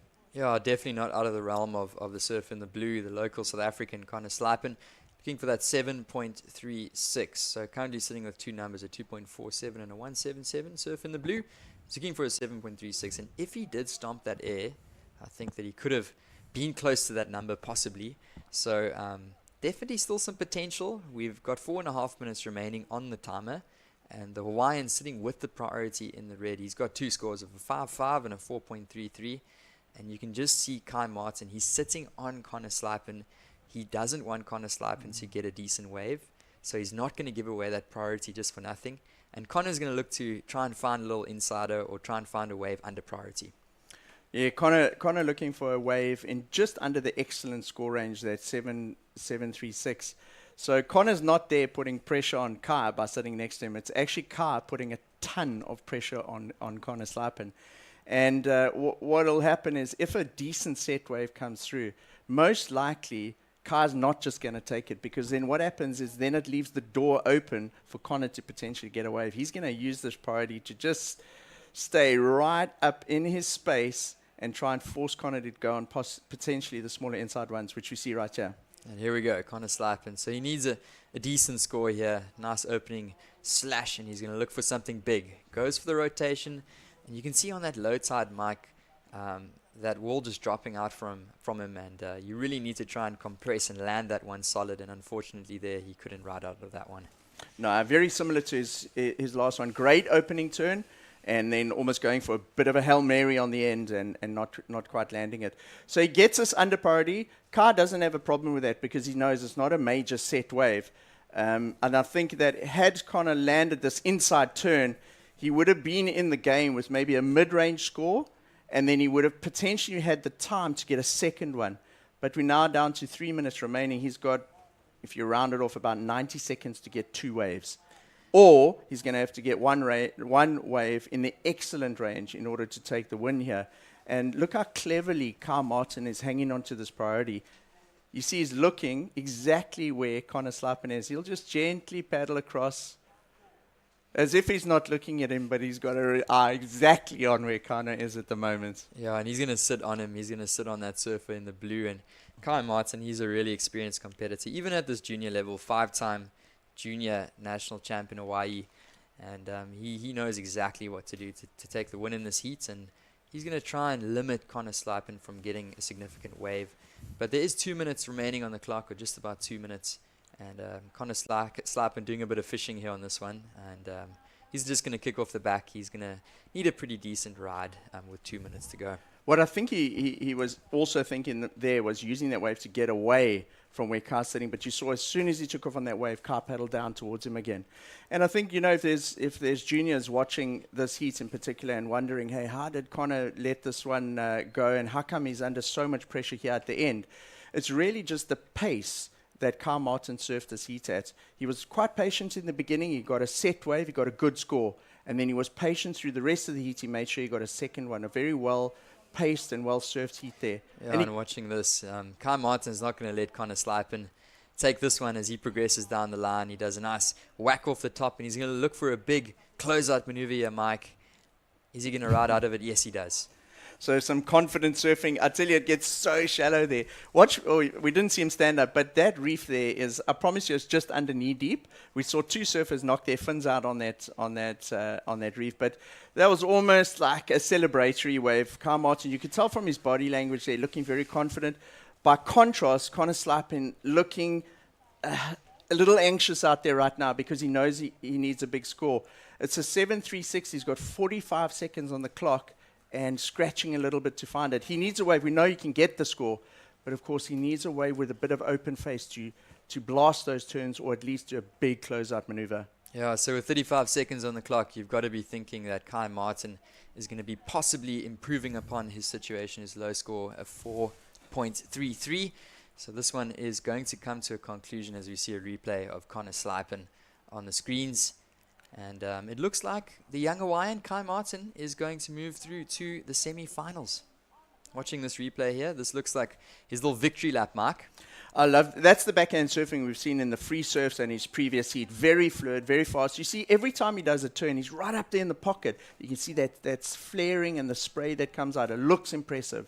And tough heat there for Connor Slipen, but I think maybe what he'll take away from that is to possibly pace the heat just a little bit better and be patient and wait for that solid wave. And of course, falling on that first one is maybe where the heat started slipping away. He had that big turn. He did that big air. Had he landed that, it probably could have gone into the 7s or 8s. And maybe, not that it was a mistake, because he hit that sort of warble, but had he landed that, this heat could have gone very differently there, Johan.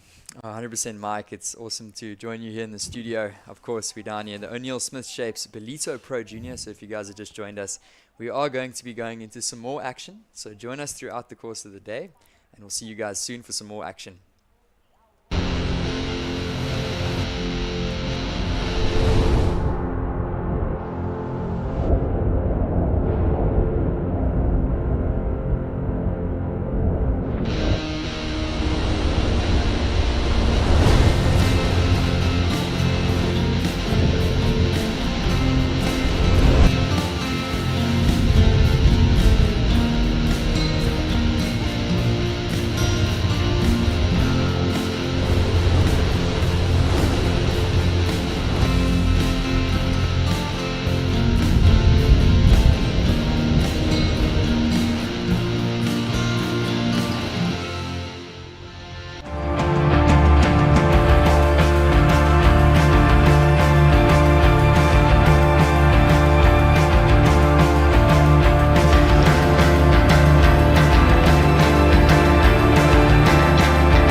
Welcome back to the O'Neill Smith Shapes Ballito Pro Junior. We are directly into quarterfinal number 4 of the under 20 men's division.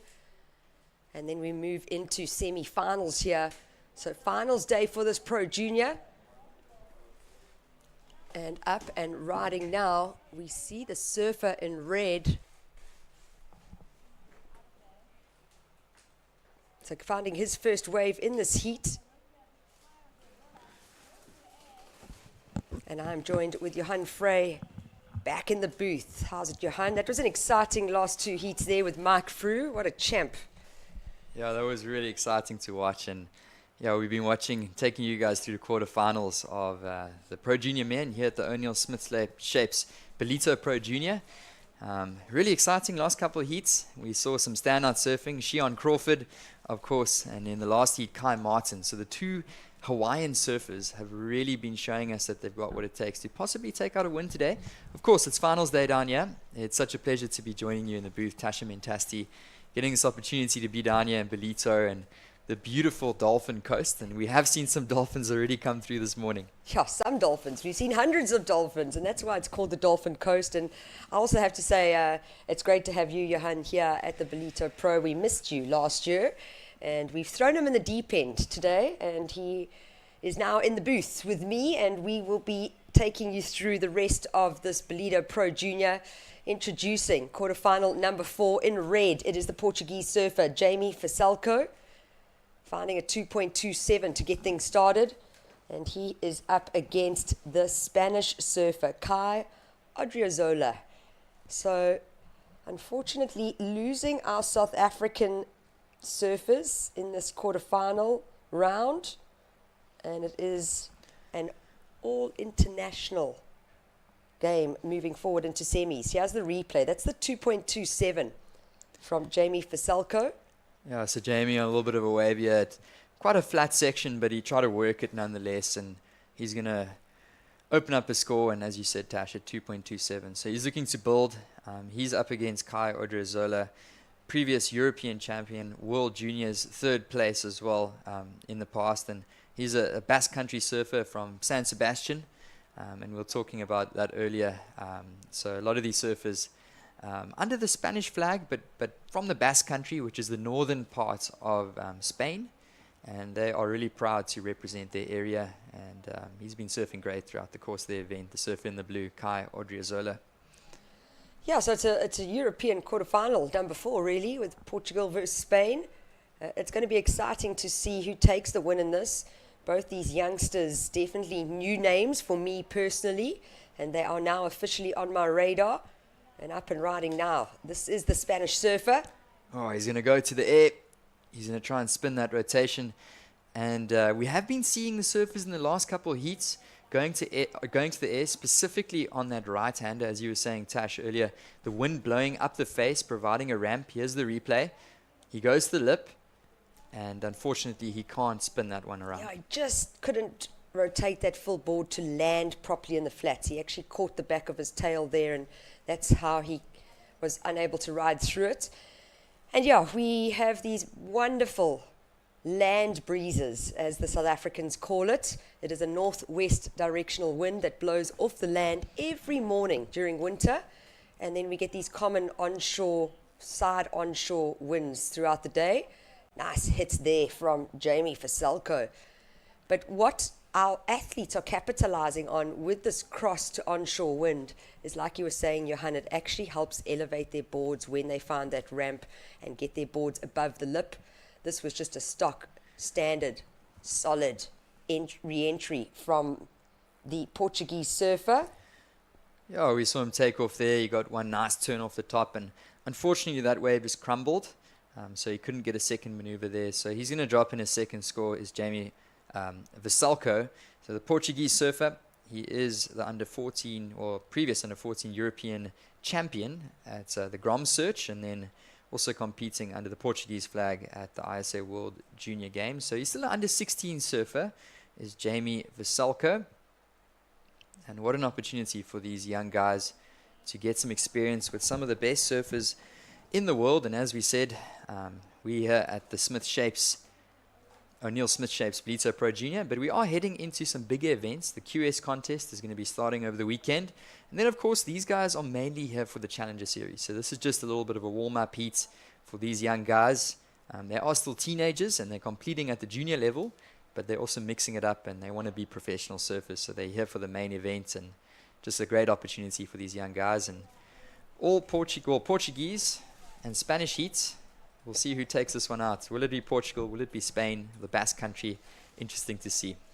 Yeah, either way, they're both winners in my eyes, and I think it's just great representation for them and also what they can take back home, you know.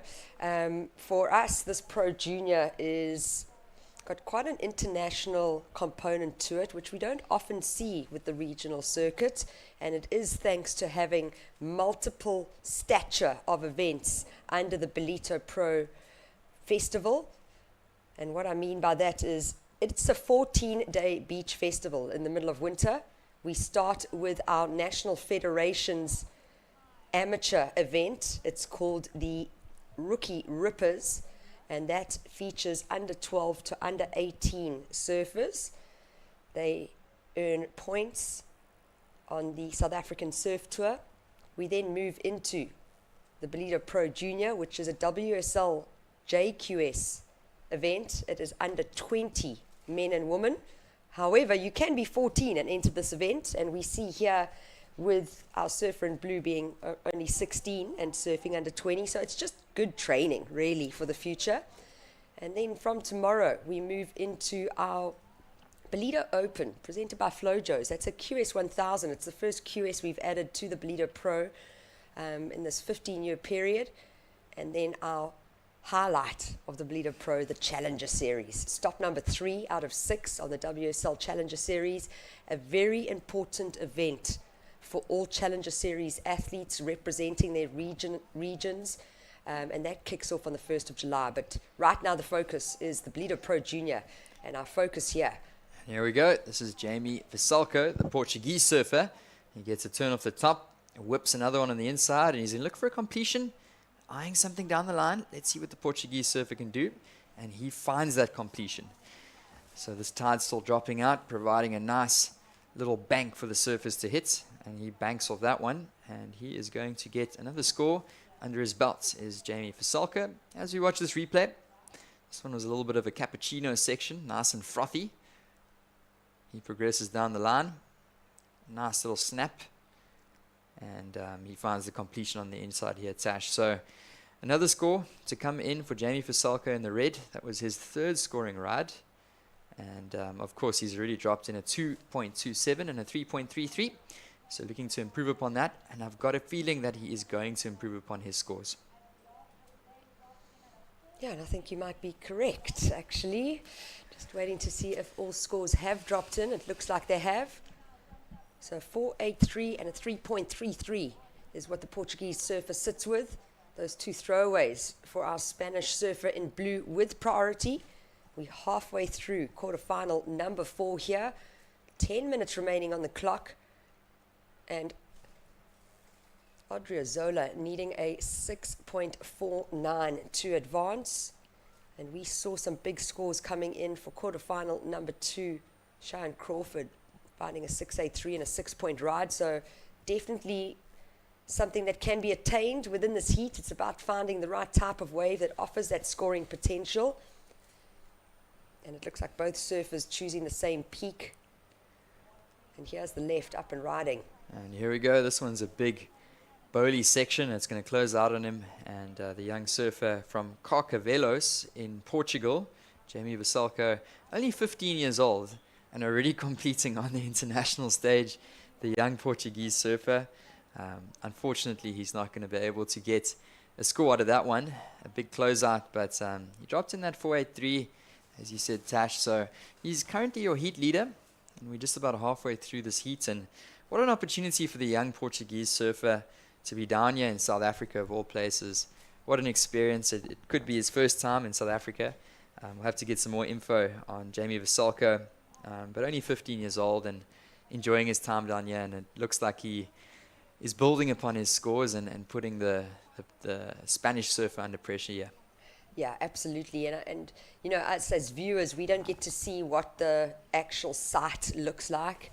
And it is quite an incredible platform to have, especially if you're a 15-year-old surfing really small events in your home country and then coming to this international event. And when you look back at the beach and at the land, you've got this incredible big site set up, massive marquees, Bedouin tents.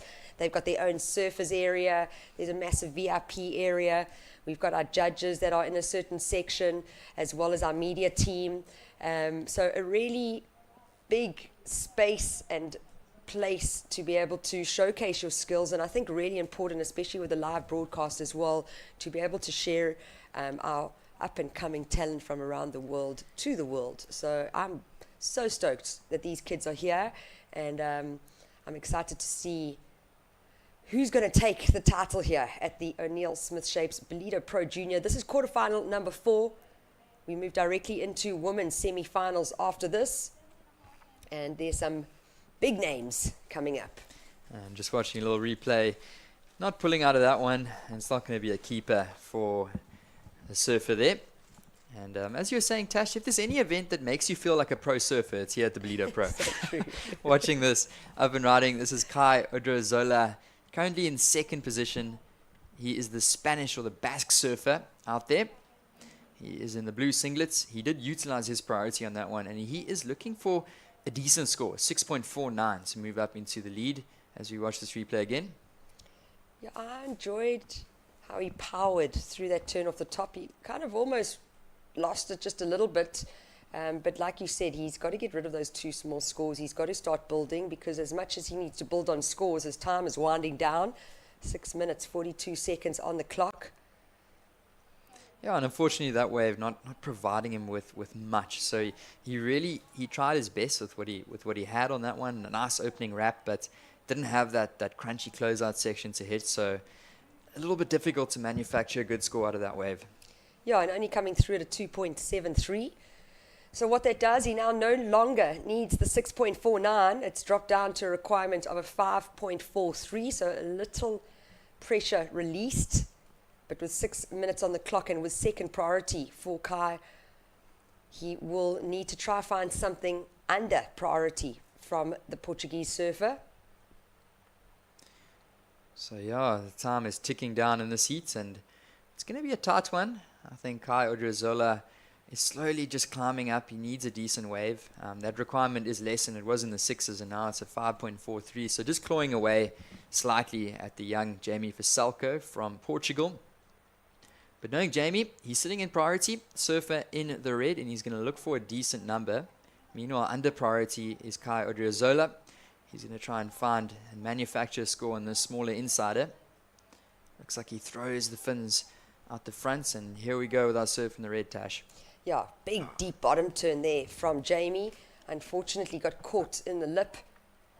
So he's going to keep his 2 scores with just over 5 minutes remaining. Let's watch the replay. So speeding down the line, he was looking for a section here. This is Kai, the Spanish surfer.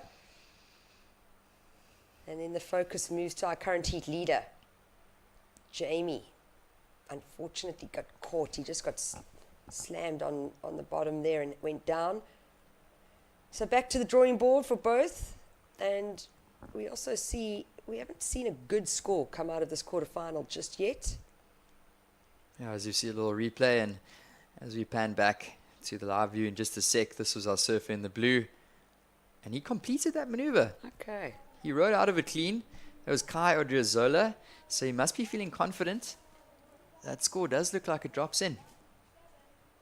It comes in at a 4.0, surfer in the blue, so lessening his requirements, and it looks like he's getting busy once again, Tash. Kai Odriozola, the Spanish surfer, he's still sitting in second, and he's looking for a score of a 4.17 to move up into that top spot. But Jamie Fasalko is going to be sitting out the back. He's got priority, and I can only imagine he's going to go and try and sit on Kai Odriozola. Yeah, and we just look at how much water movement. I mean, that is right in the rip there. He gets that first turn, and then unfortunately gets caught with that white water. But tide is draining. We're about 2 hours off full low tide. And what happens within these little coves along the coast here of Dolphin Coast is once that tide is draining, it can create some really big rips. And you can see how the surfers are always paddling from left to right. So there's definitely some water movement. And watching this one, Jamie Fasalko, it's your current heat leader. So it's been 2 waves in a row now that he hasn't managed to complete. So I do feel like he's leaving the door just a little bit open for Kai Odriozola. He's got priority now, and he's only needing a 4.17, but we do have just over 3 minutes remaining. And watching this replay, he can't complete that. So a bit of an even matchup here. I think in the last couple of heats, we definitely saw our surfers pull ahead, Kai Martin and Shion Crawford. But in this one, really tight exchange here, Tash. Yeah, it seems to be one heat on, one heat off. That's kind of what we've been watching a lot. And there's been a lot more closeouts in this heat. And you can just see it. The kids have been aiming for that section. A little bit of a bump on the wave face, having to try rectify their boards as they bottom turning, leading into a maneuver. And we saw that with Jamie Fasalko. He knew what he needed to do. He just couldn't get his board up there fast enough to be able to perform that maneuver. So challenging conditions out here at the Ballito Pro Junior, but also some exciting performances. And for the men's division, we will be crowning a new champion. Ryan Canalo, unfortunately unable to defend his title. We lost him in the round of 16, first heat of this morning. Priority with blue. Yeah, so blue up and riding, Kai Odriozola. He's going to cruise down the line as the camera angle pans back to our surfer in the blue. That is the Basque surfer in the blue, representing Spain, and he finds the completion. So this is a very important score that's about to drop for our surfer in the blue, Kai. And didn't quite get a look at what he did early on in that wave, but it looked like he ended it strong. So just watching this replay, Kai Odriozola, and he got a little snap to the lip. And he worked this one all the way down the line. You can see carrying that board speed through, and he did find a completion here on the inside. So interesting to see. We got 1.5 minutes remaining. Will it be enough, Tash, to push him through to the semi-finals? Yeah, I thought it was a well-surfed wave for what was on offer. I really enjoy Kai's wraps. He's just holds his board on the rail so well. If we compare it to the 4, you know, and he's only looking for a 4.17, it's close. It's going to be close. And you can see now how Jamie is paddling towards. So red wants to paddle towards blue. He's got priority. He knows it's a small score required. And with just 1 minute on the clock, this is where the tactics come in a little bit more. And you can see he's paddling all the way across the bay, wanting to get to his competitor, because if you have that first priority, he can then block his competitor. Oh, sees a little opportunity with the left, so he is going to go for it. This is Jamie Fasalko. He is your current heat leader, a Portuguese surfer, with 40 seconds remaining, and he finds a decent conclusion there. And will this be his last chance? It looks like it with 30 seconds on the clock. So now he's throwing the ball into Kai Odriozola's court. Yeah, he is. And he's watching his competitor. But you can see how shallow it is. I mean, this kid is not tall, and he's already in waist-deep water. Yeah, just watching this replay, as you say that, Tash. 10 seconds on the clock. This might be the last opportunity for our surfer in the red. And stomps the finish. And the tide has dropped out, so we are leading towards low tide as this one comes to completion. Watching a replay here from blue as well. So it looks like this heat has finished off. And bringing the official results to you guys. Yeah, a little bit of a technical glitch here. We're also waiting for scores to drop through so that we can get an idea of who actually took the win in quarterfinal. Number 4 for the Ballito Pro Junior. And it looks like hanging on to that lead and taking out the win, Jamie Salko, the young 15-year-old from Portugal. So he's got to be feeling stoked. We saw him slap the water. We weren't sure if he was upset or if he was happy, but it looks like it was out of happiness for making it through that heat, Tash. Yeah, well, so congratulations. We moved directly into semi-finals, straight into it. So straight into semi-finals. This is Anon Matsuaka in red, our defending champion here at the Ballito Pro Junior. My name is Tasha Mintasti, alongside me Johan Frey in the booth, taking us through finals day. And it's been a good morning so far. We've seen some exciting surfing. From my side, the international competitors are really just helping elevate our South African crew. Unfortunately, with the men's division now, we've seen all our South Africans knocked out in quarters. Still, good enough results. They get some points on the board. They earn some prize money. And yeah, we move into these ladies semis. Only 2-person heats, 2 semi-finals. We're going to take a quick break and then come back to live action.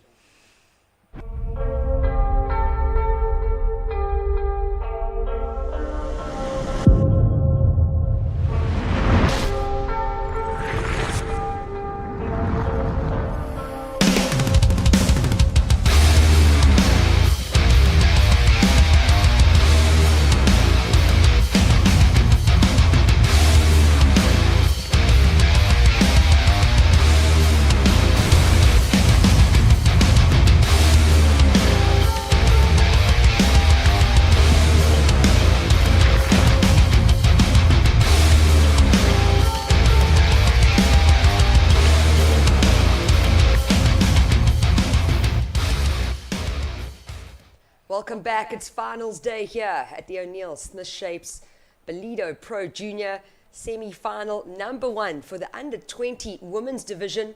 We have our defending champion in the red singlet representing Japan, Anon Matsuoka, and she is up against Laura Rapp in the blue singlet representing Brazil. At the moment, 2 small scores on the board for blue, with red still waiting to find that first wave out here in the semi-finals. 20-minute heats, more than enough waves coming through the lineup here at Willard Beach in Ballito. We're on the north coast of KwaZulu-Natal, on the east coast of South Africa. The water is really warm. It's probably averaging around 22 degrees Celsius. And I think the temperature outside is around 25 right now. Up and riding, big hit there from Laura Rapp. Oh, she loved it. There was the claim. Reason being, like you were talking, Johan, some of those single hits are scoring good scores. And I think that's what she realized when she completed that maneuver. Yeah, I mean, looking at this replay, dropped in nicely there. Got a nice bottom turn. She had her eyes on the lip. And she threw some good spray there. And that was Laura Rapp, the Brazilian, her opening score. And if you look at these previous heats, Tash, the guys that have opened up with a good number have been the ones that have gone through the heats. Yeah. So she knows that in the first 5 minutes of this heat, to open up with a good score is vital to try and see if she can move through to the finals. And of course, she's got a really experienced competitor, Anon Matsuoka, the World Junior Champion in 2023 at the ISA World Junior Games, and a very experienced competitor. Of course, defending champion down here at the O'Neill Smith Shapes Ballito Pro Junior. And she's going to open up with a score here, is our surfer in the blue. And this is going to be a great matchup. I'm looking forward to this one. Yeah, both girls no strangers to Ballito. They have been coming here in previous years. And Anon, I actually met her in, I think it was 2018 or 2019 when she first came to South Africa as a very young Japanese surfer. So it's been wonderful that she keeps coming back and looking to defend her title.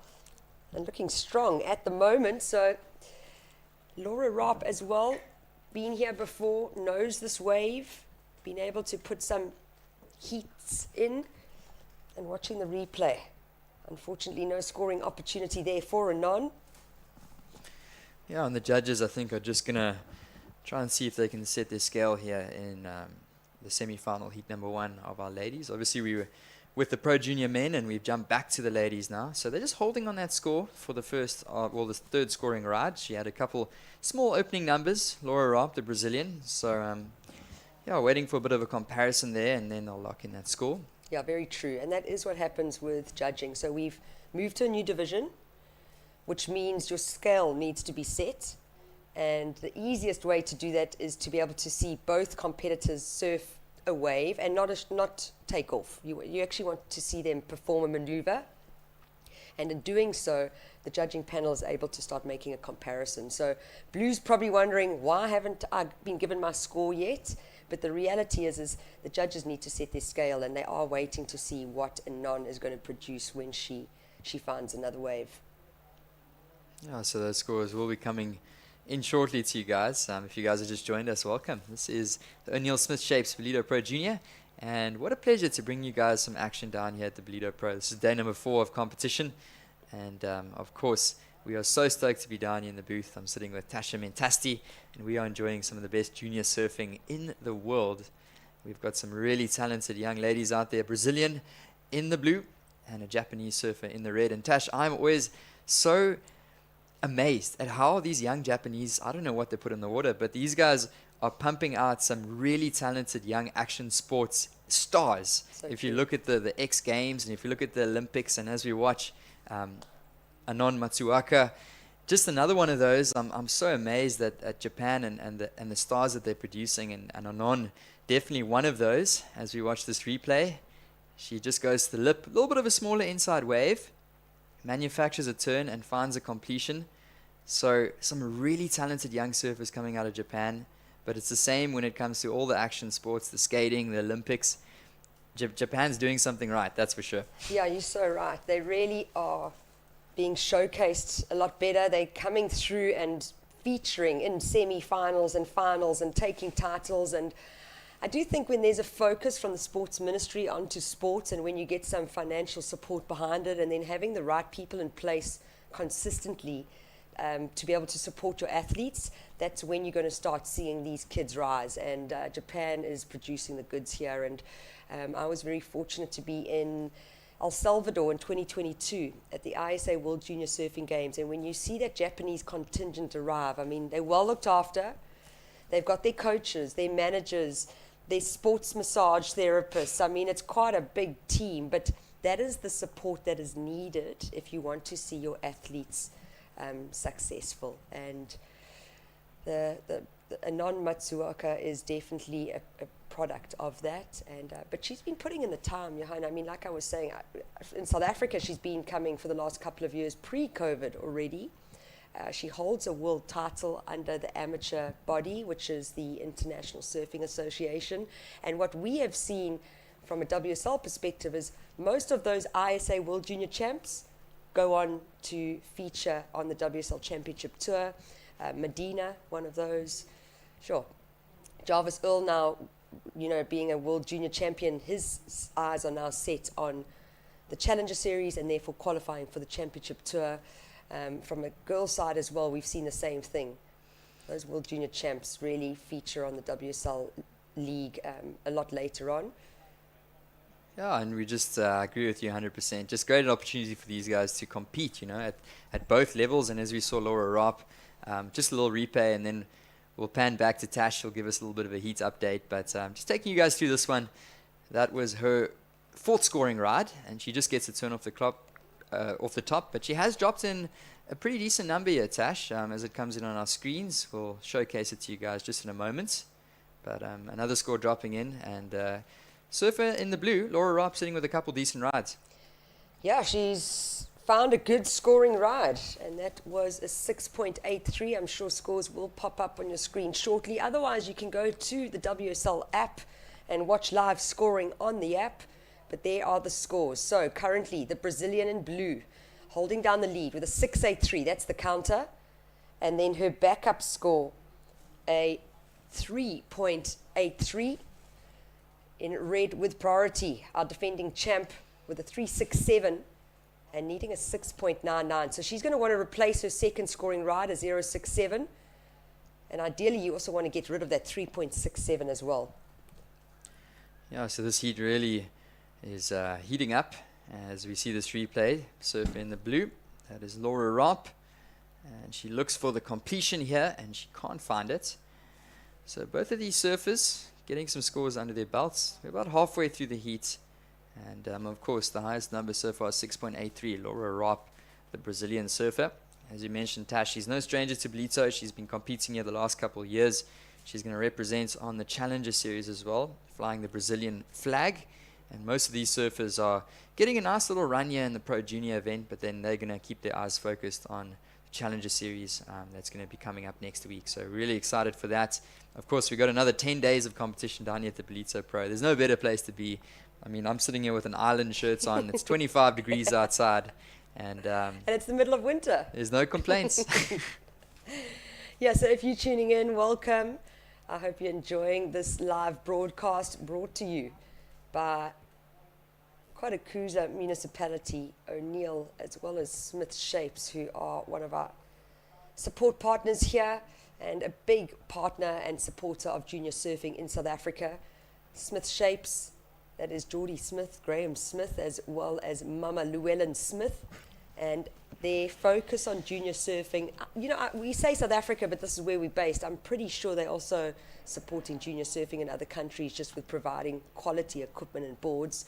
But we couldn't have asked for any better than having someone like Geordie Smith being able to help his dad produce models and different types of boards that are going to be beneficial for our future champions.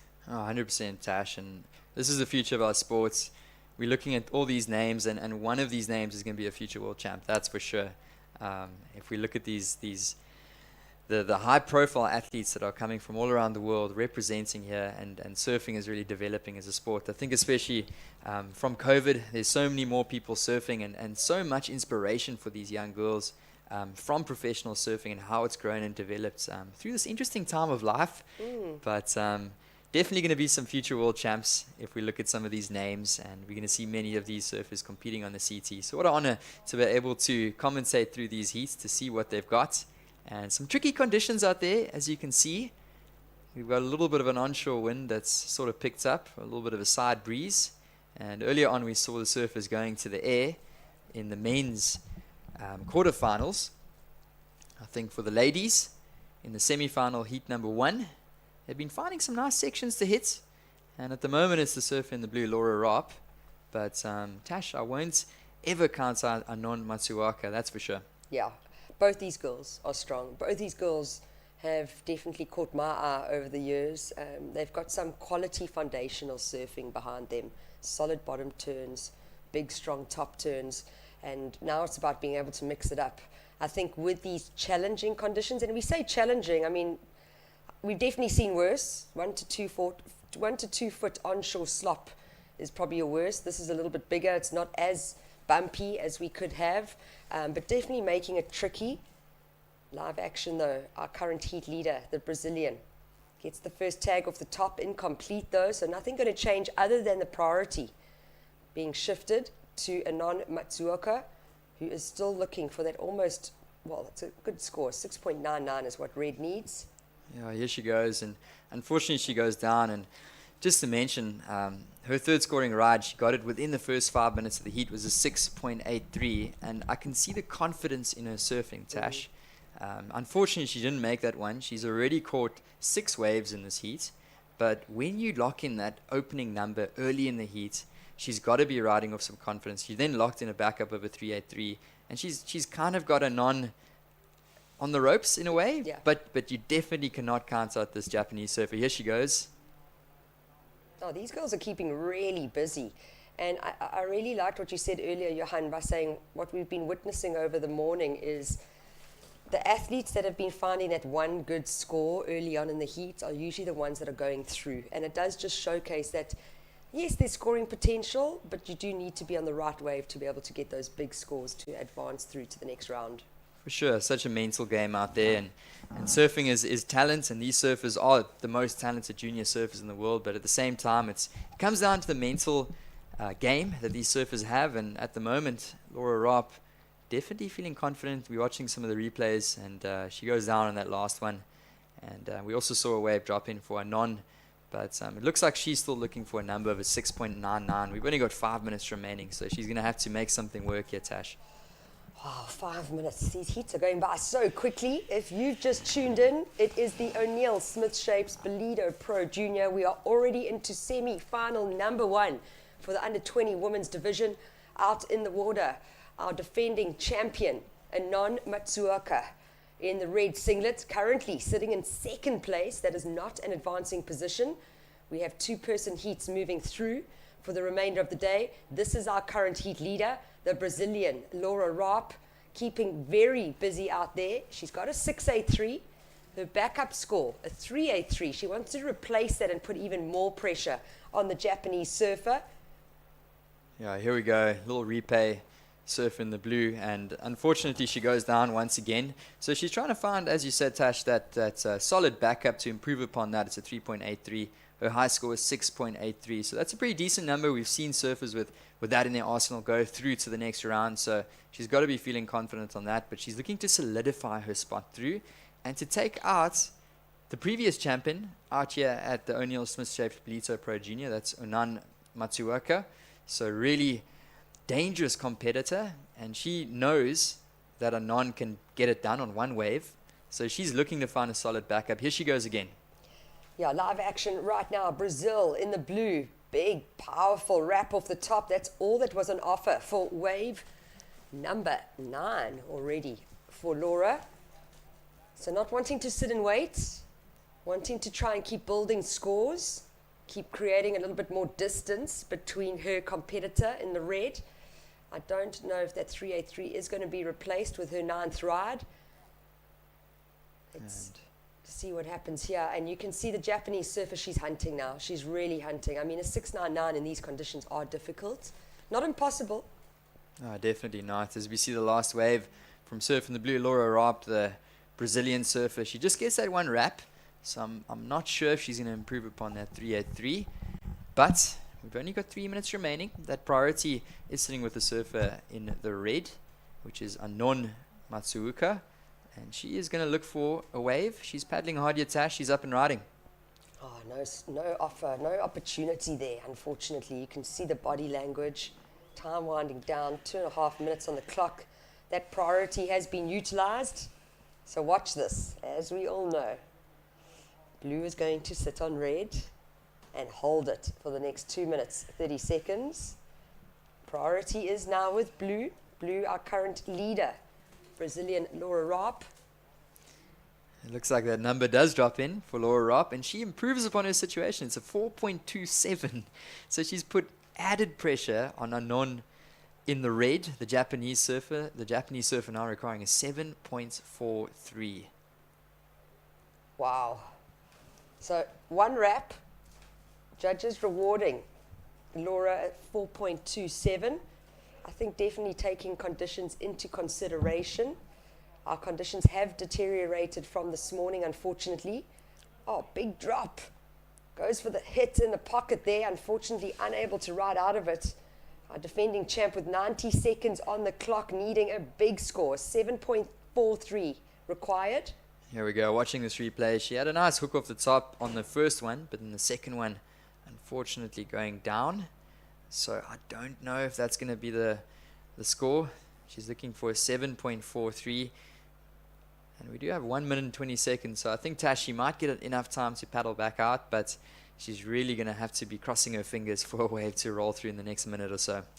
Yeah, and this peak is quite shifty, so it's not like you can paddle back out to this point and go, oh, I'm going to find that excellent score with 20 seconds on the clock. You're hunting. There's a lot of water movement. You're forever out of position. So it's very difficult to be in the exact place at the right time and make sure that it's a wave that offers that scoring potential needed. A 7.43 is quite a big ask. I don't think we've actually seen a score like that come out this morning yet. We've seen a couple of high sixes. I might be wrong. I did miss 2 heats when I had a heat off, but that 7.43 is a big ask with 30 seconds on the clock. Oh, definitely. So you can see In our picture now, that's our surfer from Brazil in the blue, Laura Rapp. She's currently in the lead, and she's got the Japanese surfer on the rope. She surfed really well. She's got a 6.83 and a 4.27. We got 20 seconds remaining. You can see how she's looking at her watch. She's wanting the time to tick down faster and faster. And our Japanese surfer now coming into picture. She's looking for a wave, but this one is going to count down, and it does look like the Japanese surfer is not going to get the score. She needed a big ride, and it looks like Laura Rapp, the Brazilian surfer, is going to advance through. She's going to be our first finalist here in the O'Neill Smith Shapes Ballito Pro Junior. Yeah, so congratulations to Laura Rapp, unfortunately eliminating our defending champion Anon Matsuoka, representing Japan. We're going to move straight into those semi-finals. My name is Tashmin Tasti. Welcome if you've just joined this live broadcast. I'm sitting alongside Johan Frey. We usually enjoy the beach commentary. We are in the studio today to take you through finals day here for the O'Neill Smith Shapes Ballito Pro Junior. It is a JQS 1000 South Africa sanctioned event. We will be crowning new champions in a couple of hours. And reason being is we recently lost our defending women's champ Anon Matsuoka in this first semi-final. We also unfortunately lost Ryan Canalo, the Brazilian, in the round of 16 this morning. So 2 new champions will be crowned. Please stay with us. We are going to break to an ad and come back for semi-final number 2. Welcome to Kwadukuza, the destination for all seasons. Kwadukuza is not just for thrill seekers. It's a family-orientated destination too. Stunning beaches where sun-kissed sands meet crystal clear waters. Our town has a range of child-friendly offerings that will keep the whole family entertained. For a magical wedding, look no further. Kwadukuza offers exquisite wedding venues that will create memories to last a lifetime. It also shines as an event tourism destination.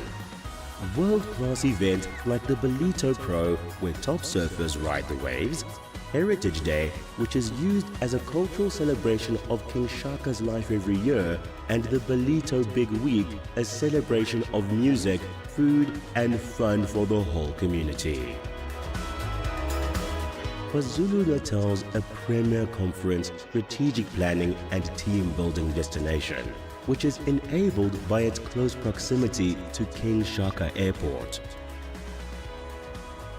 Nestled amidst the natural beauty of South Africa's east coast, Kwadukuza offers a truly captivating setting for your next corporate event. Kwadukuza, the heartbeat of the North Coast, invites you to explore its beaches, enjoy thrilling adventures, create family memories, celebrate love, and discover its rich heritage. Start planning your unforgettable journey to Kwadukuza today.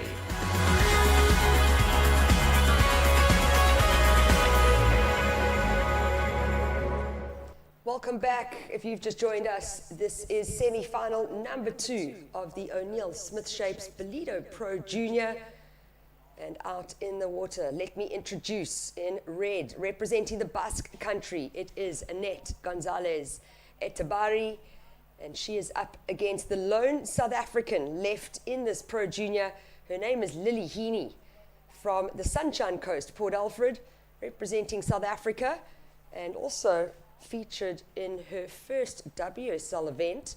So Lily Heaney, well known within the South African surfing community, coming through the ranks of our local federation, Surfing South Africa's SAST, South African Surf Tour, and now starting to break into the professional side of surfing with this Pro Junior and finding herself in the semi-finals. I know Dad Warwick Heaney and family are going to be very happy, and just good experience for the young South African. Up and riding now though.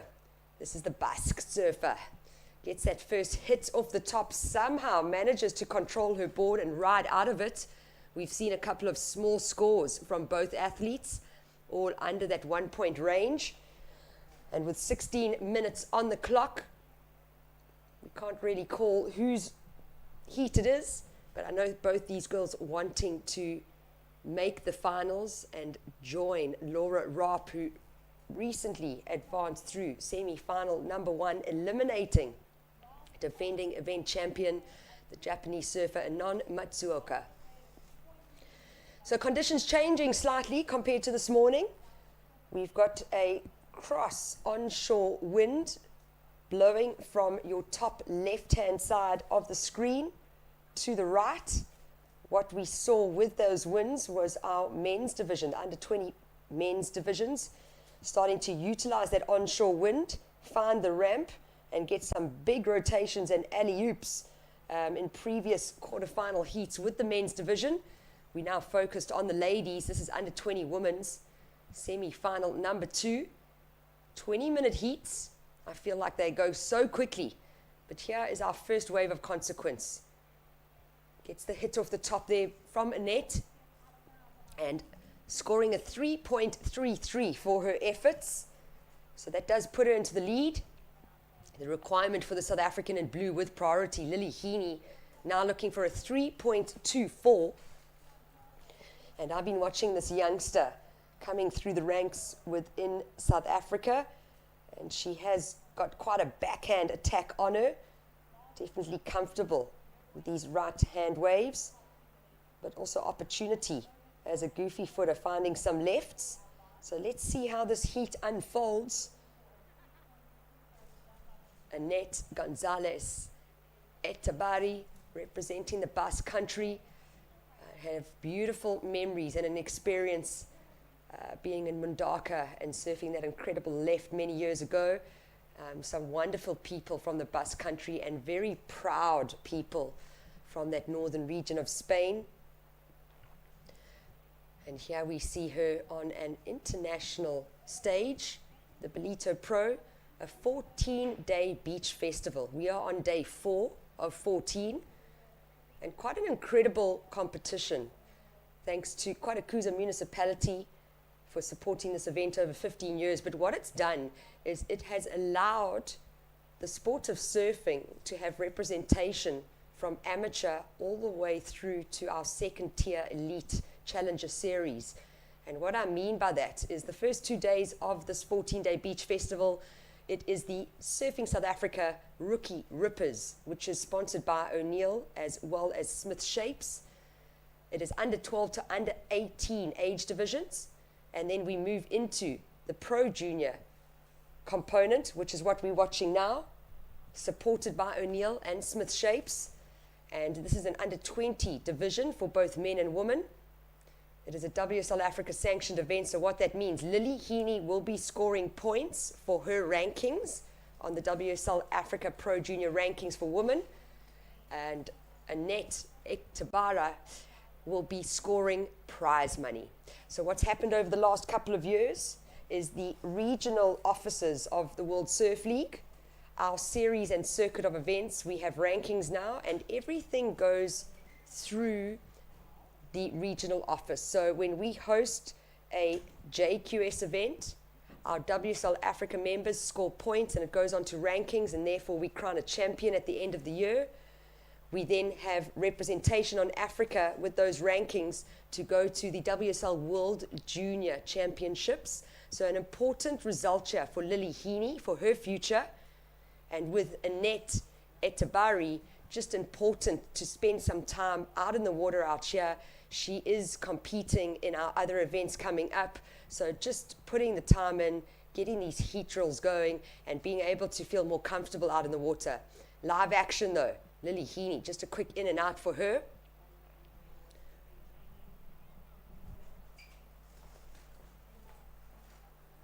(11:30). Let's watch the replay here. So this is wave number 5 for the South African. She's got some small scores on the board, catches her inside rail and goes down. And I have been joined by Paul Canning back in the booth. Welcome, Paul. You've been on the beach. How is it out there? Yeah, thanks very much, Tash. Oh, it's amazing. There's really cool vibe down on the beach. Really busy already, still only Friday today. And the beach is packed and everyone's enjoying the action. The onshore's come up a little bit, but still some very contestable waves. and yeah, everyone enjoying the action. Yeah, it's warm, it's sunny, there's exciting surfing, there's so much happening around this Ballito Pro Beach Festival. I've been talking about it. Not all the action just on the beach, but if you make your way up the hill, there's so many rad vendors. It's school holidays here, you know, like summer holidays really in the middle of winter, and then lots of entertainment at night as well, thanks to all our event partners and sponsors. Yeah, it really is a festival Yeah. of surfing and action sports. There's so much going on. We've got our Sea Harvest outreach initiative tomorrow morning. We will involve all the tag team. It will be a tag team event with all the development wings of the different districts in the KZN area. We've got our Ballito Bowl Skate Jam starting from 2 tomorrow afternoon. That'll run 2 to about 7 tomorrow night. And we've got a local Ballito punk rock band called Scrubs that'll be playing there. And yeah, we've got Women of the Wave coming up on Tuesday. So around the main events, there's lots happening on the beach around the Pro Junior and the KS 1000 over the weekend, and then into the Challenger. A lot going on around those big events. Yeah, and there's no better place to be than right here in Ballito on the north coast of KwaZulu-Natal. A massive thank you to Kwadukuza municipality for all their support over the years, as well as O'Neill as a presenting sponsor for the Challenger Series, as well as a sponsor for our Rookie Rippers, our Pro Junior. I mean, it's incredible what this core surf brand has done for surfing in South Africa. Live action now, though. This is the Basque Surfer, and what a hit there from Annette Etabari. She's currently in the lead, but just with a small score, 3.33. That was a strong turn off the top, nice flow and with power. So we'll take a replay look at this one.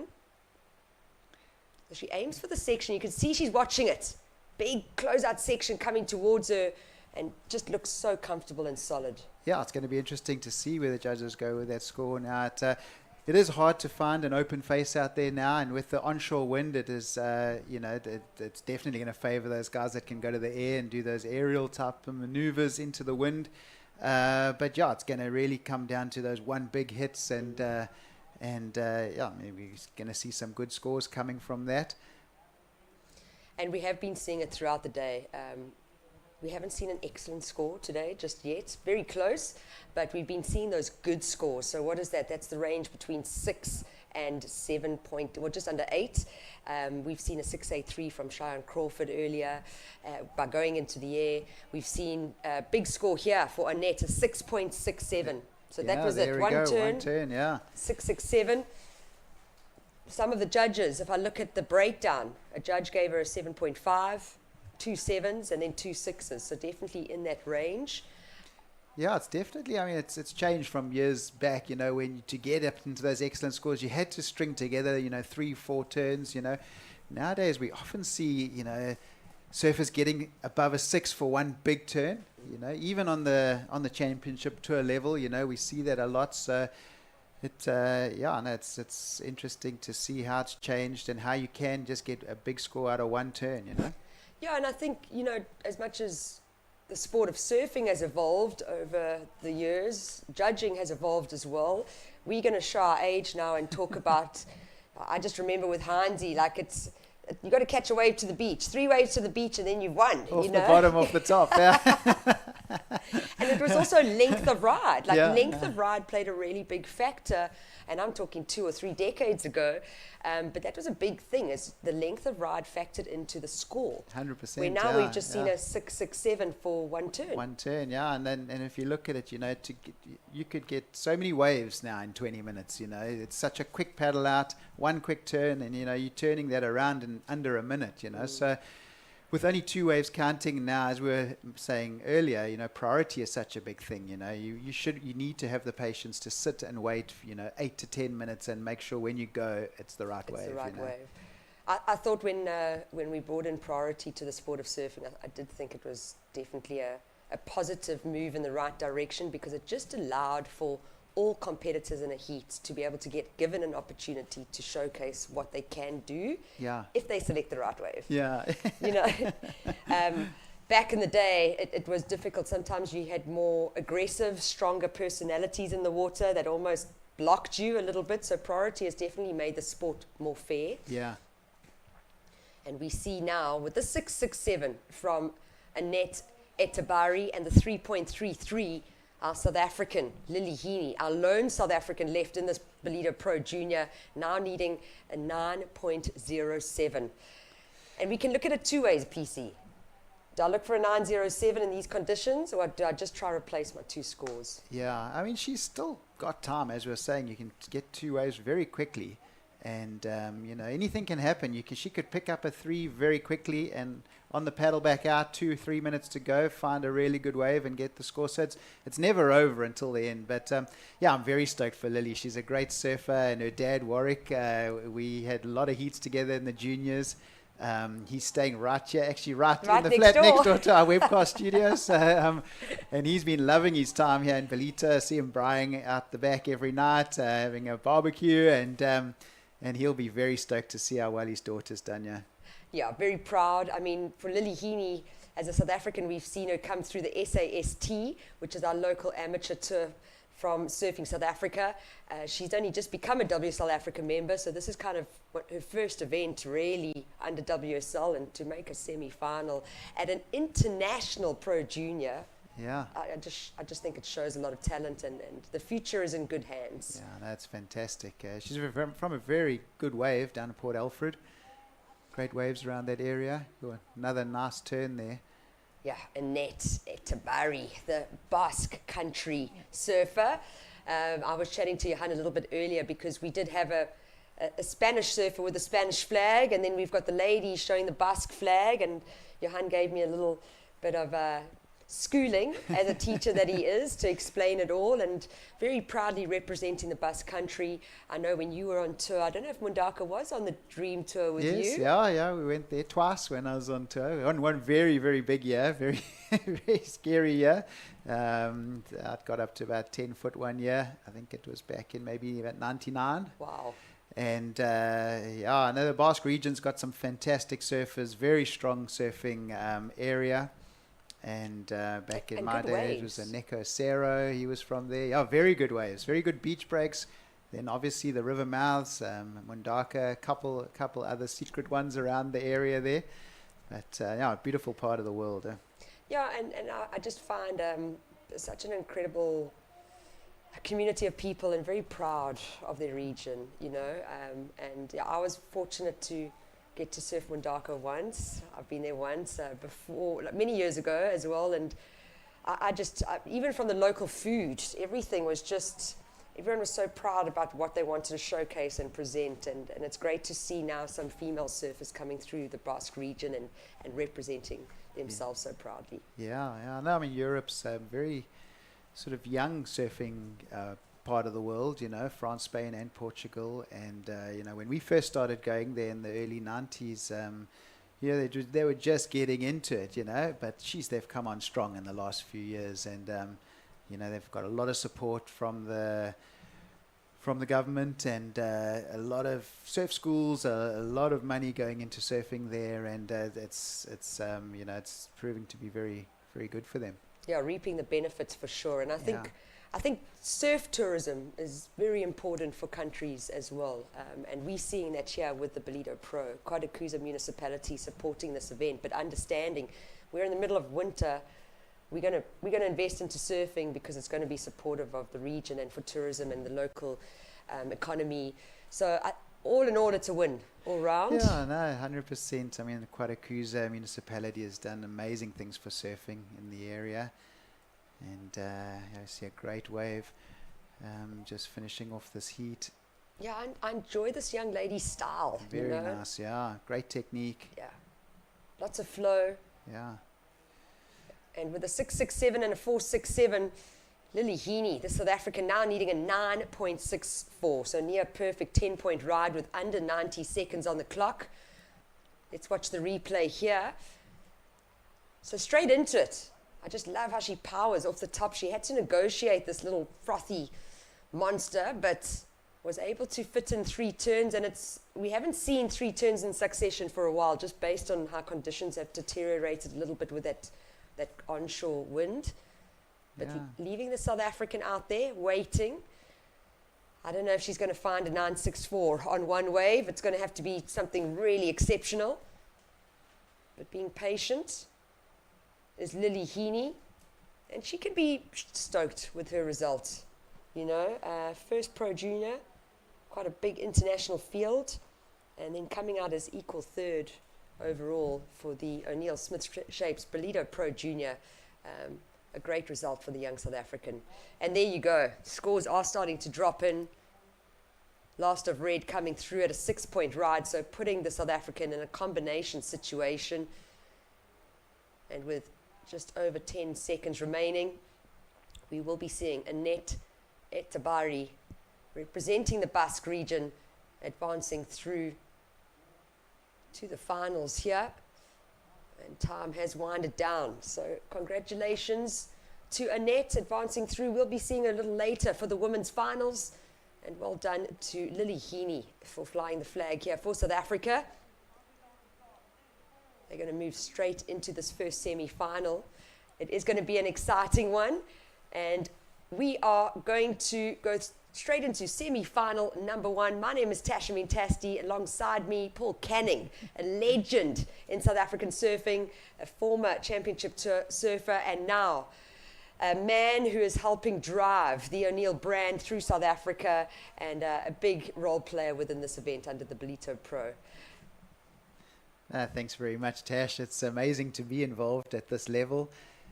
You know, I've been obviously surfing 40 years now, come through all the different parts of surfing, and now to be involved as a sponsor in this level is incredible, and just enjoying every minute of it.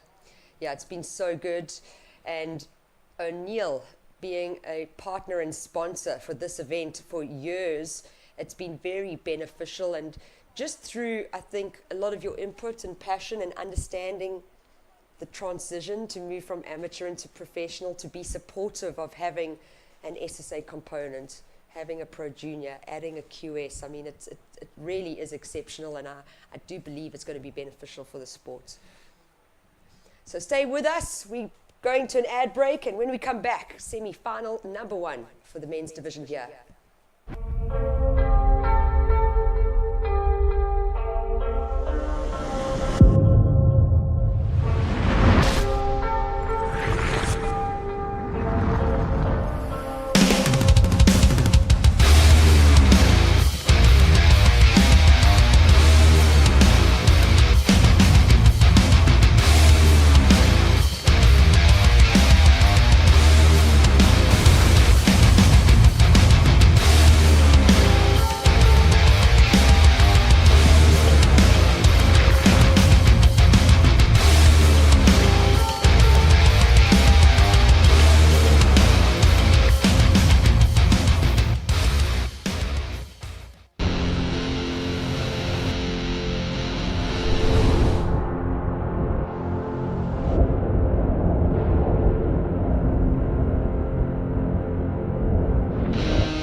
Welcome back. It's the O'Neill Smith Shapes Ballito Pro Junior. We're into semi-finals number 1, and out in the water we will be seeing an all-international semi-final. It is Cheyenne Crawford from Hawaii represented in the red singlet, as well as Jarvis Earl, the Australian, in the blue singlet. Alongside me, Paul Canning representing O'Neill. My name is Tasha Mintasti, so stick around and let's watch some live action here with this Pro Junior. We're going to be crowning new champions, PC. We unfortunately lost both our defending champs in the men's and women's divisions. So I'm going to throw it in there. Who's your money on? You knew it was coming. No, I've got to go with Shion in this one. Obviously an O'Neill rider. Actually, a funny story back with Shion when I was traveling pro surfer back in the day. Me and Greg always used to go to Hawaii together. We went for maybe 12 years, And Shion's dad actually is the manager of Haliva Surf and Sport. No way. Yeah, and every year we would get our quiver of 8 or 10 boards, and we would leave Hawaii at the end of the season and go and sell our boards to him at the shop, and then it went on for years. And I actually only met Shion's dad. Well, I saw Shion's dad when he came last year out to the event, and yeah, an amazing story how it's all Such come a small world. Yeah, small world. Yeah. So, but. And Shion is, I mean, for me, he's been only on my radar since 2022. I was fortunate to be at the ISA World Junior Surfing Games, and that's where I was like, wow, this kid, you know, not just with his surfing, but with his size as well. And I couldn't believe he was junior. Yeah. But it's been wonderful to see how he's progressed, and he got an opportunity at that CT beginning of the year. As a wild card, and now coming and representing Hawaii. But live action, this is our 2023 World Junior Champion. That was Jarvis Earl in the blue singlet representing Australia. But Shion Crawford, for me, just got so much talent, and I think Hawaii has him in good hands, you know, with leading that new generation. Yeah, no, he's a definite powerhouse, but this is going to be a hard heat. Jarvis is an excellent heat surfer, and he's got all the tricks, you know, and he's a power surfer. So I think this is going to be a very exciting semi-final. Yeah, Jarvis also recently taking a massive win at that QS 5000, the Cruy Pro in Indo. So coming off a big win.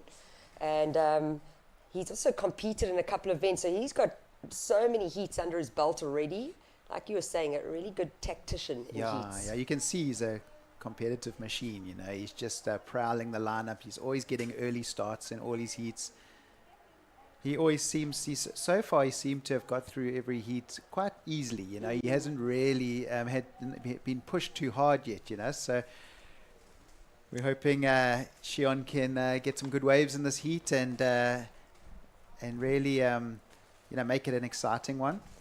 Well, he's under pressure already with 14 minutes on the clock, because the Aussie with a 7.17 for his second ride. That throwaway, 0.67.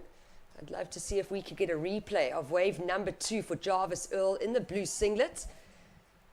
Oh, I say putting Shion under pressure. He only needs a 3.18, but I just saw the score, 7.17. That's a keeper, for sure. I don't think we've seen Shion's first 5 yet.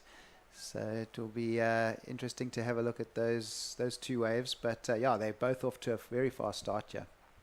Yeah, and important to be able to take a win out here, and then you move into the QS 1000 and to get a good result. It's just building confidence for why they're actually here, which is the Challenger Series, which kicks off on the 1st of July. Here's the replay. I wonder if this is the 717. No, that looks like it was just that throwaway 1-point ride.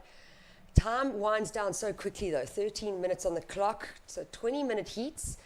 I don't know if the finals are going to be 25 minutes. Yes, they are. And this looks like it might be the 717. Yes, you can see surfing with so much energy, so much speed and power, and very precise surfing, you know. And the flow through it wasn't like he didn't miss a beat. He just went from one turn into the next without having to do a double bottom turn or get through a section. And I think that's why he was rewarded at 717. Yeah, definitely. And then as you were saying earlier, I mean, I can't actually believe how early these guys come to these events now, you know. We always used to arrive, you know, maybe 2 or 3 days early, but some of these guys have already been here for a week, maybe 10 days, you know, and they get into these junior events and do the QS 1000s and really spend time in the water, so they're 100% ready when the Challenger Series is on. Yeah, I think that's a big key factor is, you know, there's only 6 Challenger Series events globally, all very important because you want to qualify, you want to qualify for the championship tour, and for them to be putting in heat reps, getting used to the beach, the break, what's happening, where's the best waves, what are my plans, what are my tactics for this, to just be putting heat reps out here. I think it's really important considering how important the Challenger Series is. You know, to rock up at an event and think you can do it all, but you have no time in the water, it would be stupid to think like this. But live action, this is Shion Crawford. This is what he's known for. He just does those rotations so quickly. Unfortunately, unable to ride out of it. And we saw Jarvis Earl find wave number 5 under his belt previously. We're still waiting for scores to drop in for both red and blue.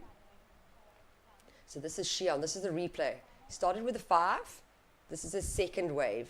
Got a little bit caught up there. He's aiming for this section. Gets the rotation in. And just unable to ride out of it. But, you know, we talk about it every year. When you land in that one certain section, there's water pushing up at you the whole time. Yeah, that wave just had that like little lump in front of it there, you know, that just kind of held him back a little bit. If he had completed that, it would have been a nice score. Absolutely. Absolutely. So scores starting to drop in. Really, all it is the 7.17, wave number 2 for Jarvis Earl. He's a 2023 WSL World Junior Champion. And holding down priority is the Australian in the blue singlet. So we saw scores drop in for last of red, unfortunately, just because of it being incomplete at 2.33. But he's hunting here. Shion Crawford up and riding again. Looking for the ramp. Makes it look easy. Unfortunately, unable to complete that halfway through this heat. But I really enjoy this young man surfing. There's so much power behind his surfing. And it's great that he has an air game as well as just that stock standard foundational power surfing. Not an easy wave. Not an easy wave at all. Almost really manipulated that a little bit to try and get a score out of it. Yeah, I tried to force the turn there. That section was closing out slightly too quickly. If he had got to it a second earlier, I'm sure he could have really got a good ramp off the end there. Yeah, so what that does is leaves the Aussie out the back, and here are your scores on the board. So current situation, it is Jarvis Earl in the blue singlet in the lead with a 7.17 and a 3-point ride.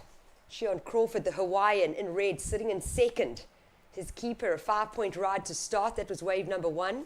His backup, just a 2.33, and only needing an average score, 5.18. That's totally doable with 9 minutes on the clock. Yeah, no, it's just Shion's really just looking for that second score now, you know, to try and get that wave up in the 7s. Yeah, obviously if Jarvis replaces the 3, then he's going to have problems. But yeah, maybe with 8 minutes to go now, Shion will get priority and maybe just settle down and give himself a few minutes and try and find a wave with a bit of open face. Yeah, we're going to almost full low tide. You can see there's that rip pushing out. There's a lot of water movement. Very tricky conditions out here at Willard Beach. And let's watch the replay. This looks like wave number 3. I don't think he got the score. I might be wrong. Yeah, just a 1.07 for that. So he's going to go back to the drawing board, knows that he needs to replace his 2.33 as surfer in red, Shion Crawford. Up and riding now. The Aussie 2-turn combo. I reckon he's going to drop that 3-point ride from his tally, replace it with something a little stronger, and really start applying pressure to the Hawaiian. Yeah, that looks like it will drop. So yeah, Shion's really going to be needing to try and find that 7 now, you know, to try and match Jarvis's 2 scores. But sure, going through the picture there, it looks like if he landed that turn, it could be quite a big score. Not sure if he landed that one. Yeah, I'm sure we'll be able to catch a replay shortly. We are looking at scores starting to drop in on our tablet in the booth here.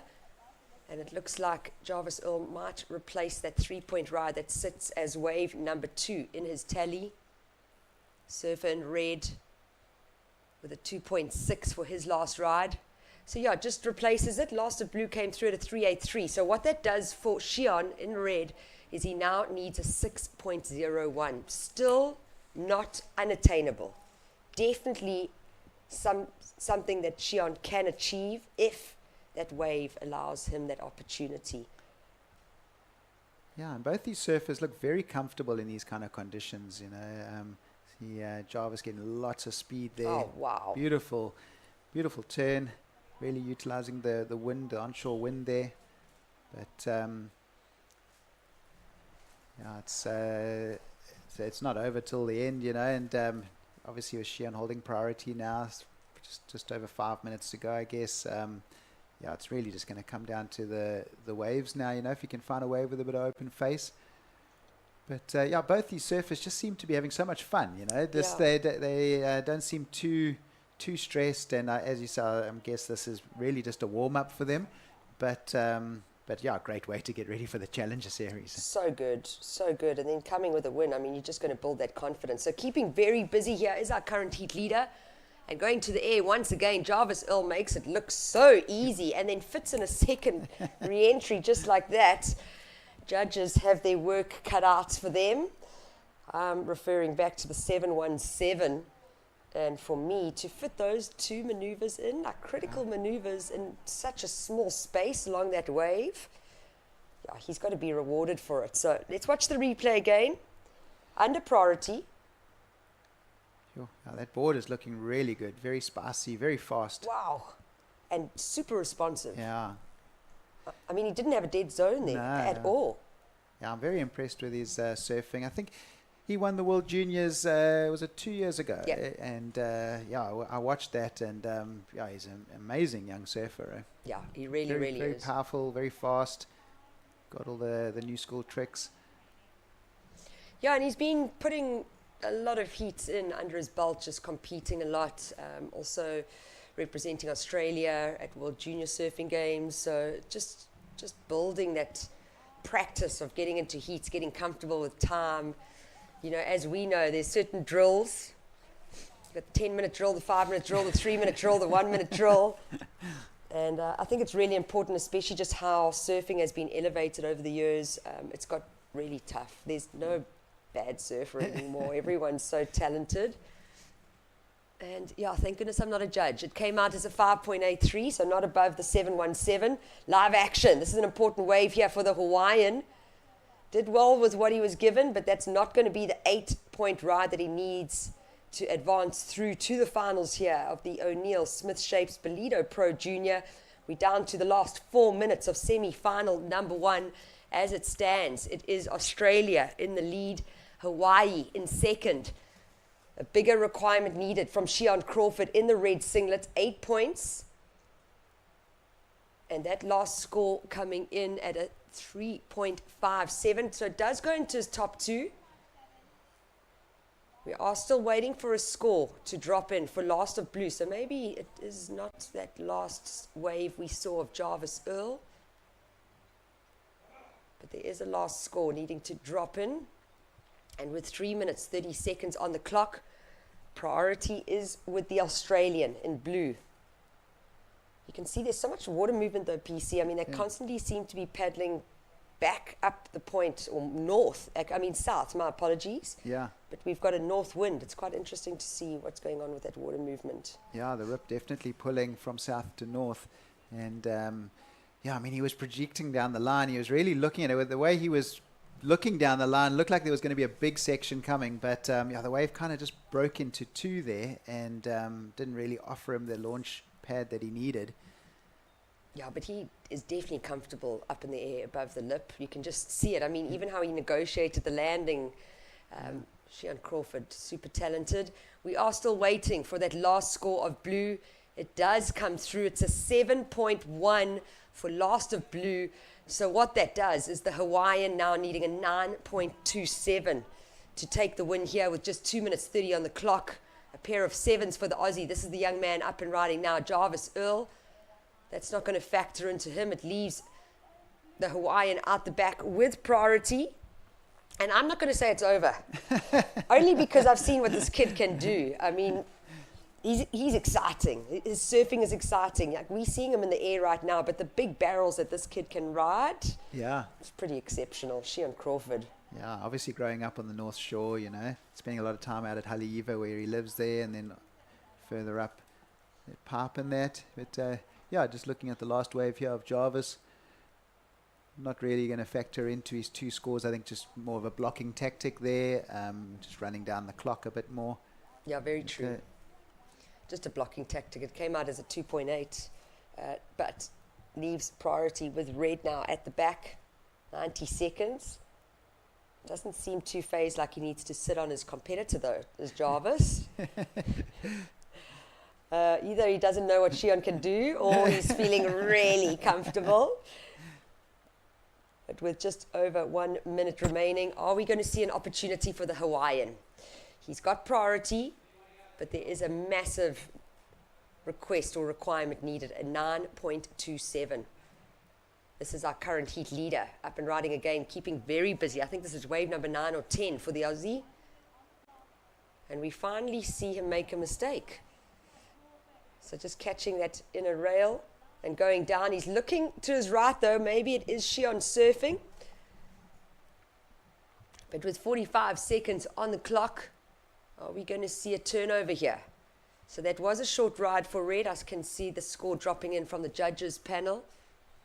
Very small. Here's the replay though for wave number 8 for the Australian.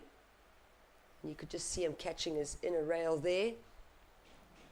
So 20 seconds on the clock. And it looks like the Aussie is going to be advancing with just 10 seconds. He's paddled closer to the Hawaiian. You can see the Hawaiian in red on the right-hand side of your screen. Priority is now with blue. So watch this. Oh, that was very nice of the Aussie, I must be honest.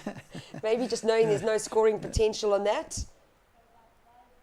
And it is official. We move into that second semi-final already, so congratulations to Jarvis Earl taking the win ahead of Shion Crawford in the red singlet. He finishes off with an equal third, so a good result nonetheless. And a couple of heat reps put in there for the Hawaiian.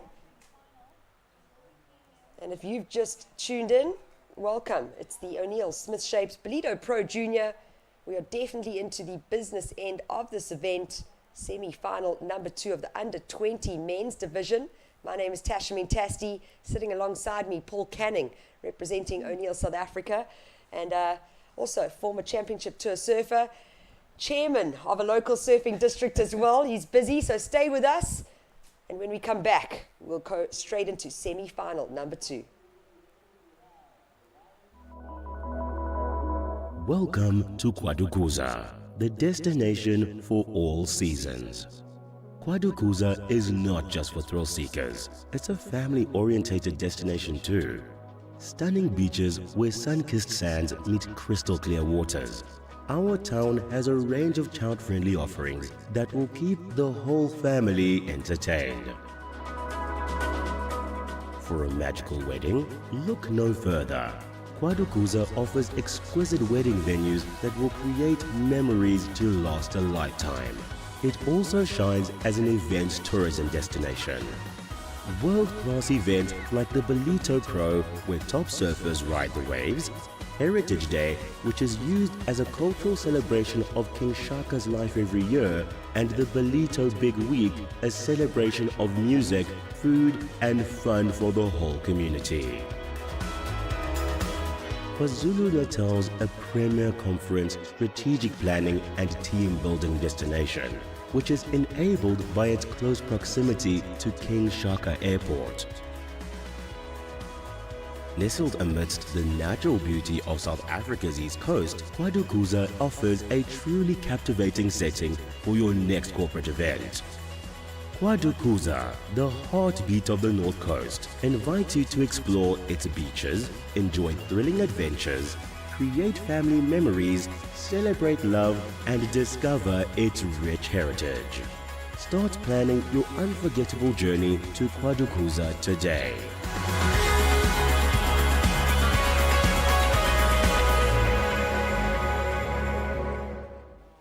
Thank you for joining. It is the O'Neill Smith Shapes Ballito Pro Junior. My name is Tashamin Tasti, and in the booth with me I now have Johan Frey back in the booth, and we are into semi-final number 2 of our under 20 men's division. Johan, you missed the last heat. You missed out some big action. It was really exciting. Jarvis Earl advancing through to the finals, but the focus now on semi-final number 2 and introducing Kai Martin, the Hawaiian, in the red singlet. And he is up against Jamie Fiselko, the young Portuguese surfer. And live action right now with Jamie, so getting things started really quickly. Yeah, thank you so much, Tash. Great to be back. Definitely missed out on some action, but we're going to be seeing who's going to be joining our Australian surfer in the final coming up.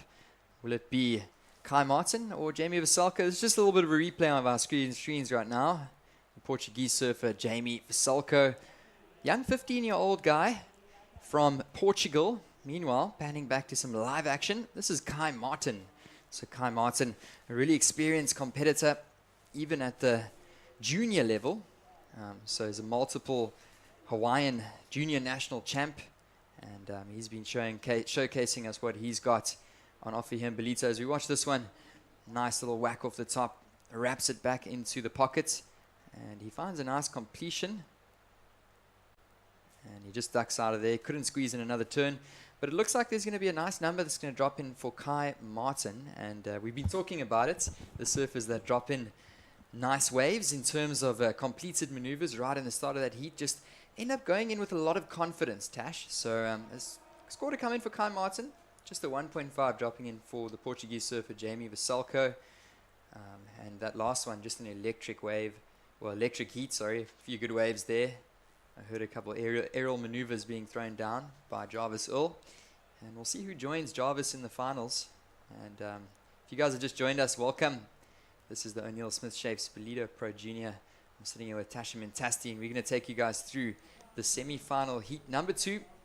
It's lunchtime down here in the Dolphin Coast, and what a blessing it is. We've got a couple scores dropping in with 15 minutes remaining. Yeah, big heat here, and 2 new names for me in my world. We also don't often get to see international competitors at a Pro Junior. Yes, it's a WSL Africa Pro Junior, so any WSL member from any region is able to enter this event. And I think the big draw card being the Challenger Series, which starts on the 1st of July, but also by adding in a QS 1000 leading up to this Challenger Series. Paul Canning was in the booth with me previous heat, and he was just saying, some of these guys have been here for already a week, which is quite a big thing as a touring surfer and limited budget. But live action now, this is the Hawaiian, Kai Martin, on his backhand, gets 3 vertical re-entries and fits a 4th maneuver in. Can he ride out of it? Just unable to. It seems to be that same section every time. Hey, Johan, there's a certain section on that sandbank where surfers are just almost getting bounced off their board. Yeah, if you guys aren't aware with the waves on your Ballito, it's a bit of a rocky, sort of sandy wave normally, and normally we get a nice right-hander wave, but as you mentioned earlier in the day, Tash, so the sandbank now lying a little bit further down the middle of the bay as we watch this replay, Kai Martin, and I love how fast he is between those turns, and unfortunately he can't complete it, but he did get a couple nice maneuvers through, and that was his second scoring ride, and looking confident as he heads into the semi-finals. Kai Martin, of course, he is a really electric surfer out of Hawaii, and he's traveled really far and very long to be here. And what a great opportunity to compete here at the Pro Junior before the big business Ballito Pro Challenger Series starts. We're watching a replay here from Jamie Vasalko, the young man from Portugal. I like his surfing. I really do. I mean, this is foundational surfing. It's not exciting above the lip aerial surfing, but that bottom to top turn, I mean, that is your foundation, and that is what is needed in your artillery of maneuvers. So I enjoyed watching that wave. I don't think it's going to come out as one of the strongest scores that we've seen today, but definitely could factor in based on conditions. Yeah, for sure. As I look at Jamie surfing, I really like, he's got his basics down. He's got those really nice snaps into the lip. His timing is pretty good. He's got that nice floater in his repertoire as well. So score to drop in for Jamie, and it's going to be interesting to see how the judges differentiate between these couple scores coming in. We've seen 2 scores from Kai Martin, or 2 rides, and then we saw another ride now from Jamie Vasalko. Just watching a replay here. This is Kai Martin, another one over here, as he snaps that first one, throws some great spray. Another one into the lip, 3 turns, and he just couldn't find the completion. But nonetheless, he got some quick work there, nice snappy maneuvers, throwing some power into that as well. And I think with what he got on that wave, he did pretty well. Yeah, absolutely. And we're starting to see scores drop in. So a 4-point ride for Kai Martin to kick things off. We are still waiting for scores. to drop in. And I think the comparison is going to go back to that semi-final number 1, Jarvis Earl. He produced a 7.17 and then backed it up with a 7.1. So that's what the judges are going to be comparing these two surfers' performances with. And Jamie Vaselko has a very different style to Jarvis Earl. You know, Jarvis seems to be flowing through one turn into the next, where we see with this youngster, there is still that almost second step before he gets his board back up into the lip. And what the judges will notice with that is the flow. Jarvis has way more flow with that power into turns, and now we can see these scores dropping in. So the 5.5 for blue, that would have been that 4-turn combo. And then the 5.67 from Kai Martin goes into his top 2, and currently the highest single wave score of semi-final number 2. So what that means is the Portuguese surfer looking for a 4.18 to be able to advance to the finals here of the O'Neill Smith Shapes Ballito Pro Junior. Oh, and just to comment what you said there, Jamie Vaselko, the Portuguese surfer, only 15 years old, and really what an amazing opportunity to be down here in Ballito and competing with some of the best junior surfers. A lot of these surfers are 3, 4, 5 years older than him. Yeah, so true. Such a great opportunity, and definitely he's got an awesome opportunity to come back in future years, and he's done great to get to this level now, and you never know. I think he's really showing a lot of potential.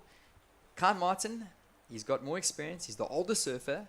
He's surfed more heats than Jamie, but you never know when it comes to contests like this. So that was a pretty nice opening number for Jamie Vaselko. Well, 5.5 was the second score, and I think it's going to be a tight one. 10 minutes remaining, and at the moment, Kai Martin just in the lead, and it's the backhand surfing, the snappy backhand powerful surfing versus that natural foot surfing from Jamie.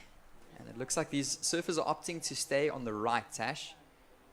And he opts out and says no. So it's going to be interesting to see. Will it be the regular footer? Will it be the goofy footer advancing through to join Jarvis in the finals? Yeah, very, very good point. And for us, for this men's division, looking at that right, it definitely is because of the factor of that onshore wind, that cross-shore wind.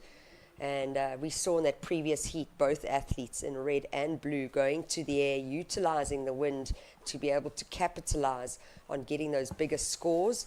And both these kids are going to have to do the same thing, especially if they want to have their name there in the final and maybe come out as that champion for 2024 of the O'Neill Smith Shapes Ballito Pro Junior. And in our view there, we got the Hawaiian surfer, that's Kai Martin. And he's waiting patiently out the back. So joined by the Portuguese surfer, Jamie Vaselko. In the previous heat, we saw Shion Crawford and Jarvis Earl, the Australian, really showing his dominance in that one, throwing some aerial maneuvers. And Tash, it's going to be interesting to see. I haven't seen Jamie Vaselko, as you mentioned earlier, go to the air just yet. Kai Martin's also been relying on those backhand blasts. So are one of these surfers going to go to the air? I'm sure they were watching that last heat with Jarvis Earl. But judging on those last couple of waves, it looks like can get it done with the turns, that's for sure. And our surfer with the blue, the young Jamie Vaselko, has got priority out the back. So if you aren't aware of surf contests, that does mean that he has first choice to a wave that rolls through the lineup. And Kai Martin, under priority, is going to be looking for a little bit of an improvement on his low score of a 4.0. So currently Jamie Vaselko with a 5.5 and a 1.5. He's not looking for a massive score to move up into the lead. So he's going to sit pretty. He's going to sit tight. He's going to wait for a decent wave to roll his way. He's not just going to give away that priority for nothing. And we've still got plenty of time on the clock. Yeah, priority with Jamie and looking for that 4.18. So that's not a big ask, but live action now. This is the Hawaiian. He really knows how to slice into that lip and attack it. Pivots very quickly and stays quite low on his board. I enjoy watching Kai Martin. And he is going to want to be doing this for Hawaii, especially seeing his fellow countryman Shion Crawford be eliminated with an equal third place here at the O'Neill Smith Shapes Ballito Pro Junior. Tricky conditions though, Johan. I mean, there's so many different sections that you got to get up and over, around, or miss and look for that bigger closeout section to find that scoring potential. For sure, Tash, and we're right on low tide right now. You can see that sand. It's about waist deep, right on the bank. And we're just watching a replay here for Jamie Vasalco, the young Portuguese surfer. Wow, that was a great snap to close off, and I really like that one. You can see how the low tide is affecting the wave. That bank right in the middle of the rocky outcrop, and like I said, about waist deep. And Which is shallow. That is very shallow. That is very shallow. And just finding the completion there, and that's what we've been talking about. The judges have been looking to reward the surfers that have that strong finish. Yeah, and it looks like he has been rewarded with a 6.5. Wow, so that's a great number that drops in there. That's Jamie Vasalco dropping in a 6.5. And I will say, I think it's the bulk of that turn was on that final closeout maneuver on the bank. Nice and shallow on that bank. And watching a replay here, that's Kai Martin, the Hawaiian. That was a nice opening snap, and he finished it off nice and strong as well. So it's going to be a nice tight tussle here in semi-final heat number 2 of competition. Of course, this is the O'Neill Smith Shapes Ballito Pro Junior. This is the men's division out here, or the Pro Junior men's division. And this is semi-final heat number 2. If you guys have just joined us, welcome to sunny Ballito. We're talking to you guys from the Dolphin Coast, the north coast of KZN. Another huge thank you to the Quadacruza municipality. Without them, this would not be possible. Of course, O'Neill and Smith Shapes as well, jumping on board, our presenting sponsors down here at the Pro Junior. And of course, we'll be running into some more competition. We'll be running our QS 1000 followed by our Challenger Series. So you guys are going to have to tune in throughout the course of the weekend and running into next week. We've still got 10 days of competition down here at the Ballito Pro. So we are just getting started. And Tash, these surfers finding some good numbers. Currently the highest one is a 6.5. But our surfer in the red, Kai Martin, he's sitting in second priority. He's got 2 decent waves, 5.67 and a 5.17. He's now looking for a 6.34 to advance. So he's going to have to improve upon his scores. Battling for priority here, up and riding the surf in the blue. Yeah, young Jamie Vasalco. You know, he's a skinny little guy, but he's got some power off his turns, and now we know he actually can get that board above the lip. A little bit too late to be able to get that full rotation. But like you were talking about earlier, just a lot of potential, and definitely hopeful for the European contingent and where this young kid is going. Definitely. The tender age of 15 to represent your country. Come down here to Ballito. It's all foreign. There's these major top pros, and you get seeded in these big heats. And what a great opportunity for the young man. And he's looking really strong with a 6.5 and a 5.5. Watching this replay, and he paddled into this one. This is one of his earlier waves. This is 6.5. There's a little carve in the pocket, and this was the money turn. Bam! Yeah, for sure. Solid. Good flow. No lack of control there, and that's why he got rewarded the score. So that's just a replay. And bringing the action to you guys now. Time is trickling down in this heat, and he's placing more pressure on Kai Martin, the Hawaiian. He's looking to advance through to the finals with Jarvis Earl. So currently we've got an Australian finalist. Will it be a Hawaiian or a Portuguese finalist? In a few more minutes we'll be able to tell you guys. You can see our surfers sitting together right in the middle of the bay. It's difficult to see, but really a rocky bay out here in Ballito. There's normally a very nice right-hander when the sand is good on the right-hand side of the bay. But these surfers now shifting to the middle peak, which is right in the middle of the bay.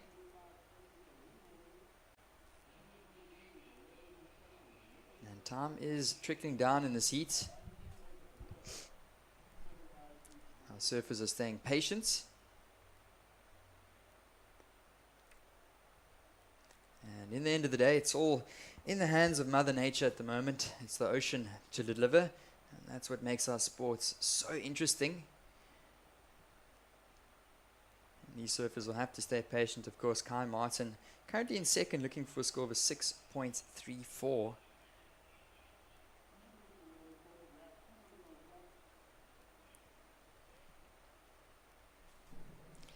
Yeah, and while we're waiting for some action in the water, just look how that ocean is moving. Like you were saying, almost full low tide. This means that the ocean is draining out, so that the high water mark is getting lower and lower.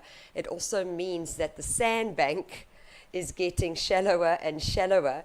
You were talking about waist deep water, and it's probably going to get a little bit shallower as well. And what these kids are trying to do is perform massive maneuvers, sometimes above the lip, and land in the flats in such shallow water and ride out of it. So very extreme, very committed.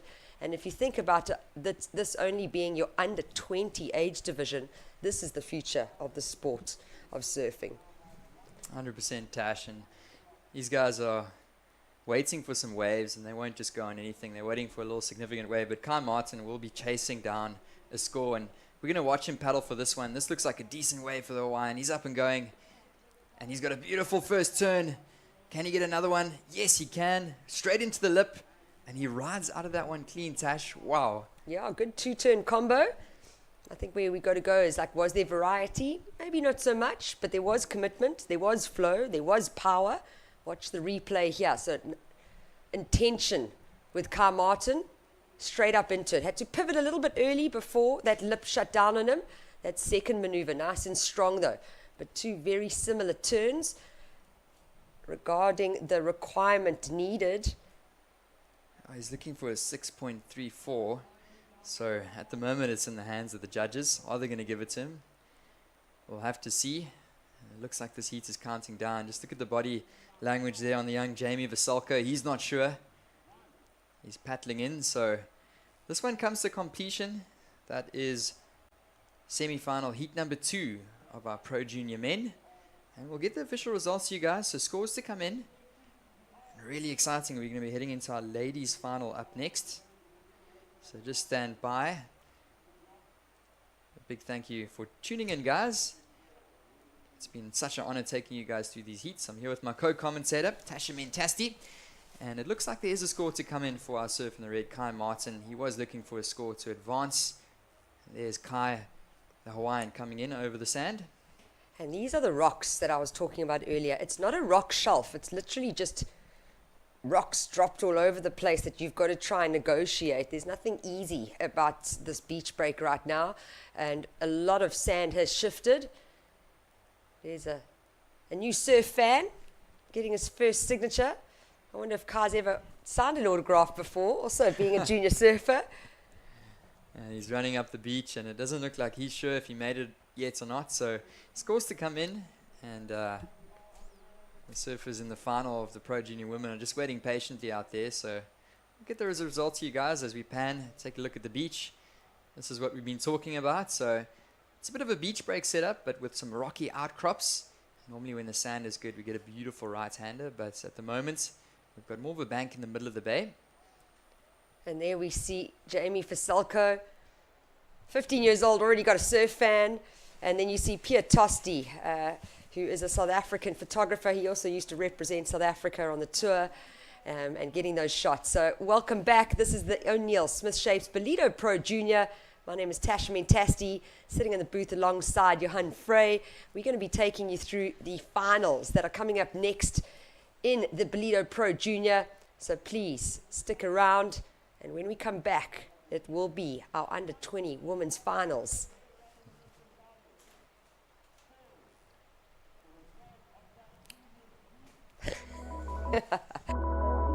Welcome to Kwadukuza, the destination for all seasons. Kwadukuza is not just for thrill seekers, it's a family-orientated destination too. Stunning beaches where sun-kissed sands meet crystal clear waters. Our town has a range of child-friendly offerings that will keep the whole family entertained. For a magical wedding, look no further. Kwadukuza offers exquisite wedding venues that will create memories to last a lifetime. It also shines as an event tourism destination. World-class events like the Ballito Pro, where top surfers ride the waves, Heritage Day, which is used as a cultural celebration of King Shaka's life every year, and the Ballito Big Week, a celebration of music, food and fun for the whole community. KwaZulu-Natal's a premier conference, strategic planning and team building destination, which is enabled by its close proximity to King Shaka Airport. Nestled amidst the natural beauty of South Africa's east coast, KwaDukuza offers a truly captivating setting for your next corporate event. KwaDukuza, the heartbeat of the North Coast, invites you to explore its beaches, enjoy thrilling adventures, create family memories, celebrate love, and discover its rich heritage. Start planning your unforgettable journey to KwaDukuza today.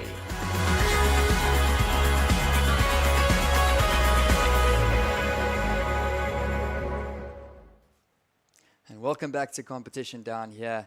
It's finals day at the O'Neill Smith Shapes Ballito Pro Junior. And this is our ladies division. If you guys have just joined us, we saw an electrifying heat in the last one. And it did look like Kai Martin, the Hawaiian, did get that score. It came through to 6.7. So we'll see Jarvis Earl and Kai Martin, the Australian, matching up with the Hawaiian in the Pro Junior men's final.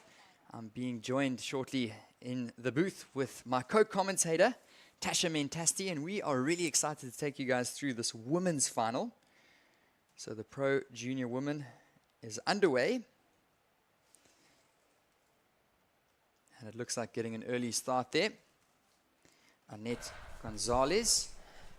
And she is the Basque surfer that's out in the blue. We've also got Laura Rapp. She is representing Brazil. So these surfers starting nice and early. And we are really excited to take you guys through the action. If you just joined us, welcome. Day number 4 of the Ballito Pro, and we are through to the finals of the Pro Junior Women. So we just saw Laura Rapp up and riding in the red singlet. She's representing Brazil. And then we got Annette Gonzalez Edabara, and she's representing the Basque Country. And here we go. She's taking a look. And it looks like these ladies getting started nice and early. So 25 minutes finals down here. So take note of that. We've got an extra 5 minutes for the ladies that do make it through to the finals. And of course, this is our second last heat of the day. Next up, we'll bring our Pro Junior men's final. We'll see Kai Martin take on Jarvis Earl of Australia.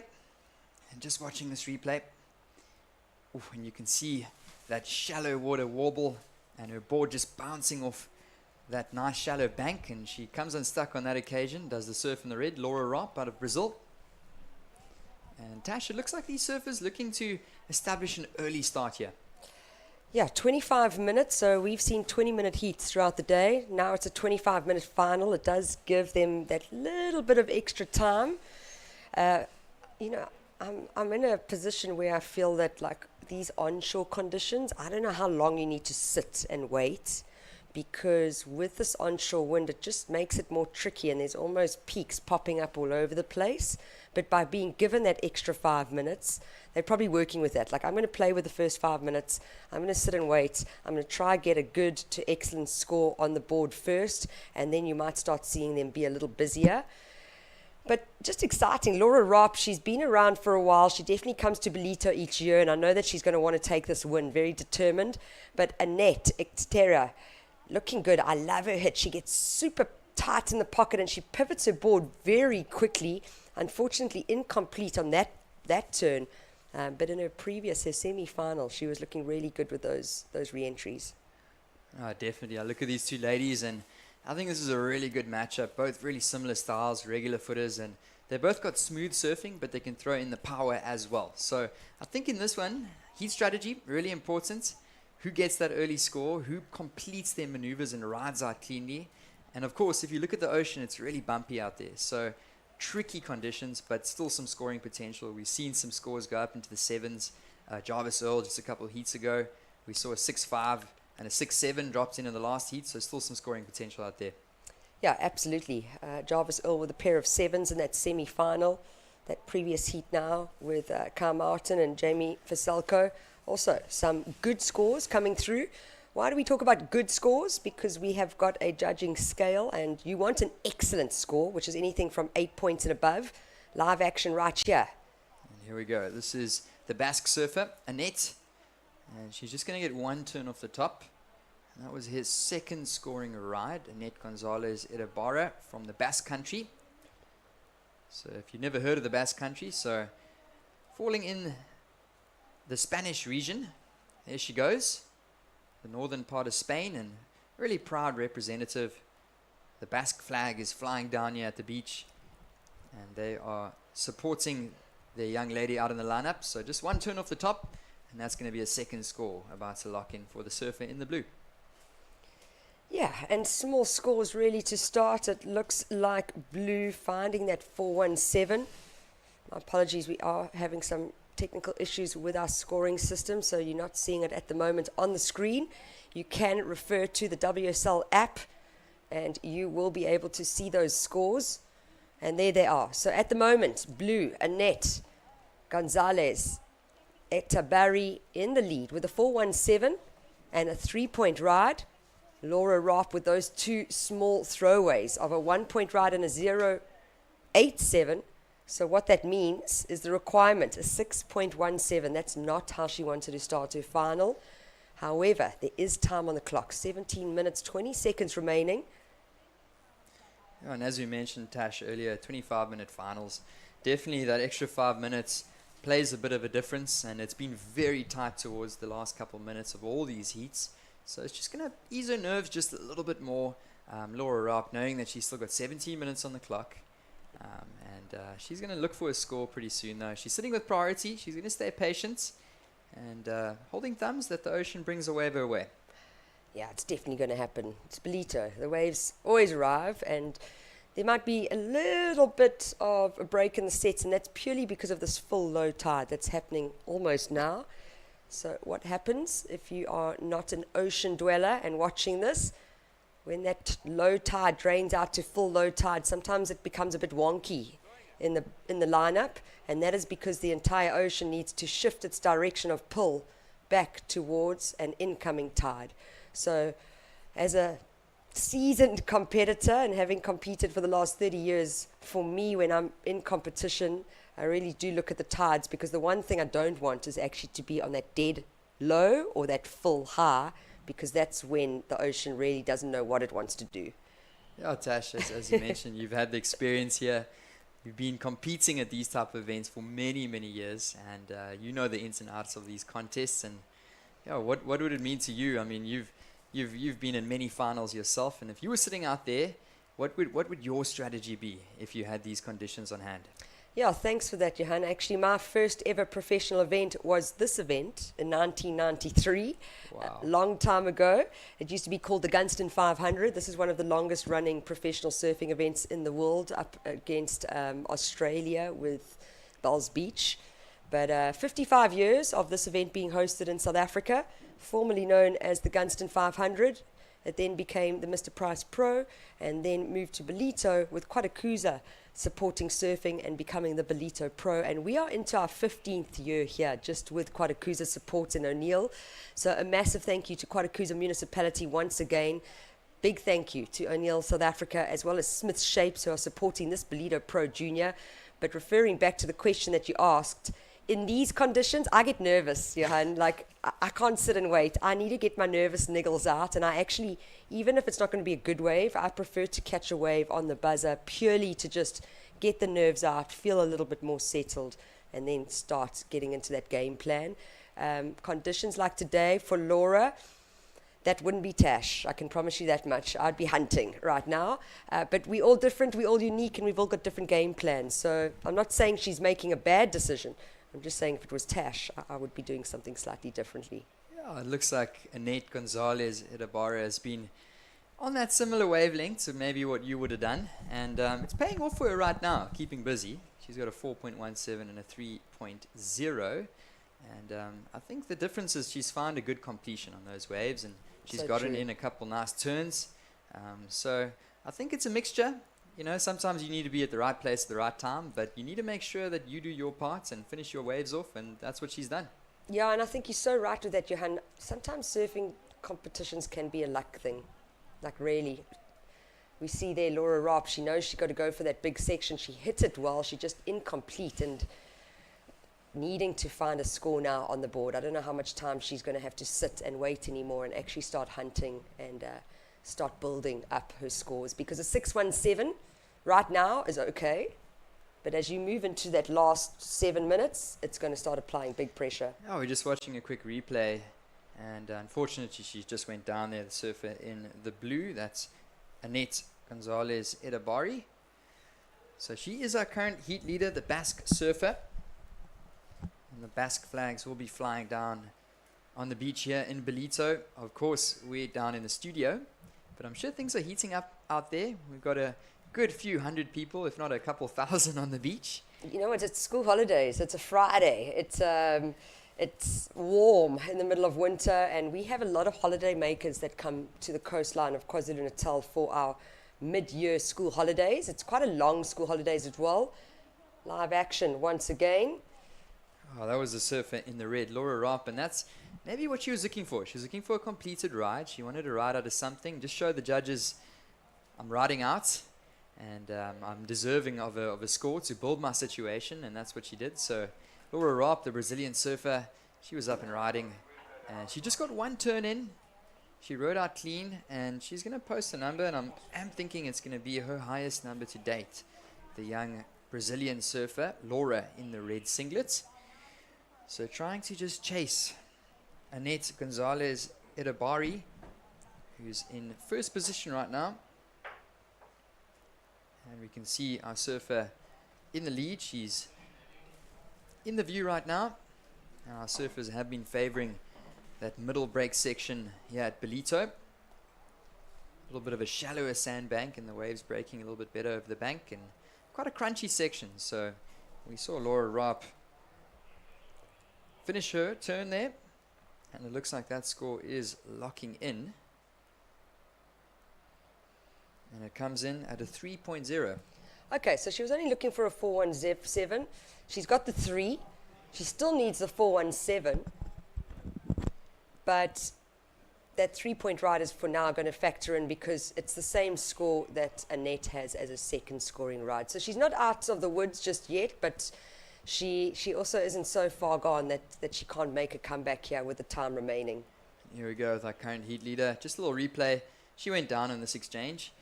And is there a little bit of a momentum shift here in this heat? So we still got quite a lot of time. But off to a really great start. We saw Annette Gonzalez Edabari. She scored a couple decent little turns and a decent couple little scores. And Laura Rapp dropping a 3.0. So I definitely think Laura's climbing. She's clawing away at this heat. There's not high scores that are being dropped in, but there's still plenty of time. And Laura knows she doesn't need a big score to take that lead. Yeah, and I think the point of difference between the 417 of blue and the 3-point ride from red was Annette was able to push her tail a little bit more through that section and then ride out of it, where Laura, it was a little bit more controlled, like she hadn't made a turn yet. She hadn't completed a maneuver yet on any of her other waves. So almost holding back, knowing I need to just ride this out, complete it, and start building my scores. For sure. As we see, just the paddle here, our surfer in the blue up and riding, Annette Gonzalez Edabari. And that's not going to be a good section for her. She hops off the back. So we've got 10 minutes remaining. And Tash, I'm so excited. We're going to be crowning a champion in 10 minutes here at the Pro Junior Women's Heat. A brand new champion is that as well, losing our defending champs, unfortunately, today. So we will have a new Ballito Pro Junior champion for both the men's and the women's divisions, and that is exciting. And of course, you guys shouldn't go anywhere. We still got a really stacked final coming up next in the Pro Junior men's. We'll see Jarvis Earl and Kai Martin, and that will get underway in just about 10 minutes or so. And we're watching our surfer in the red, Laura Rapp. She's currently in second, and you can see her working this one, works her board. It looked like that wave just didn't give her much potential, so she's going to try and get back out into the lineup, establish priority, and she's still looking for a score to advance to first position and hopefully take out the win for her, but still plenty of time, 9 minutes on the clock. Yeah, conditions are tough. They really are. I mean, look, you can see both girls. It doesn't even look like, they look like two different waves, but it's actually the same swell line that's come through. You can see her working that board, just pumping, hopping down the line, and Yeah, there was no speed into that turn, and that's why it wasn't completed. But with 8 minutes 40 seconds on the clock, she needs to find a wave that's going to allow her to complete a major maneuver. We saw Laura with a 6.83, I think it was, in a previous heat where it was just one big turn. And she's got that power in her surfing. But to be able to capitalize on it, you need the speed as well leading into that maneuver. So she knows what she needs to do. The girls are staying away from each other. They don't want to bother each other. I think it's because of the onshore that they can do that. If it was offshore clean, lined up, you'd probably see them both sitting on top of each other. Yeah, plenty of different little peaks out here, and it looks like there might be a possible opportunity just panning back to the wide view and you guys get a better perspective of what these surfers are dealing with. So really tricky conditions down here in Ballito. Still some scoring potential in some of these rides, and that's just going to be one snappy little maneuver for Annette Gonzalez Etabari from the Basque Country. She's currently in the lead, sitting with two scores of a 4.17 and a 3.0. It is that Brazilian surfer, Laura Rapp. As we mentioned, she's got some experience out here in Ballito. She's competed a couple of times. She knows the place. She's comfortable with Ballito. And I don't doubt that she's going to try her best to chase down that score of a 4.17. Not a huge requirement for the Brazilian. And she is so capable at any point to chase that score down. So it's going to be a really tight final here, Tash. And I'm excited to see the conclusion. It's 7 minutes remaining. Yeah, anything can happen. Just wait. So we say 7 minutes remaining. You have no idea how much can happen in 7 minutes. And both these ladies totally competent and deserving of taking a title out here. I just think a little bit of luck is going to come into play based on conditions. And that is unfortunately the nature of the sport of surfing sometimes. You can be mentally prepared, physically prepared, have your equipment prepared. And like we see here, full low tide, onshore conditions, multiple random peaks all over the place. Some waves hitting the bank well enough that it stands up, some that are just totally flat. So this is where that luck comes into it sometimes. Yeah, definitely. And I'm thinking about the last heat, Kai Martin. He found that 6.7 in the last minute of that heat pretty much against Jamie Fasalco. And I always really think the Portuguese surfer had a great chance at advancing, but Kai Martin in that last minute found a wave and he pushed Jamie down to second, as we see a nice little replay here. That was surfer in the red. That's Laura Rapp. She was looking for 4.17. It couldn't look like she finished that one, so she makes her way back out into the lineup, and that number comes in at a 2.43. So her requirement now 4.18. So just clawing away at it, Tash. Yeah, absolutely. And just seeing that pulled back shot, it actually showed us how far north or far left of the screen both these girls are surfing at that sandbank. It's not the main peak that usually actually occurs out here at Willard Beach. It's a peak you don't even factor in a free surf usually. But we had some very big swell hit this coastline a couple of weeks ago. And what that's done is it's shifted and moved all the sand off the rocky outcrop to your top right corner of the screen and shifted it all down into the middle of the bay, and that's where these girls are actually surfing. Yeah, as you see our surf in the blue and net, she's got priority and she's going to go paddle over and say how's it to Laura Rapp, as we say in South Africa. Yeah, big South African slang, how's it? It's a very affectionate way to say hello. And I find even the internationals start saying how's it after a while. A little bit like lacquer. It's lacquer to be lacquer when you lacquer. And, brew is a big thing. And I feel like the Aussies say brew now as well. Like it was a South African slang many years ago. And it's something that has become part of our dictionary as well as how's it. So just some cool South African connotations coming through, and the surf community around the world just picking up on it. Oh, that was a nice turn there. Laura Rapp finally finding what she's looking for, and then that wave just not offering that second maneuver that was needed to really go into that good scale of the judging scale. Watch the replay. Yeah, watching this, and she just squeezes the juice out of this wave. Laura Rapp, the Brazilian surfer, she's not looking for a massive score, and this one is going to be an important wave to drop in for the young Brazilian. I really liked that turn. It was only one big turn, but she went all the way up into the lip. She threw spray. She had power. And meanwhile, we watched Surfer. There's just a little bit of a replay. Unfortunately, Surfer in the blue, Annette couldn't pull that one off. So will the difference be that completion? Because we saw Laura Robb complete her wave, but Annette unfortunately goes down. So right in front of Annette. So she's got to be feeling it as she sees Laura Robb complete a nice big turn in front of her. And those scores to come in shortly. So it's going to be really important scores to drop in, and really looking to see what happens here. The score does come in. Scores come in. Last of red. She gets the requirement and above. Looking for a 418. She gets a 5-point ride. So we see a change of situation. Laura Robb, the Brazilian, in red, now in the lead with 3 minutes on the clock. Annette Gonzalez Etabari pushed down and relegated to second. However, she's got the priority and she only needs a 3.84. So do not discount this young lady. Not yet. I enjoy her very tight turn and pivot off the top with her re-entry. She almost releases the tail. It's now about completing those turns. But Laura Robb is finally found her momentum. There she goes again, unfortunately going down on that exchange. But she was clawing away at this heat for the last 25 minutes, and it was only a matter of time, trying hard, landed that maneuver. It was a 5.0, and we're just watching a little replay here. She didn't get into that wave, but there was a big situation change there. But as you say, Tash, we know that Annette Gonzalez Etabari has really got it within her Absolutely. to get this 3.84, but there's only 2 minutes remaining, so she's really holding thumbs. The ocean needs to correspond with her, and it needs to give her a little wave. Yeah, 384. It's doable. Totally possible. She started off this final with a 4.17. That is Annette. I'm talking about the Basque surfer. Here is the replay. This looks like it was the 5-point ride that just turned the heat for Laura Robb. Her second scoring ride, a 3-point ride. So both ladies with 3 points as their second scoring ride. The difference and the point of difference being Laura Robb with that 5-point ride. But only a 3.84 needed by Annette Gonzalez Etabari.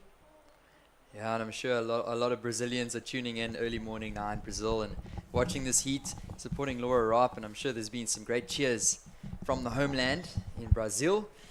So we've only got a minute left, and the surfer in the blue sitting with priority Annette, as you said, and she's really desperately looking for a wave, even if it's any wave, to roll through the lineup. And it looks like she might get the chance. No, she won't. Did she battle for that wave? I'm still seeing the little P next to her name on the screen. So priority has changed. Priority now with Laura Robb, and you've got to think, with 35 seconds remaining, she is looking confident to take out the title here at the Ernest Smith Shapes Ballito Pro Junior. Oh yeah, she is going to be tagging along Annette for the next 20 seconds. She's not going to give her a break, and definitely not going to give it an opportunity, because a 3.84 easily doable if Annette is able to find that last wave. But with just 5 seconds on the clock, it looks like we have a new champion.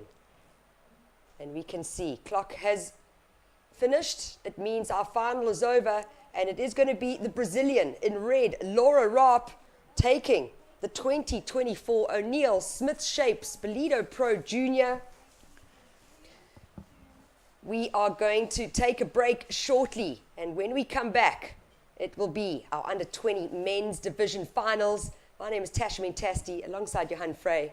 Check back in shortly.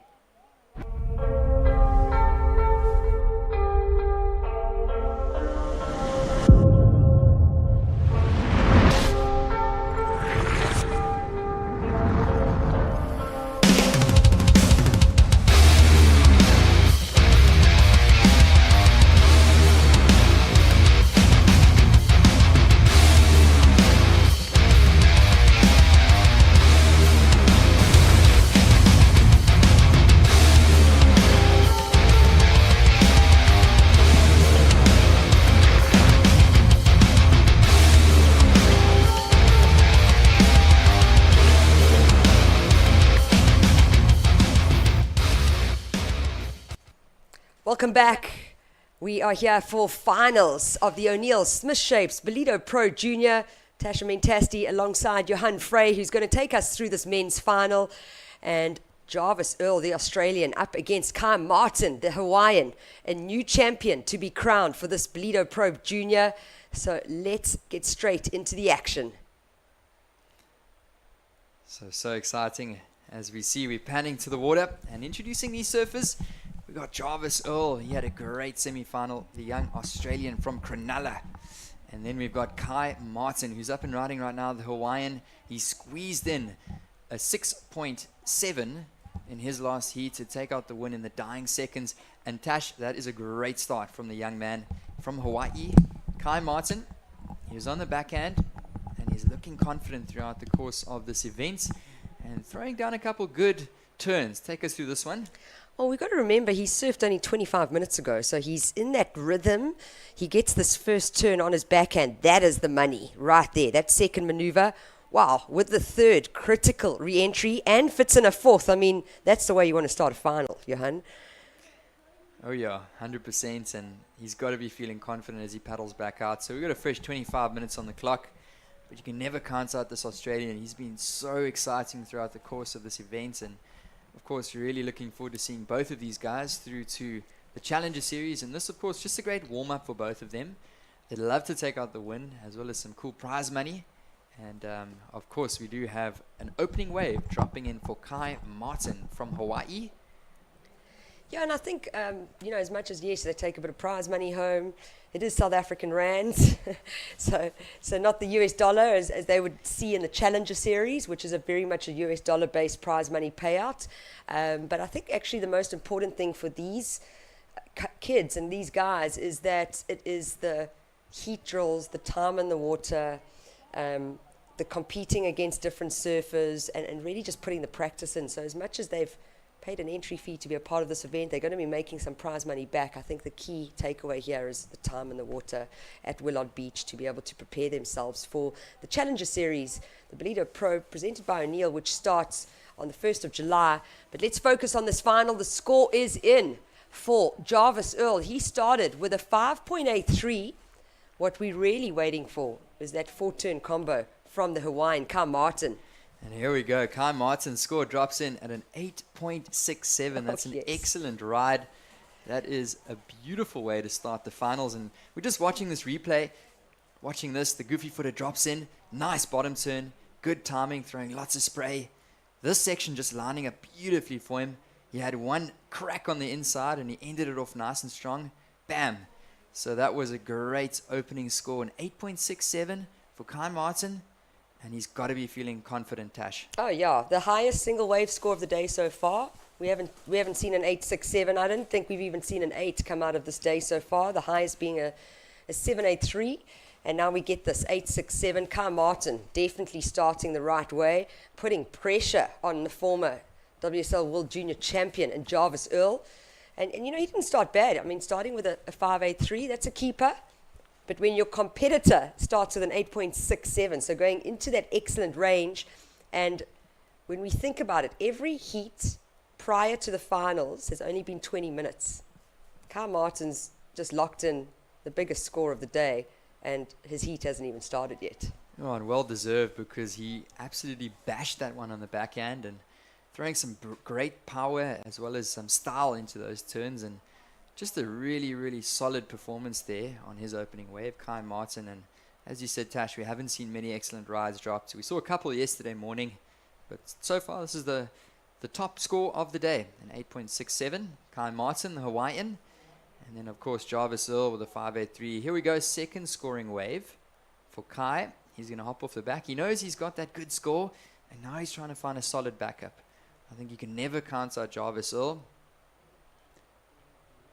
And he knows that he's got to lock in a good second score to keep Jarvis on the ropes. And at the moment, he's looking really good. So just hops off the back there. And as you mentioned, we still got just under 20 minutes remaining in this final. Yeah. I think, Jarvis is such a competition machine. He's got really good heat tactics. I was chatting with Paul Canning earlier, and Paul was just saying, like, it doesn't even look like this kid has got started. He's in third gear, fourth gear. We saw in the semi-finals, though, that was him notching it up another gear. And like you said, still 19 minutes on the clock. He's definitely got it in him to find these big requirements. But Kai Martin definitely starting strong with that 8-6-7 and meaning business here.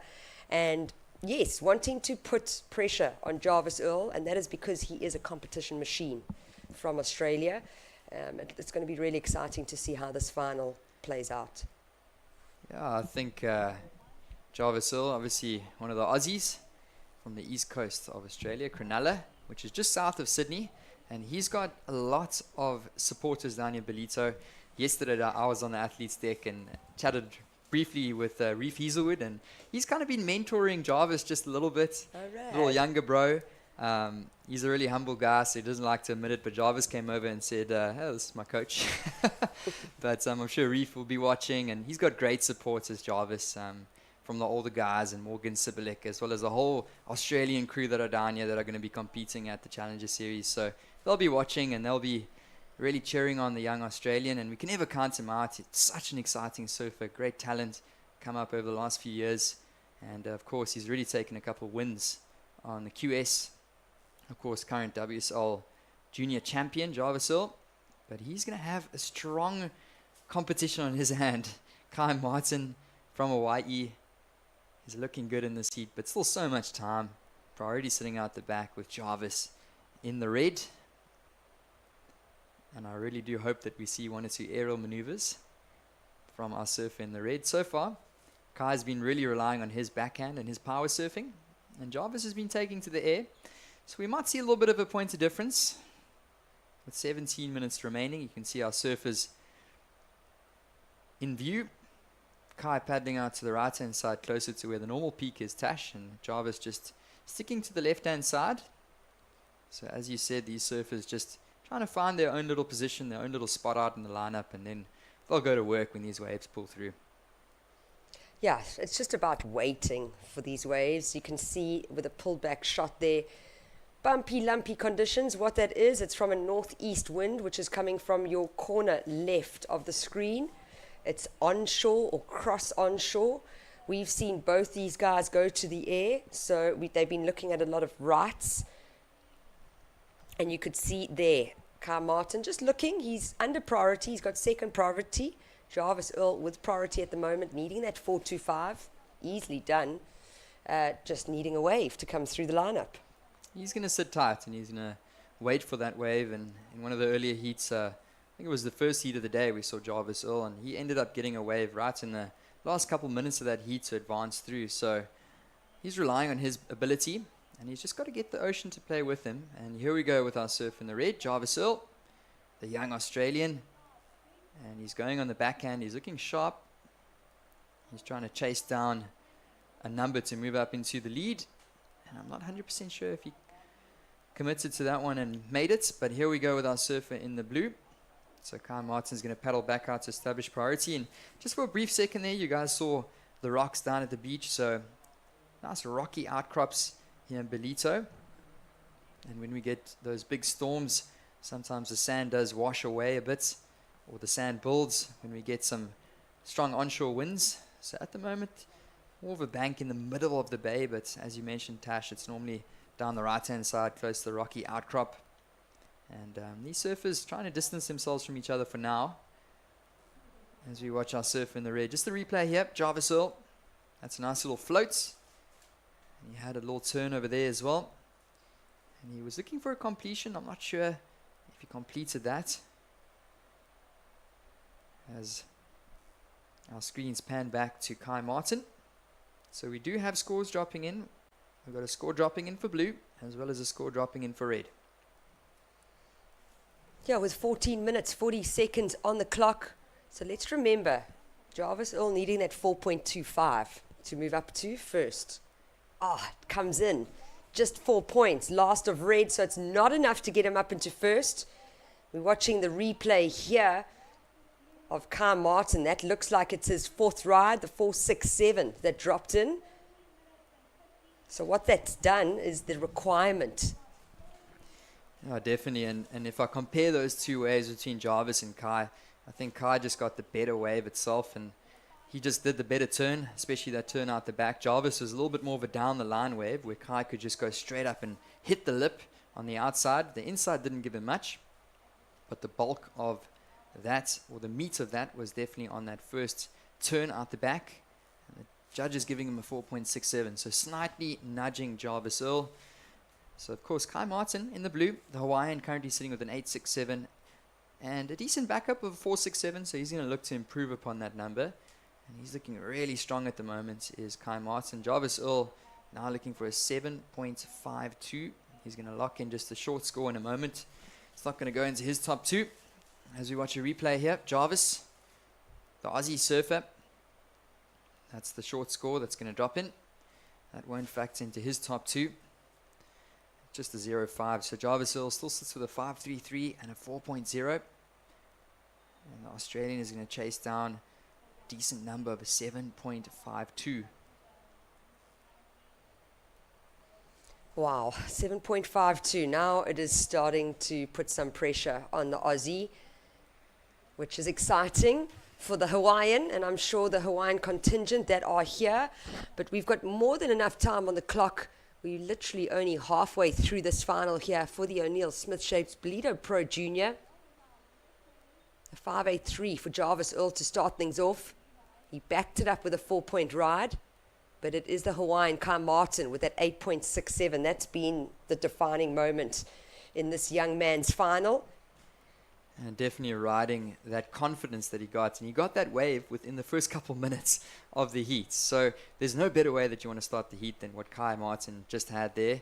And he's backed it up with a solid 4.67, and he's really put the pressure on Jarvis Earl, the Australian surfer, in the red. And you definitely don't want to count him out. He's a really talented young surfer. He's at the moment the WSL World Junior Champ. And he just took out a win at the Crew Pro QS 5000 in Indonesia earlier this month. Which is massive. A QS 5000 as well. I mean, it's a really big statured event. This is the young man up and riding now. That wave just not offering scoring opportunity. Yeah, you can see he's eyeing that ramp. He's waiting for a wave to stand up, and we know exactly what he's going to do. Yeah, I think in this day and age, you've got to have such a good repertoire. And with this wind, that's what they want to do. So when you have the wind coming from it onshore or cross shore, you'll see surfers. So the wind's coming from the left of the screen. You're going to see surfers coming from the right of the screen. And they're hunting for a ramp on that wave face, but they're also wanting to capitalize on the onshore wind, which will help elevate their surfboard higher up above the lip and potentially help them with the rotation of whichever aerial maneuver that they're trying to perform. It looks like we had a paddle over there from Red. This is Jarvis Earl. Looked like he got a nice first turn. That's a decent looking second turn as well, Tash, and throwing some nice spray into the air.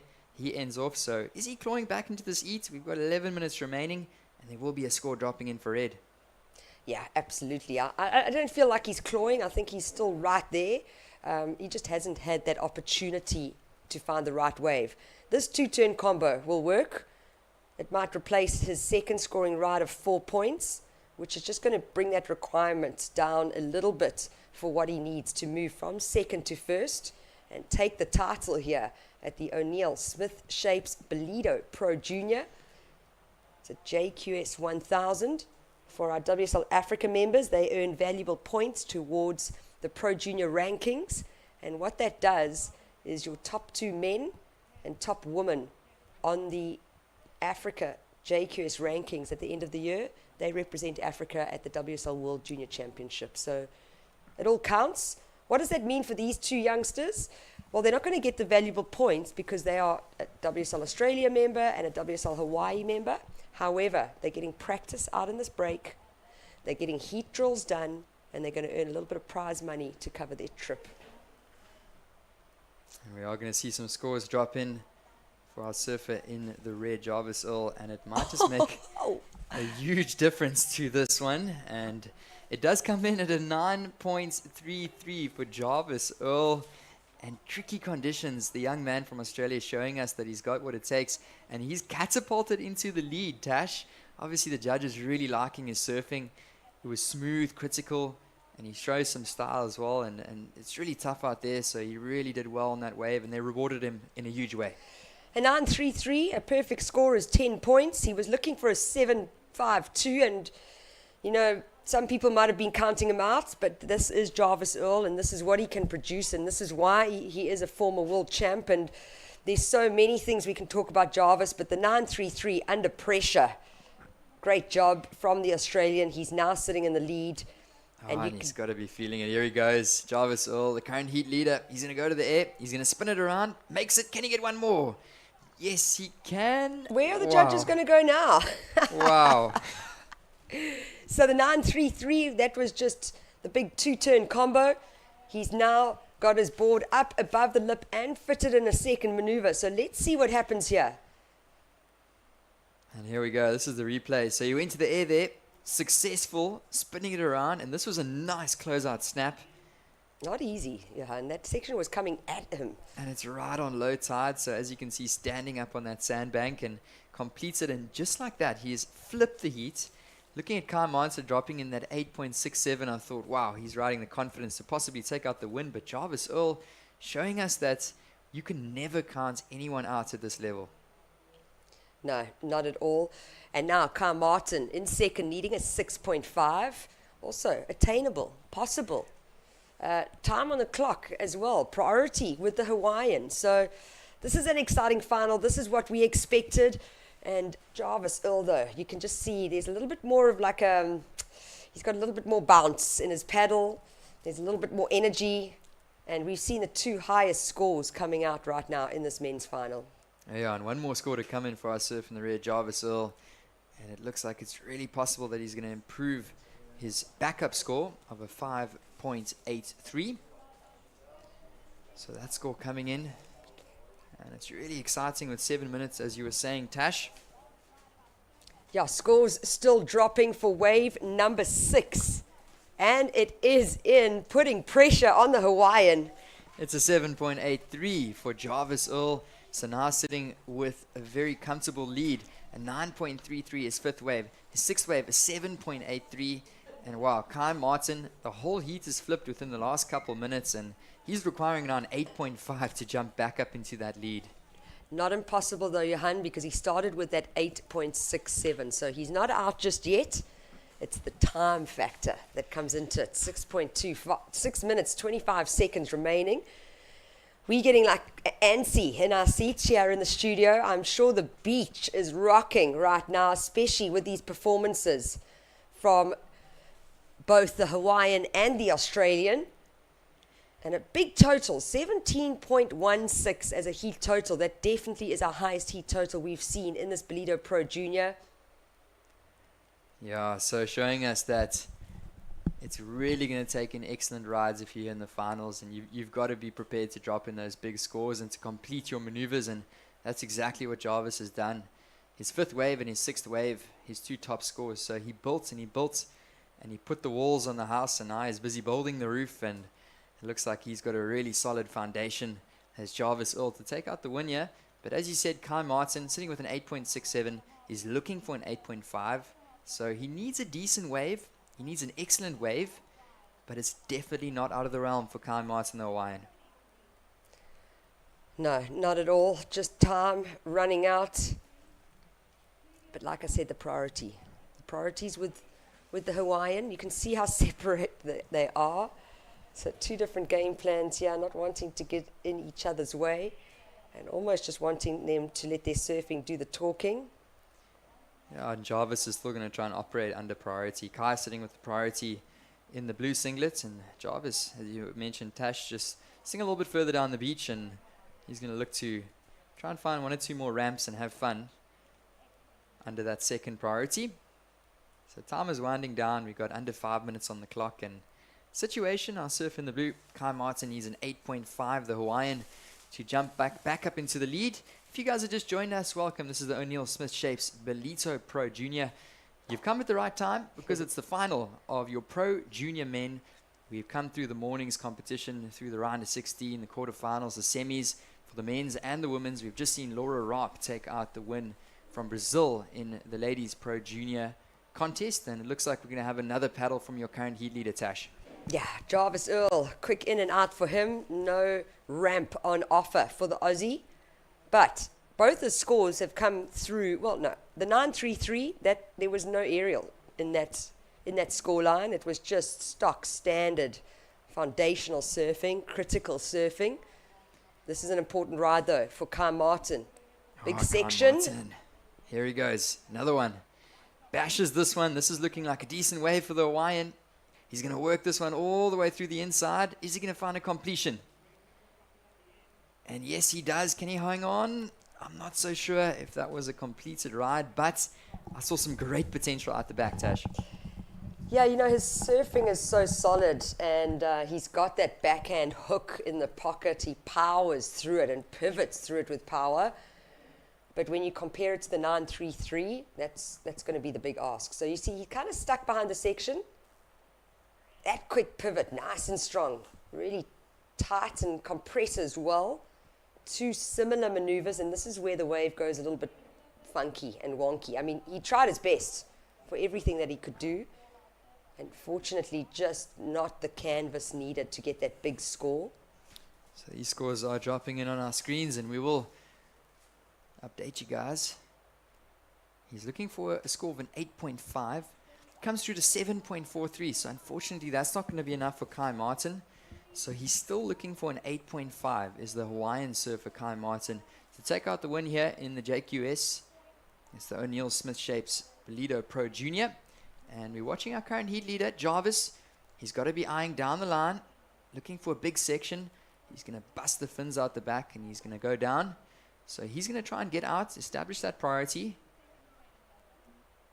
And we've got just over 2 minutes remaining in this one. And Kai Martin, that was a great looking wave, Tash, but unfortunately it's going to come up short. He's still looking for an 8.5. Yeah, wow. So needing that 8.5, but a 7.43, I mean, in any other heat, that would have got you through to the advancing position. Watching the replay here, you can see how he almost forced that, you know. Not needed though. A 9.33, a 7.83 for our current heat leader. With under 2 minutes on the clock, it's the Aussie Jarvis Earl in the red singlet, up against the Hawaiian with priority in blue, Kai Martin. But looking for a big score, an 8.5. Kai started with an 8.67, so definitely capable of finding this requirement. But with 90 seconds on the clock, it is going to be a tough challenge. And at the moment, Jarvis Earl sitting in that second priority, so he hasn't got a choice to wave above Kai right now. Kai's got that priority, and if there is something that comes through, he will be on it. The question is, will there be something rolling through the lineup with the next minute to go? And he's going to have to go excellent, so it's going to be a good score if he does get a wave to take out the win. We've got 1 minute remaining. As you see our surfers, Jarvis making his way down the beach. To the right, Kai is going to sit where he is, and at the moment he's praying, he's holding thumbs that something comes through, Tash. Yeah, 50 seconds. I'm on the edge of my seat right now. I can't say who I want to win. I really don't know. I think both these athletes are incredible. They're so talented. They've made this final so exciting. Kai Martin, someone new on my radar, and he's definitely not going to be forgotten very easily. But look at this opportunity maybe, with 30 seconds on the clock. And watching this, 25 seconds, up and riding with priority. Here he goes, a deep bottom turn. He's going to carve it in the pockets. He's going to need a big turn down the line. He's still working it, is Kai Martin. He might need a big finish. I think we know what he's eyeing out. He might be looking for the ramp as he goes down the line. He's not going to get the ramp, and he's going to go down. With 5 seconds remaining, I don't think that score is going to be enough. As this one comes to a conclusion, Tasha Mintasti. Now you can see the body language there. Kai Martin, unfortunately, unable to get back into that position and take the title. So it is going to be congratulations to Jarvis Earl, the Australian, taking the win with a 9.33, a 7.83. He is our 2024 O'Neill Smith Shapes Ballito Pro Junior. We will be moving across to prize giving shortly and coming into the booth with Johan and I. So, thank you so much for joining us. It is the O'Neill Smith Shapes Ballito Pro Junior. If you've just checked in, where have you been all day? You've missed some incredible surfing, but we are going to break to an ad, and when we come back, we'll do the post show. Welcome to Kwadukuza, the destination for all seasons. Kwadukuza is not just for thrill seekers, it's a family-orientated destination too. Stunning beaches where sun-kissed sands meet crystal clear waters. Our town has a range of child-friendly offerings that will keep the whole family entertained. For a magical wedding, look no further. Kwadukuza offers exquisite wedding venues that will create memories to last a lifetime. It also shines as an event tourism destination. World-class events like the Ballito Pro, where top surfers ride the waves, Heritage Day, which is used as a cultural celebration of King Shaka's life every year, and the Ballito Big Week, a celebration of music, food and fun for the whole community. KwaZulu-Natal's a premier conference, strategic planning and team-building destination, which is enabled by its close proximity to King Shaka Airport. Nestled amidst the natural beauty of South Africa's east coast, Kwadukuza offers a truly captivating setting for your next corporate event. Kwadukuza, the heartbeat of the North Coast, invites you to explore its beaches, enjoy thrilling adventures, create family memories, celebrate love, and discover its rich heritage. Start planning your unforgettable journey to Kwadukuza today.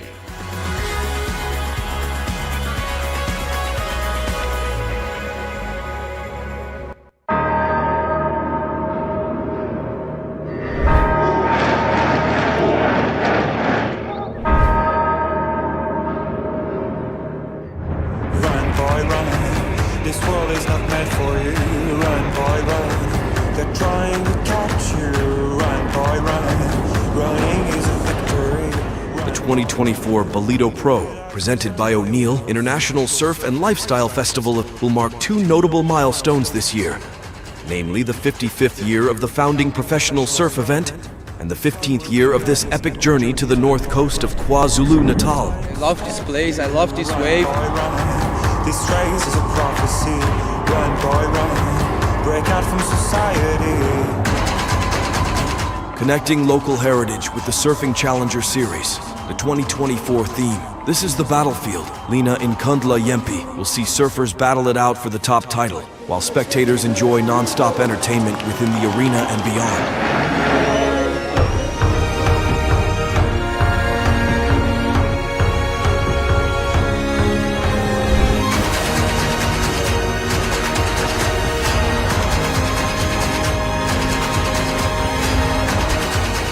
This year's campaign will showcase and celebrate our victorious efforts in the creation of the ultimate battlefield, not only for the top surfing athletes to come together to fight for qualifications to reach the World Surf League Championship Tour, but also the ultimate battlefield for the local South African athletes.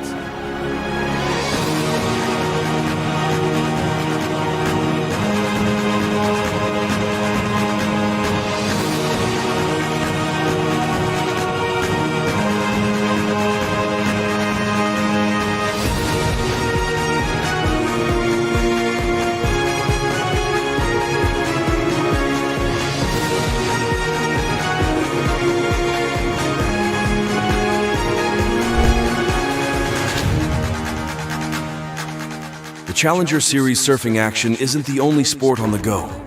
The Ballito Skate Park at Willard Beach hosts the Ballito Pro Skate Jam, presented by Volcom and Etnies, showcasing the best in local and upcoming skate talent. Tomorrow's another day, and you won't have to hide away. You'll be a man, boy, before now it's time to run. It's time. Visitors to the KwaZulu-Natal North Coast shores can enjoy the jam-packed festival program featuring live entertainment, quality retail, extreme sports, art activations, kids activities, and more.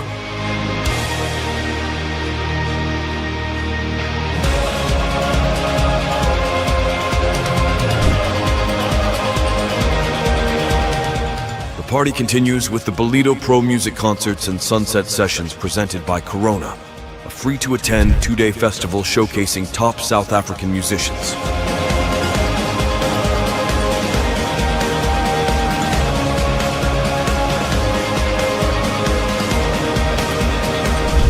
2024 Ballito Pro, presented by O'Neill. This is the battlefield.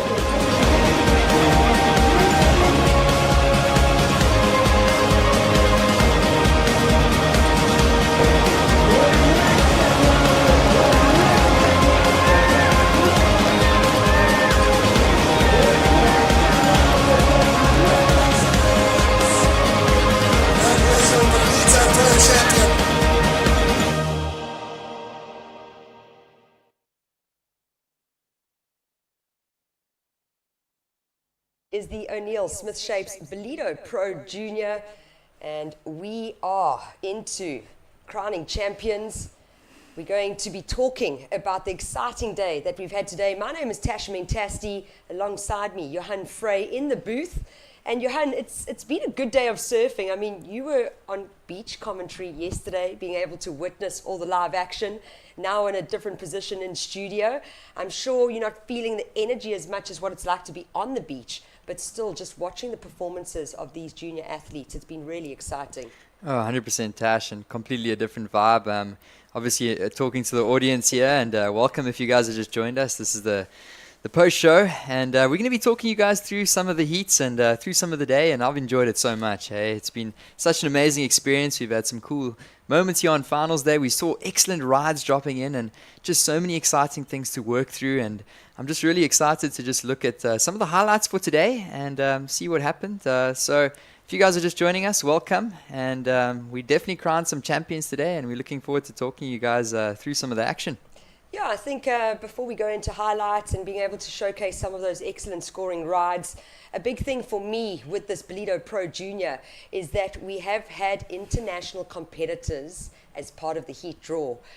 Usually with some WSL Africa Pro Junior events, with all regional offices now, we have Pro Junior events that just focus on the region, so you don't often get to see these internationals coming and entering, and it is because of the 2024 Ballito Pro Festival, which is a 14-day beach festival in the middle of winter in South Africa on the African continent. But what it allows is it has an amateur event called the SSA Rookie Rippers that starts off the 14-day festival. We then move into the O'Neill Smith Shapes Ballito Pro Junior, which is what you have been witnessing and watching today on the live stream. We then move into the Ballito Open, presented by Flojos, which is a QS 1000 event that's taking place starting tomorrow. And only then, after our QS, do we go into the main event, which is the Ballito Pro, presented by O'Neill Challenger Series, stop number 3. So what this has done is, because of us having smaller events leading up to the Challenger Series, we've been able to see international competitors come to South Africa early, enter into these other events, yes, for prize money, not for points, because you only get points for your region.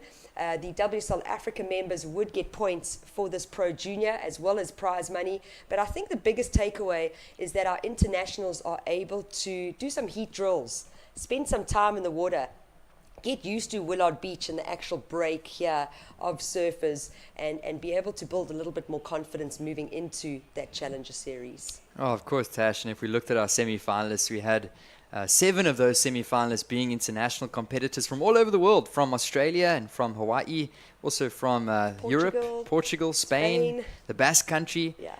So it's really just such an amazing opportunity for these surfers to get down here in Ballito and to be able to improve their skills. And of course, like you said, just train for the main event, which is coming up. And we're really excited to bring you all that action in a few days. And just what a nice run up to all the events to come. Yeah, good warm-up, really good warm-up. A good warm-up for us as well.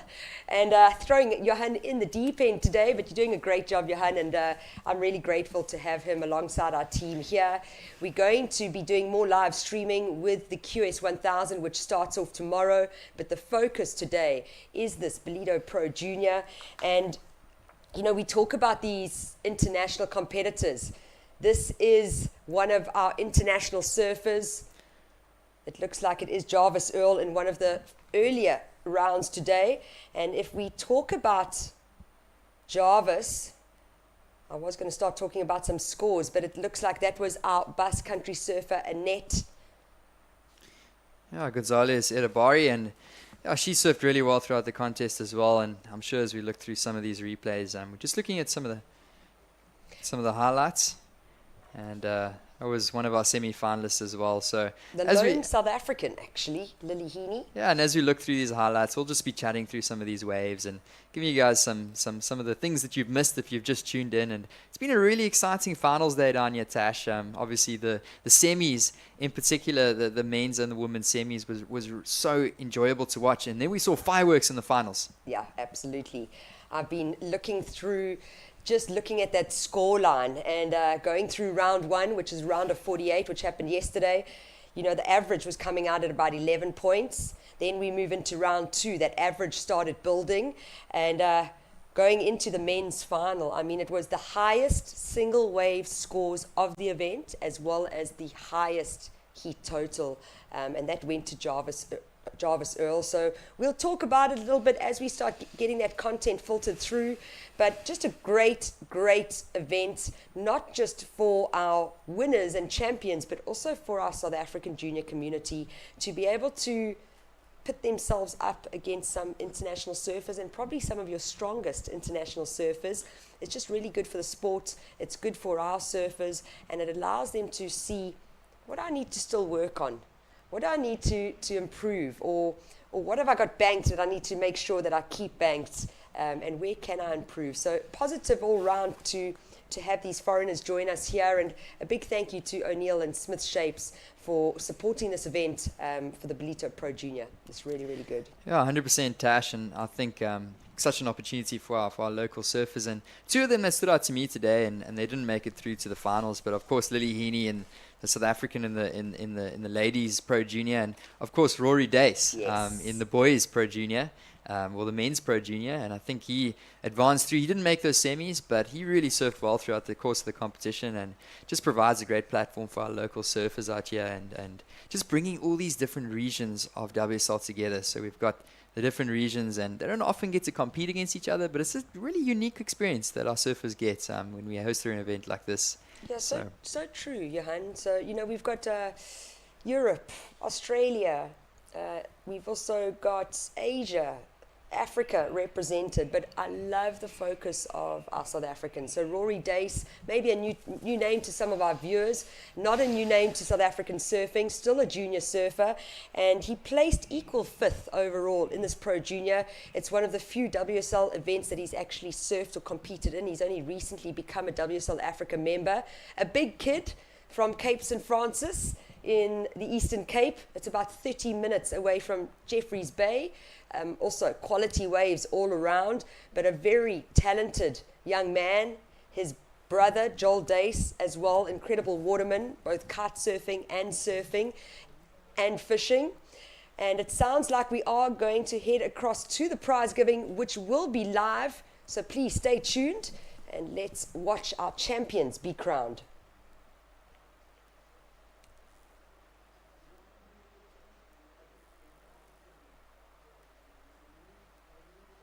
So this is that prize giving stage. I don't know if we can get an audio feed through to our broadcast here. Just a couple of thanks before we go on to awarding the awesome prizes to the winners. I just want to say a big thank you to everyone that has been with us on the beach all through the day. Been a fantastic crowd. Thanks everybody, and it was great to see professional surfing back in Ballito for another year. I just want to acknowledge the Quatakuza municipality, and they put so much into this event, from keeping the beaches clean, planning the event, and everything that goes to hosting international surfers and visitors every July here in Ballito. On the stage with me, I've got, in the white t-shirts, Paul Canning. Paul is the director of O'Neill South Africa. And then I've got Lukman. Lukman is the WSL Africa tour manager. Then we were going to have Llewellyn Smith, Geordie Smith's mom, on the stage to help us do the prizes, because it's also sponsored by Smith Shapes. But the WCT is on right now in Brazil, and Geordie's up in the next couple of heats. So it was just too much stress for Llewellyn to be up here.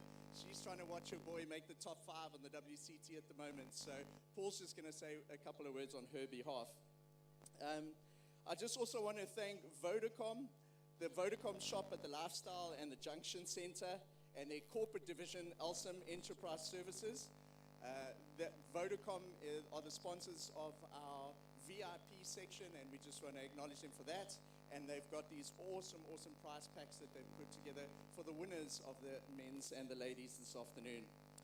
I'm just going to hand over to Paul Canning from O'Neill, and he's just going to say a couple words on behalf of the sponsors. Yeah, thanks very much, Mike. I'd just like to say, the JQS this year has been amazing, and it's so great to see such a high level of international juniors that have come out this year. It really pushes our local juniors, don't get much opportunity to travel overseas, and for them to surf against this level of junior surfing is incredible. I'm sure Llewellyn would agree with Geordie, and I've got a young son, and the more time they can spend surfing against this level of surfing is just going to do them so good. And then, we're super stoked this is our 5th year we're partnering with Smith Shapes in the junior component of the Ballito Festival. So thanks very much to the whole Smith Shapes team, and also the Quatacusa municipality for all their support in the Ballito Pro. It really is turning into the biggest surfing festival on the African continent.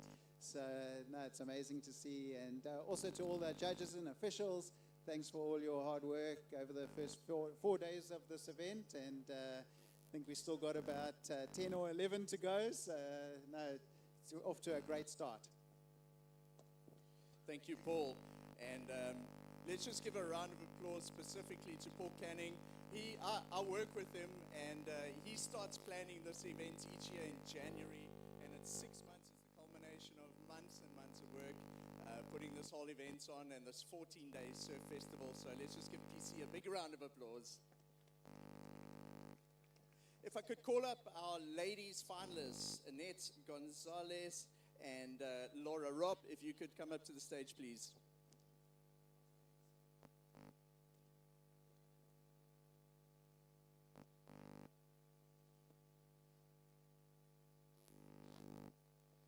So we saw some of the best junior surfing we've had for a long time in Ballito. The waves really played the game.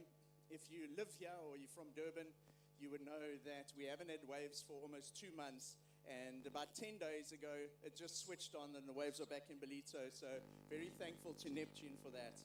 On to the ladies finalists. They made their way through a couple of heats and many rounds to get to the stage. So we're going to announce a second place winner. In second place, the O'Neill Smith Shapes Ballito Pro Junior. From the Basque Country, congratulations to Annette Gonzalez Itterberry.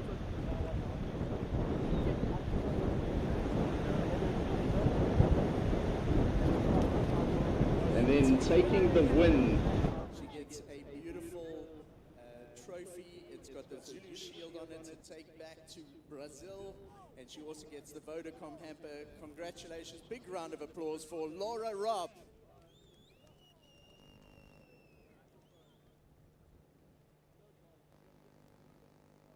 So while they're taking the photos, as I said, this is the second event of the Ballito Pro this year, the Pro Junior.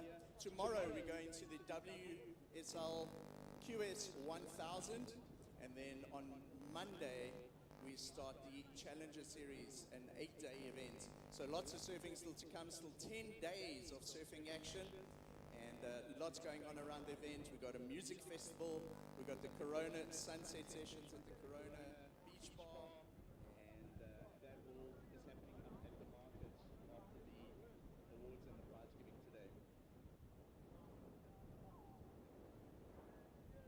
Let's give the ladies another massive round of applause. Great surfing, and we'll see more of them over the next couple of days in the QS 1000 as well as in the Challenger Series. Could we get the men's finalists up, please? That'll be Kai Martin from Hawaii and Jarvis Earl from Australia.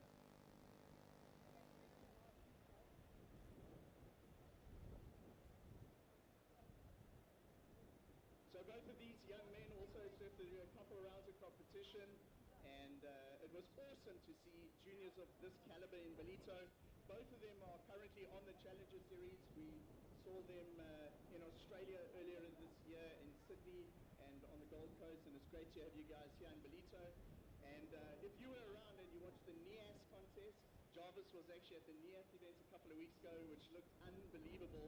And then Kai was recently at the QS event in Hawaii. So they've flown from opposite ends of the world to join us here in the stadium today. So they battled it out and taking second place from Hawaii. Congratulations to Kai Martin.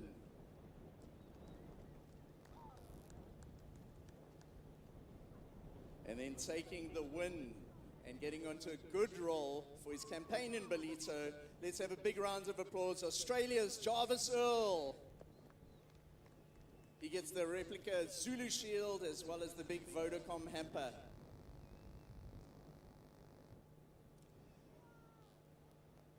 Once the photos are taken, I'm actually going to ask Laura Robb to come back on the stage. I forgot to ask her to say a few words, and we'll wait and give Jarvis Earl an opportunity to say a couple of things as well. So everybody, just a reminder, the Corona Sunset Sessions is this afternoon, starting 4 p.m. in the market area. There's DJs, and that'll go on till 8 o'clock tonight. Laura, do you want to come back on the stage and say a couple of words?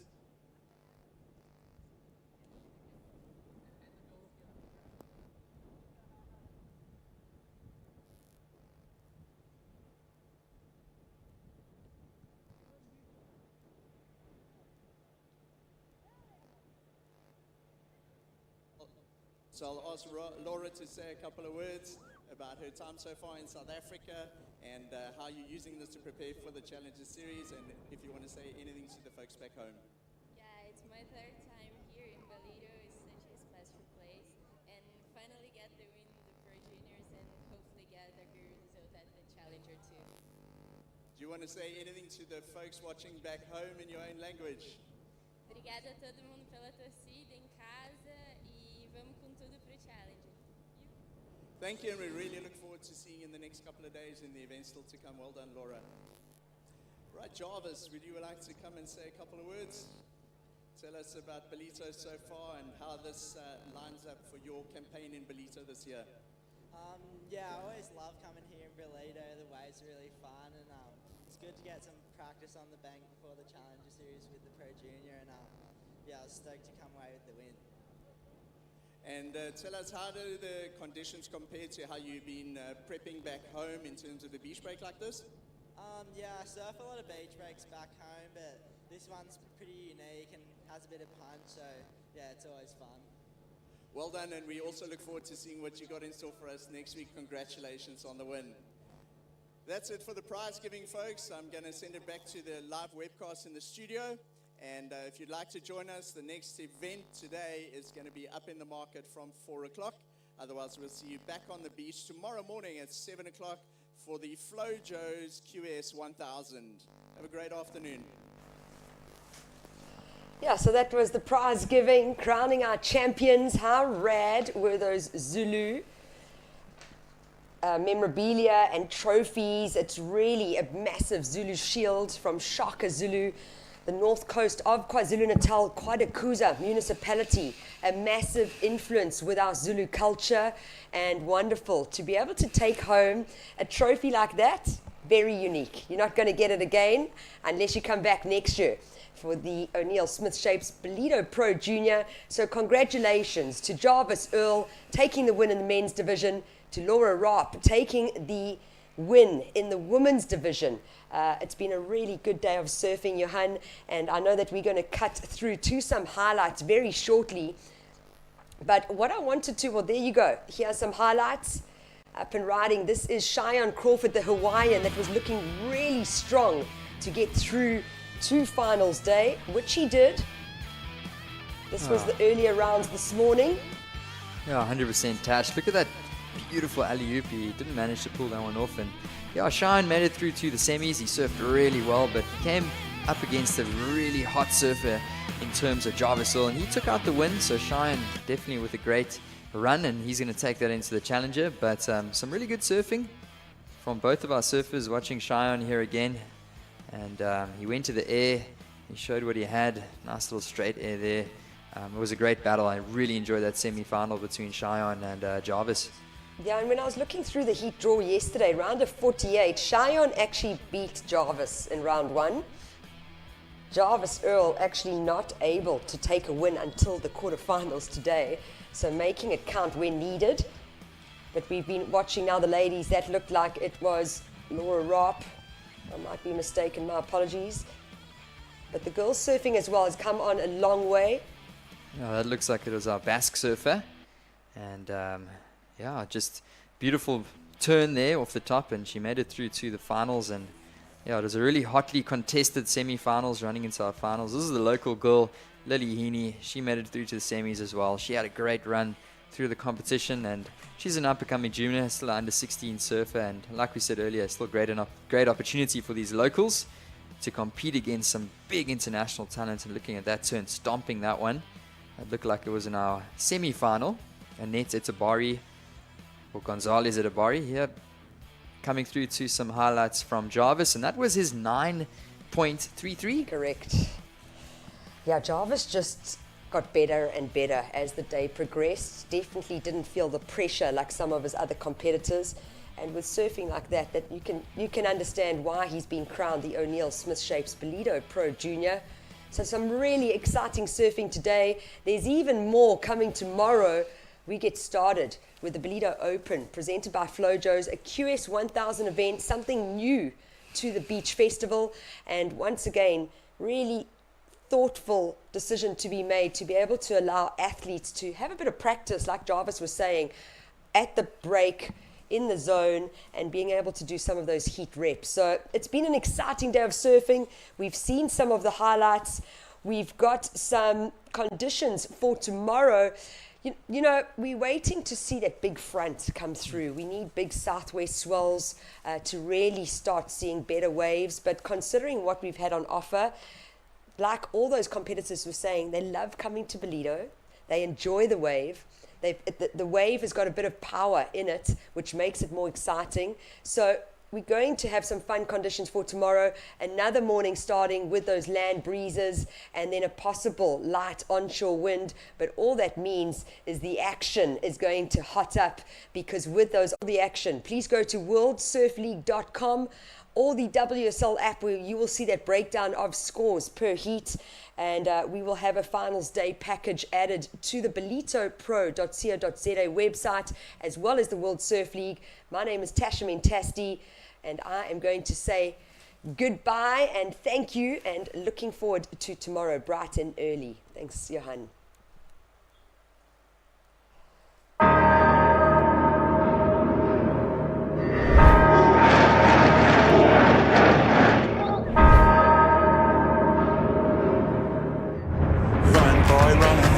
This world is not meant for you. Run, boy, run. They're trying to catch you. Run, boy, run. Running is a victory. The 2024 Ballito Pro, presented by O'Neill International Surf and Lifestyle Festival, will mark two notable milestones this year, namely the 55th year of the founding professional surf event and the 15th year of this epic journey to the north coast of KwaZulu-Natal. I love this place, I love this wave. This race is a prophecy. Run, boy, run. Break out from society.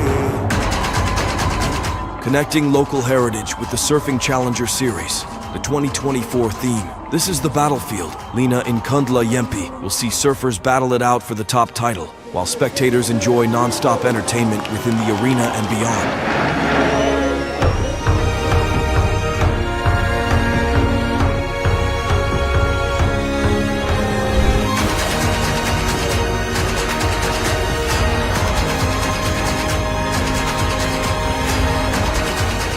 This year's campaign will showcase and celebrate our victorious efforts in the creation of the ultimate battlefield, not only for the top surfing athletes to come together to fight for qualifications to reach the World Surf League Championship Tour, but also the ultimate battlefield for the local South African athletes.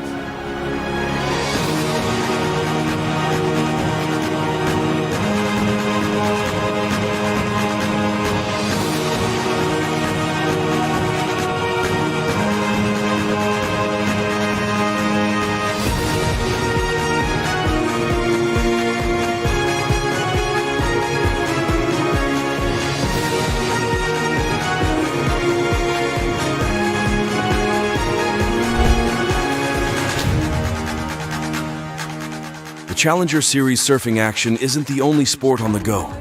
The Ballito Skate Park at Willard Beach hosts the Ballito Pro Skate Jam, presented by Volcom and Etnies, showcasing the best in local and upcoming skate talent. Tomorrow is another day, and you won't have to hide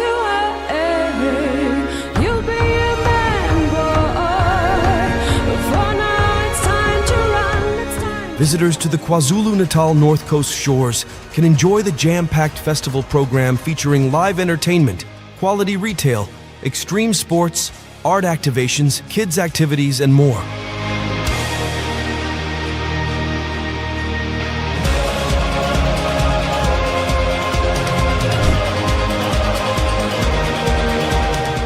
The party continues with the Ballito Pro Music Concerts and Sunset Sessions presented by Corona, a free-to-attend 2-day festival showcasing top South African musicians.